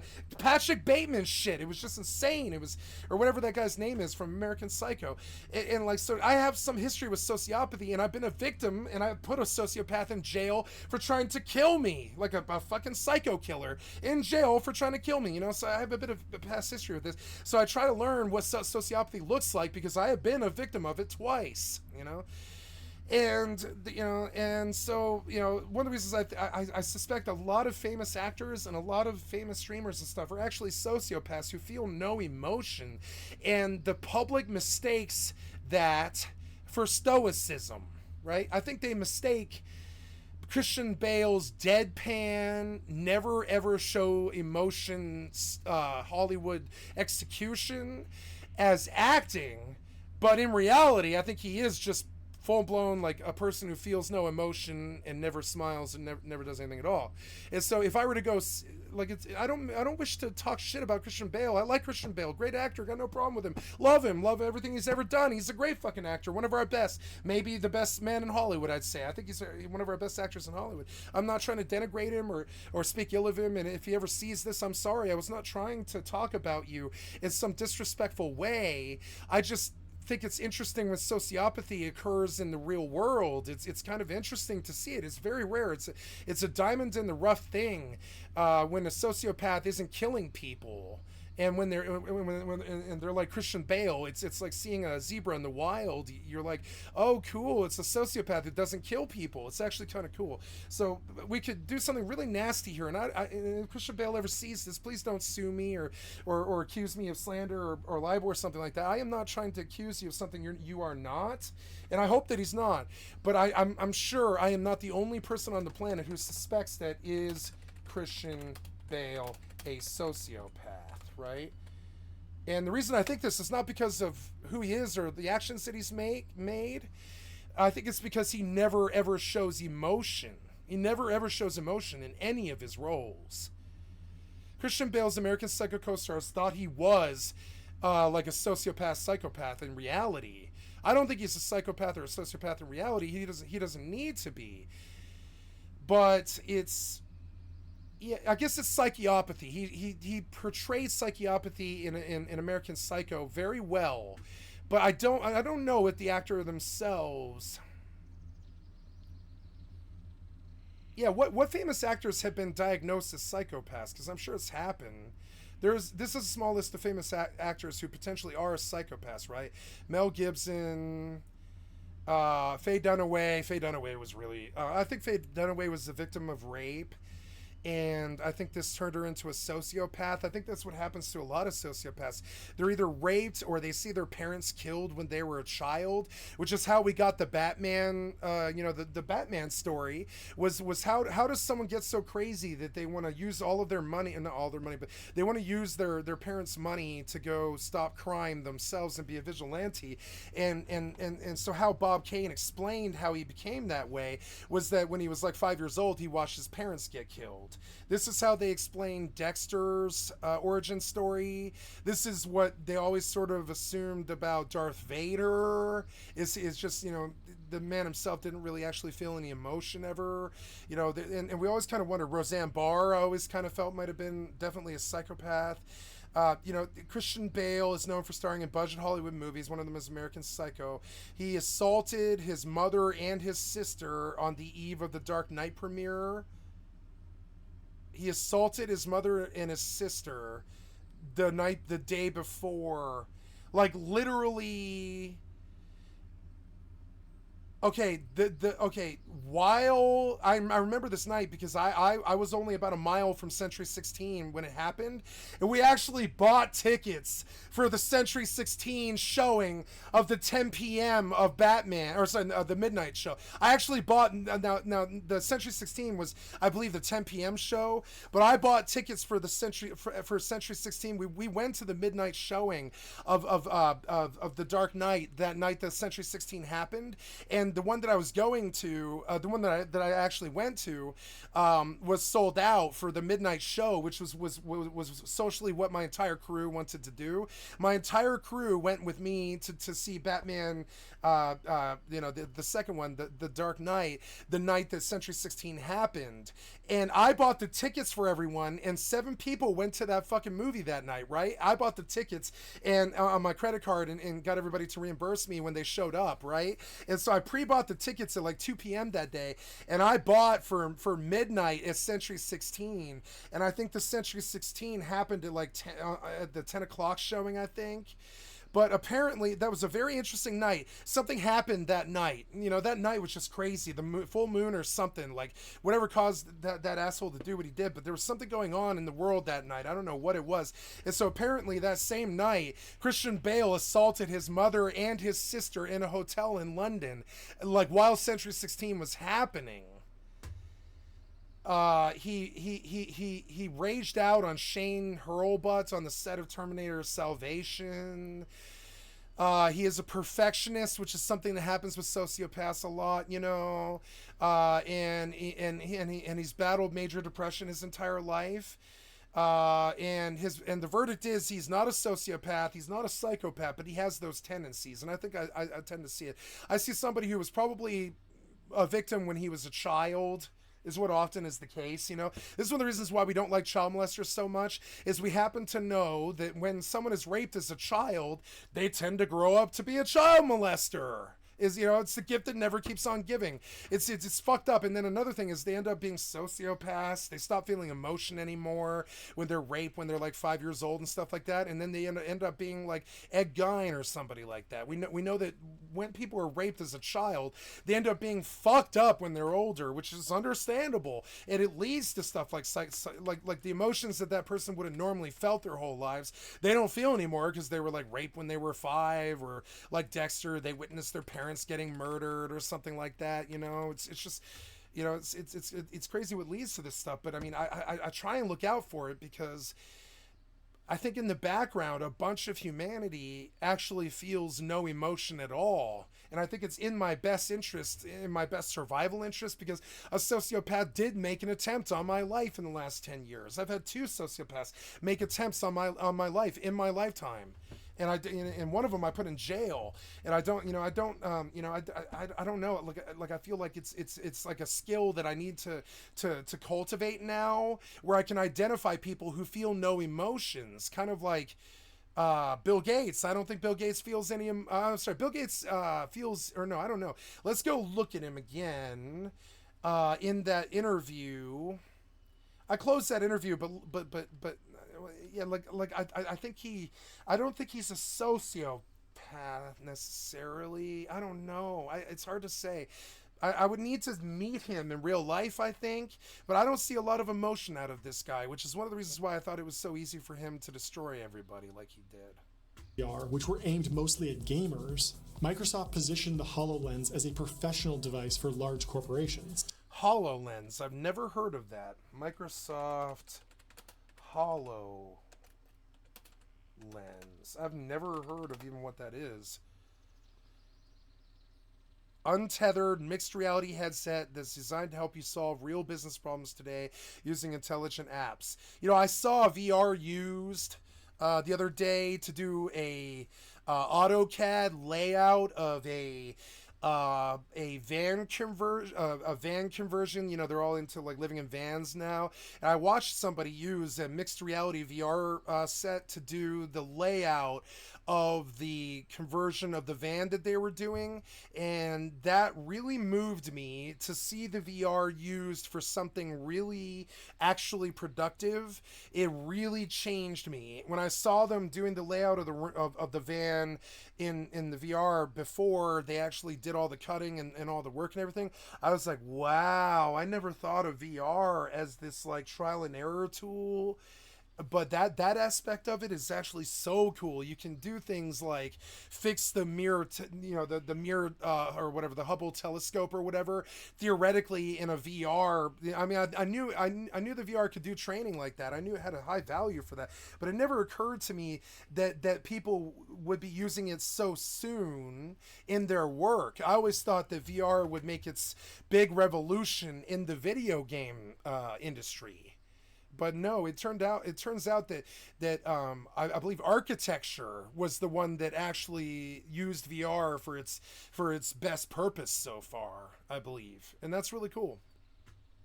Certain of our virtual future. I know we're doing 5 videos at once. I'm sorry, I'm fragmented. I apologize. Change their name to Meta for the metaverse and invested I really don't like the word meta anymore. I don't want to hear the word meta ever again. I don't think anybody knows what the word means. It's a word. It's kind of like that word boomer. I guess we can use it incorrectly, but I still don't like the fucking word. We can use it incorrectly, but I mean, it's but I don't like the word meta anymore. I think it's been overused in the fucking, like, as of like today, I don't ever want to hear the word meta again. I think it's a word that gamers who are overcompensating due to lack of skill use way too much.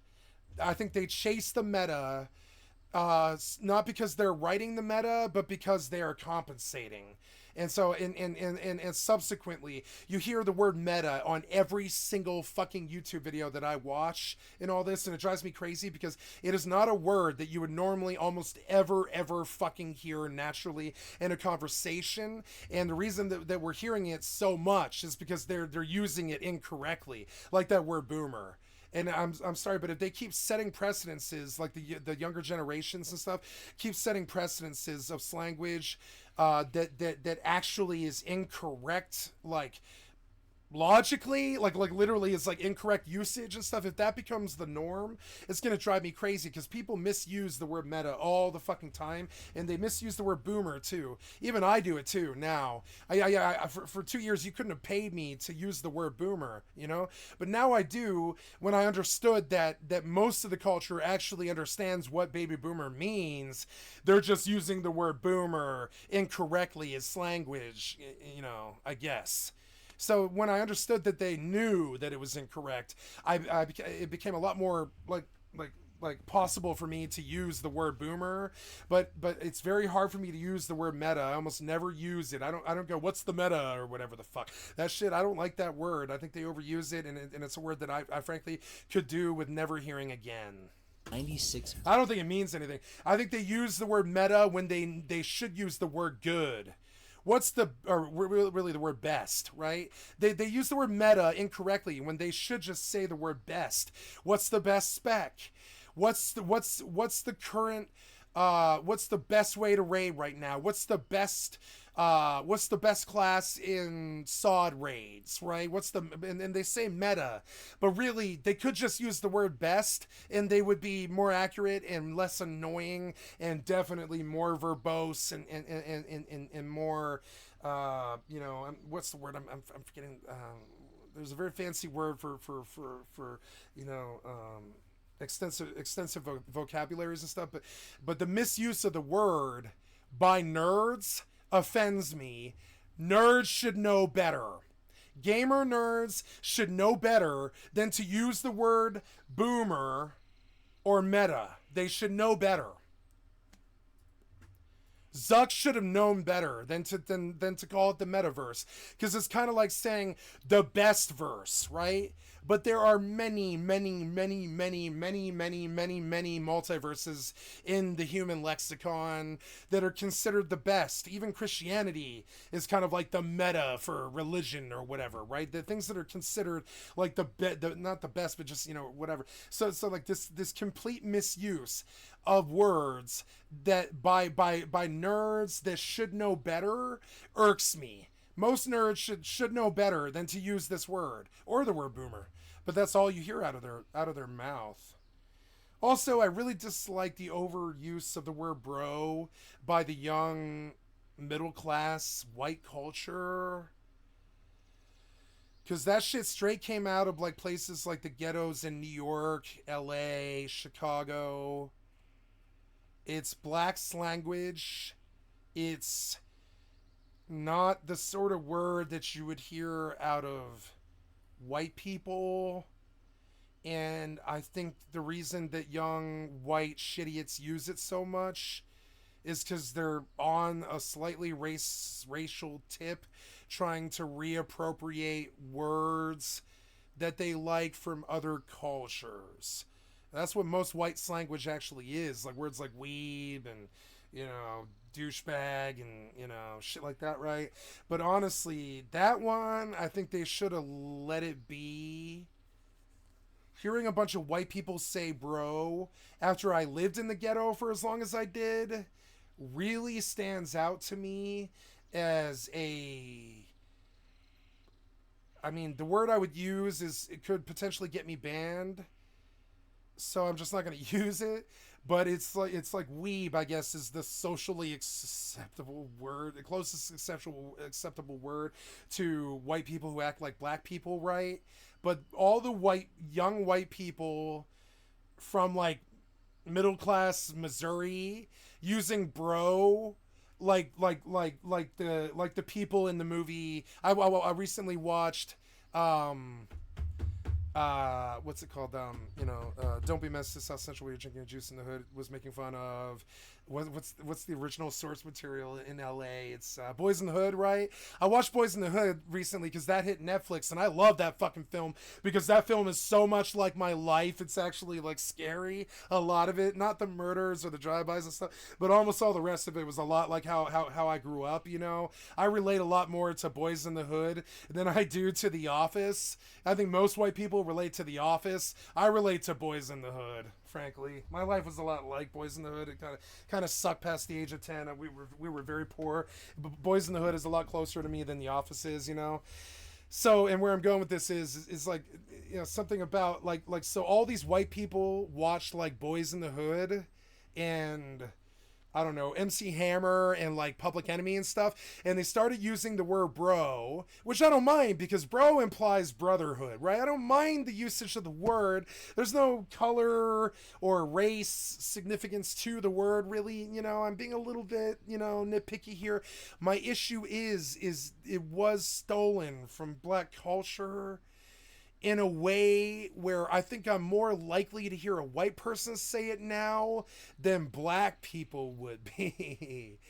And that stuff always kind of bothered me. And so subsequently, I don't believe I've ever called anybody in my entire life, not even once, unless it was literally in a like farcical or almost like, you know, what's the word, like funny, or like unless I was doing it on purpose to be funny, I've never voluntarily called another dude bro in my entire fucking life. And I actually really like, I love when like other cultures use it, but I don't like it when white people do it.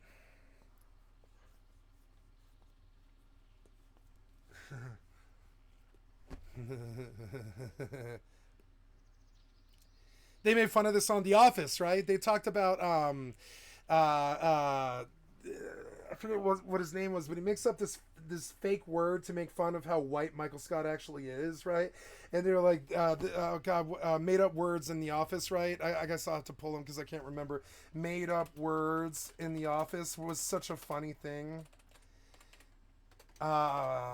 Dink and Flicker and list of made up words from the Office. Okay, Reddit will not let me use a VPN because Reddit is full of criminals. List of Michael Scott's made up words. Wow, I cannot go to Reddit on a VPN anymore, which is just fucking crazy. 18 delightful words from the final season of The Office, right? Dumpster man, chore wheel, Stairmageddon, Belsnickel, right? Bildenkinder, formation children, Bund, chore wheel was actually such a good one. Coolio is, no, The Office did not come up with Coolio, you fucking idiot. Dumpster man, fool ass, right? Fool ass, not half ass, but full ass, right? Irish exit. I hate goodbyes last week, so when I left Under Mifflin for good, I pulled the old Irish exit, just slipped out without making a big deal. The Irish exit, what the fuck, man? It's fucked up. Kitchen witch, kobold. Kobold is not kobold is not a fucking office word, you idiot. Sausage factory is not an office. Office did not come up with a lot of these, but some of them they did. The one I'm looking for was this word that the African American guy working in the factory side of Dunder Mifflin makes fun of how white Michael Scott is, so he makes up slanguage makes up slanguage to try to trick Michael Scott into stealing the word, because white people steal slanguage all the time, right? And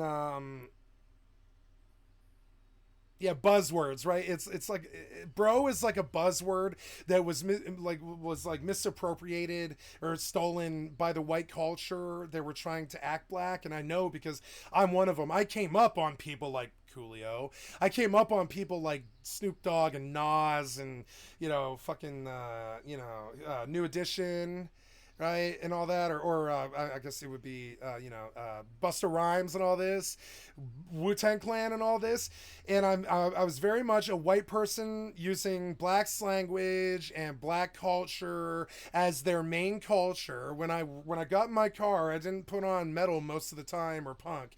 I blasted Wu-Tang and rap, right? I would always, but sometimes it would be new metal like Korn, but most of the time it would be fucking like really deep ghetto rap. Like one of my favorite rappers is one that most people I know can't stand, but I used to really fucking love them. Mobb Deep. Most white people that I know, or even more than Mobb Deep, would have been most people that I know, most white people I know really cannot actually stand sitting in a car and listening to E40. E40 is so black that most white people can't stand it. I love E40. I love E40. He's like my favorite rapper almost. And like inside, I used to take great pleasure in putting like 5 or 6 white people in my car. I had or later on I had an SUV that one of my best friends sold me, an Eddie Bauer edition Ford Explorer. Right, he sold me my mother and I for like $3,500 because it was on its way out. And so for a while I had an SUV, and I used to like fucking throw like 4 girls in the back and 3 dudes in the middle seat, and 2 girls sitting shotgun or whatever. I fit like 9 people in my fucking Ford Explorer, and I would bump Mobb Deep, and it would drive all of my white friends fucking crazy, because not one of them came up in the ghetto like me. Not one of them came up in the ghetto listening. They were all middle class. Like I mean, I came up rich, but by the age of 10, I was living in the ghetto of Long Beach, going to a school who taught me 2 hours of Ebonics and 6 hours of recess. I actually came up like about as black as a white person actually can. I lived in more ghettos than some black people have, and like honestly, it's I get very careful about that misappropriation of the fucking slanguage about certain things like that. Like, bro is a word that I've only ever heard used by black people until white people misappropriated it and started misusing it. And now I consider the people who overuse the word bro, it's like this literal, like it's like an idiosyncrasy that you can use to profile certain types of people who want to reappropriate black culture, who don't actually like black people. I love black people, got no issue with, but I noticed a lot of white people who use the word bro, I don't think actually like black people. Kind of, it's kind of crazy. It's like they want to steal the word. But because it was a black culture word for 30 years or something like that. Now it's just a language word in the culture. It's been reappropriated to everybody. Everybody says bro now. But it used to be bro and yo was language that the little clockers would use on the corner, little gangbangers and stuff, young kids who were too young to face felony charges. You would see them in The Wire and stuff, or if you lived in the ghetto like me, you would actually see them when you would see drug dealers on the corner and shit. You would see young little clockers is the word for this. They made a movie about it even called Clockers. Like these little kids who can't go to jail because they're so young that all they get is juvenile. All they do is go to juvie, and they're honestly, a lot of murders in the ghetto are done by 13-year-old kids who can't be sent to jail because they're minors, right? It's fucked up, but it's true. A lot of gang violence in South Central is actually youth-based violence done by kids who can't go to jail for life, right? And so that culture, they came up with bro and yo, and I think it was best left with them. I don't like that white culture misappropriated that word, and I've never voluntarily fucking used it in my life, And so we'll kind of struggle with this. Like one of the things I used to do, I don't do it anymore because the gamer culture is so entrenched in the word bro that you literally cannot talk to somebody under the age of 25 on a Discord or Fortnite chat or otherwise, whatever, or even in real life, without hearing at least one bro tossed into every single sentence. And bro is also used as like an exclamation now. And it's used as a verb now. It's used as a response now. It's like this catch-all word that was like reappropriated and stolen from black culture that really, really, really stands out to me when a white person uses it. Because most of my life, until I was like 34, something like that, 36 maybe, you wouldn't hear white people using the word bro. Not until 5 or 10 years ago. It wasn't really a white word, maybe 20, I don't know, something like that. 5, 10, 15, 20 years ago. It's something like a little bit more modern, but most of my life until I was like 26, I didn't hear a white person use the word bro. So when I hear a white person use the word bro, I cannot but help think of this other word that we used to call white people who have appropriated other people's cultures, such as weeb. There was another W word that I used to call white people who were acting too black. And I'm one of those people. I came up in the fucking ghetto. I have been robbed at gunpoint in the fucking ghetto at 4 a.m. by a black person. I have definitely lived in the ghetto. Like I've been there. I've done that. Lived in the ghetto for 10 years. I definitely have lived in the fucking ghetto. And and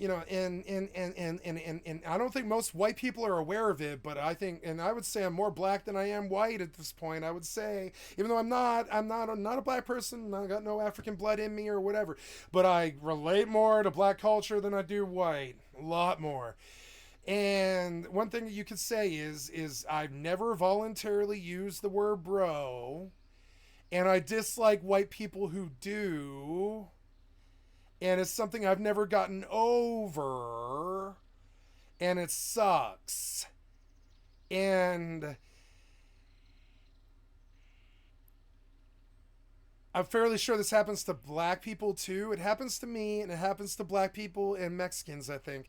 But every time I hear a young, urban, white male say the word bro, my brain immediately thinks the sentence, oh no, there's another young white boy trying to reappropriate black culture who's totally unaware of it.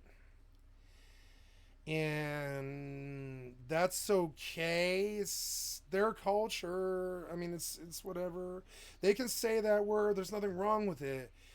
But when I hear a young person who's white use the word bro, honestly, they've got to prove themselves to me as a person after that. Or I immediately sort of dislike them. And I hold something against them, and I don't like the bro culture out of white people. It was like reappropriated by fraternities in like the 90s, and that's cool. That's how language goes. I'm not saying it's bad that happened. I'm saying that it bothers me in particular when I hear white people overly using the word bro just to use the word bro, or whatever, and I'm not a grammar Nazi. I don't care that they use it. It bothers me that I immediately think the same sentence every time when I hear a white person say bro. I immediately think, oh, another white person biting on black culture. And it's hard for me. It's hard for me to hear all these young 20-somethings being like, bro.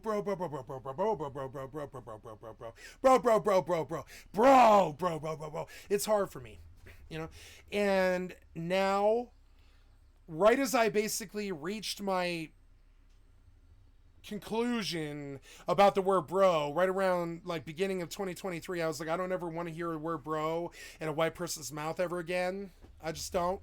I actually did live in the ghetto for more than 10 years. I don't, I don't like the reappropriation of other people's culture, even though I do it myself. I try not to, but I do. And that one bothers me. And now they're overusing the word meta. And if we go define, I mean, they overuse the word bro till I just don't even want to hear it anymore. Now they're overusing the word meta till I don't want to hear it anymore. Definition meta, right? We don't know what meta means. I think it means best. Meta means referring to itself or to the conventions of its genre or self-referential. The example that the dictionary uses is the enterprise is inherently meta since it doesn't review movies, for example. It reviews the reviewers who review movies. And I don't think the dictionary knows what this word means. I don't think the people using it as language knows what this word means. I don't think it's a real word. I don't think this dictionary definition is accurate. I think people who use the word bro, boomer, and meta too much can be sussed out and labeled as undesired friends, undesirable friends, you know, like they're friends, but, you know, they're just normal people using this language of our times or whatever. But I use these words as a secret warning. Anybody willing to reappropriate the bro culture is a fucking idiot who didn't come up in the ghetto like I did, who's never seen someone get shot, who's never seen the bullshit in the ghetto before or whatever. If you actually did come up in it and you actually know it and you've lived in the fucking barrio, you don't want to reappropriate that culture. One of the reasons those people are the way that they are is they face the economic turbulence that the Caucasian American culture inflicted with their corporate structure ever since this country began on anybody who isn't white. And so the people who tend to use the word bro correctly are not white. And I guess if you came up in the ghetto and you have a lot of black friends, it's cool for you as a white person to use the word bro. But to me, that's kind of a ghetto gangbanger word you would hear out of the language of the people running in the game. Not middle class, suburban, white, wannabe gangstas or whatever, people who have never actually been shot at, never actually owned a firearm or feared for their lives or sold heroin or meth or crack or something like that. People who've never actually lived in the ghetto, I notice, are the ones who tend to use the word bro too much. You don't hear it that much out of the people who actually live in the lower class. You actually don't hear the word bro that much out of ghetto people. You hear it out of white people a lot.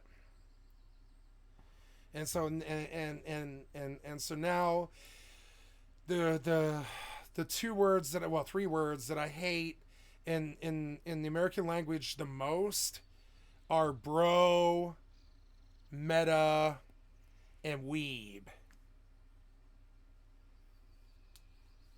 And incidentally, those are the three favorite words of the white video game middle class culture. And this harmed me in a way where I now do not sit on Discord. I get invites to sit on Discord all the time. Just yesterday, one of my best friends texted me while I was drunk and half passed out in my bed. It was like, yo, get on the fucking Discord, bro. And I was like, I ghosted. I didn't respond. Because I don't want to get on the Discord and hang out with white people while they use the word bro. I don't really like that culture very much. It was never my culture in the first fucking place. I hung out in a lot of Ventrio when I was a kid. A lot. Every day. To the point where I pulled long-term relationships that lasted years out of it. I mean, I was a VoIP user a lot when I was younger. But now I think VoIP, all it does is perpetuates a sort of language culture that doesn't truly exist. if it perpetuates friendships that don't truly exist, it causes problems and disconnects you from real sociality.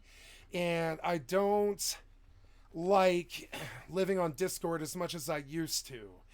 And one of the reasons is when I tend to hang out on Discord, all I ever hear is young, usually white boys, age 15 to 25, using bro 3 or 4 times a sentence, using words like cap when they don't even know what it means, meta when they don't even know what it means, boomer when they don't even know what it means.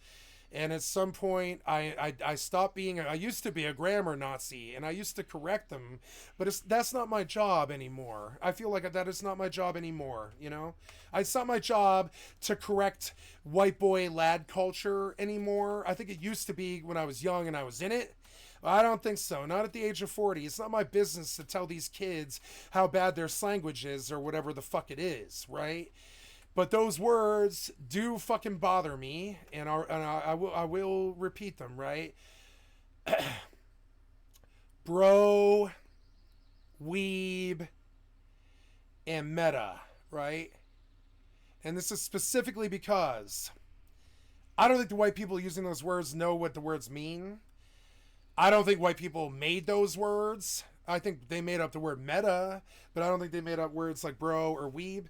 And I don't. Well, I think they did actually. I think they popularized those words, bro, meta, and weeb, right? But I don't like those words. I think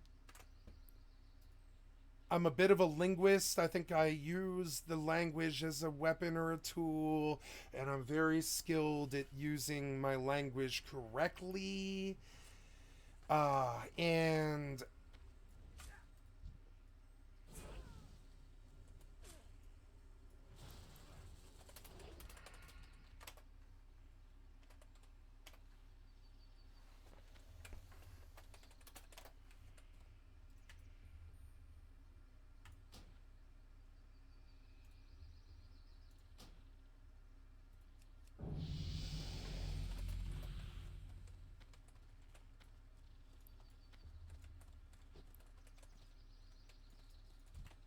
I do not see the warrior spirit within you, child.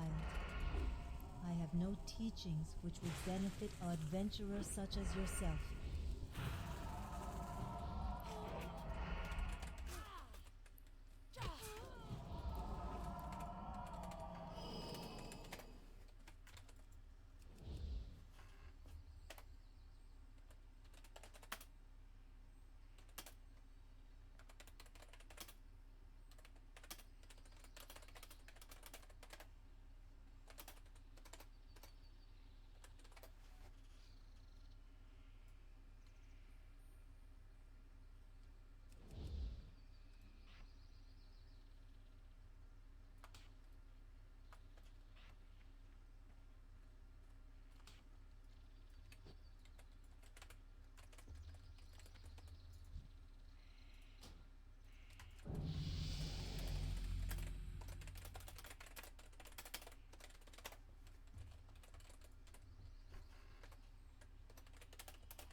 So I'm sorry, guys. My stepfather's truck has broken down in the Whole Foods parking lot, and I must go pick him up.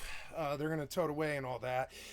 So got kind of a minor, not an emergency, but it's like I had something kind of like surprise pop on both them and me. I don't think they knew this was coming either. So I've got to go. My mother is not a good. She's kind of night blind a bit and not a good night driver, and she's too old. She's like 80. So I'm going to go bail my stepfather out of his mess, and that will take some time. I will be gone here.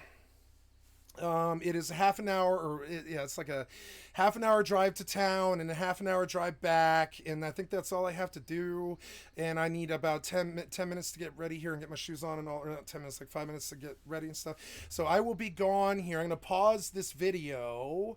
We are currently 5 hours and 15 minutes into my 12-hour daily YouTube video that I'm recording here. I'm going to pause the video at 5 hours and 15 minutes, and I'm going to end the Twitch stream here, guys, and the YouTube stream. And I'm terribly sorry to do this to you. Got kind of a minor family emergency kind of popped, and I'm going to go get my stepfather out of his problem. That's what good family does for each other. So I'm sorry. I really wanted to finish this whole conversation about VR and reappropriation of language and all this weird shit. But I very rarely get a chance to actually do something for my family. Like they're the kind of people who never get in issues or problems, so I get to go get brownie points now, and I'm actually very happy to do that because they're just as self-reliable as me, or self-reliant as me. They almost never need help. So I actually get happy when my family needs help most of the time, unless they're taking me away from my stream, which was annoying. But this one is fine. You can't see car trouble coming. That's not their fault. So so I'm gonna go bail them out of their problem, and I'll be back here in about an hour. And right now, currently it is 6:53 p.m. Right? Yeah, 6:53 p.m.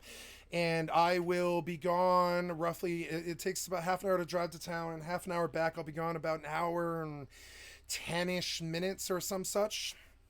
Thank God I haven't really been drinking. I did not drink the last few hours very much. It's good. I had like one shot, I think, in the last 4 hours. Yeah, no, I don't even have alcohol in my breath. I'm good. The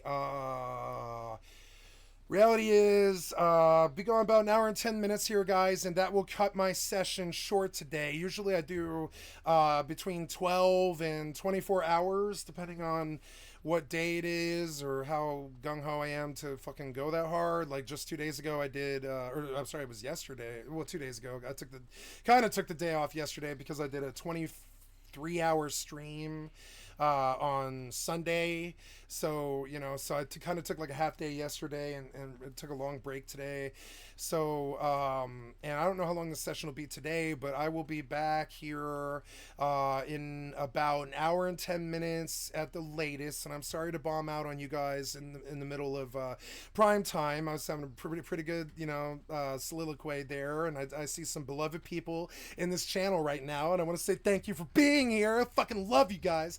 And just a reminder, I'm pausing my video now, guys, but before I do, I might as well do the station identification for my YouTube video that I'm recording. But just a reminder, guys, for those that are bailing out of me on the YouTube video here because I'm going to pause the video so it won't affect anybody watching on YouTube. But for the people who are bailing out of me because I'm leaving the stream here, come to skycat.live or Twitch and sub to me at Twitch if you wish to support me and my family, and come click on the cat's face to donate to skycat.live and help me support my family.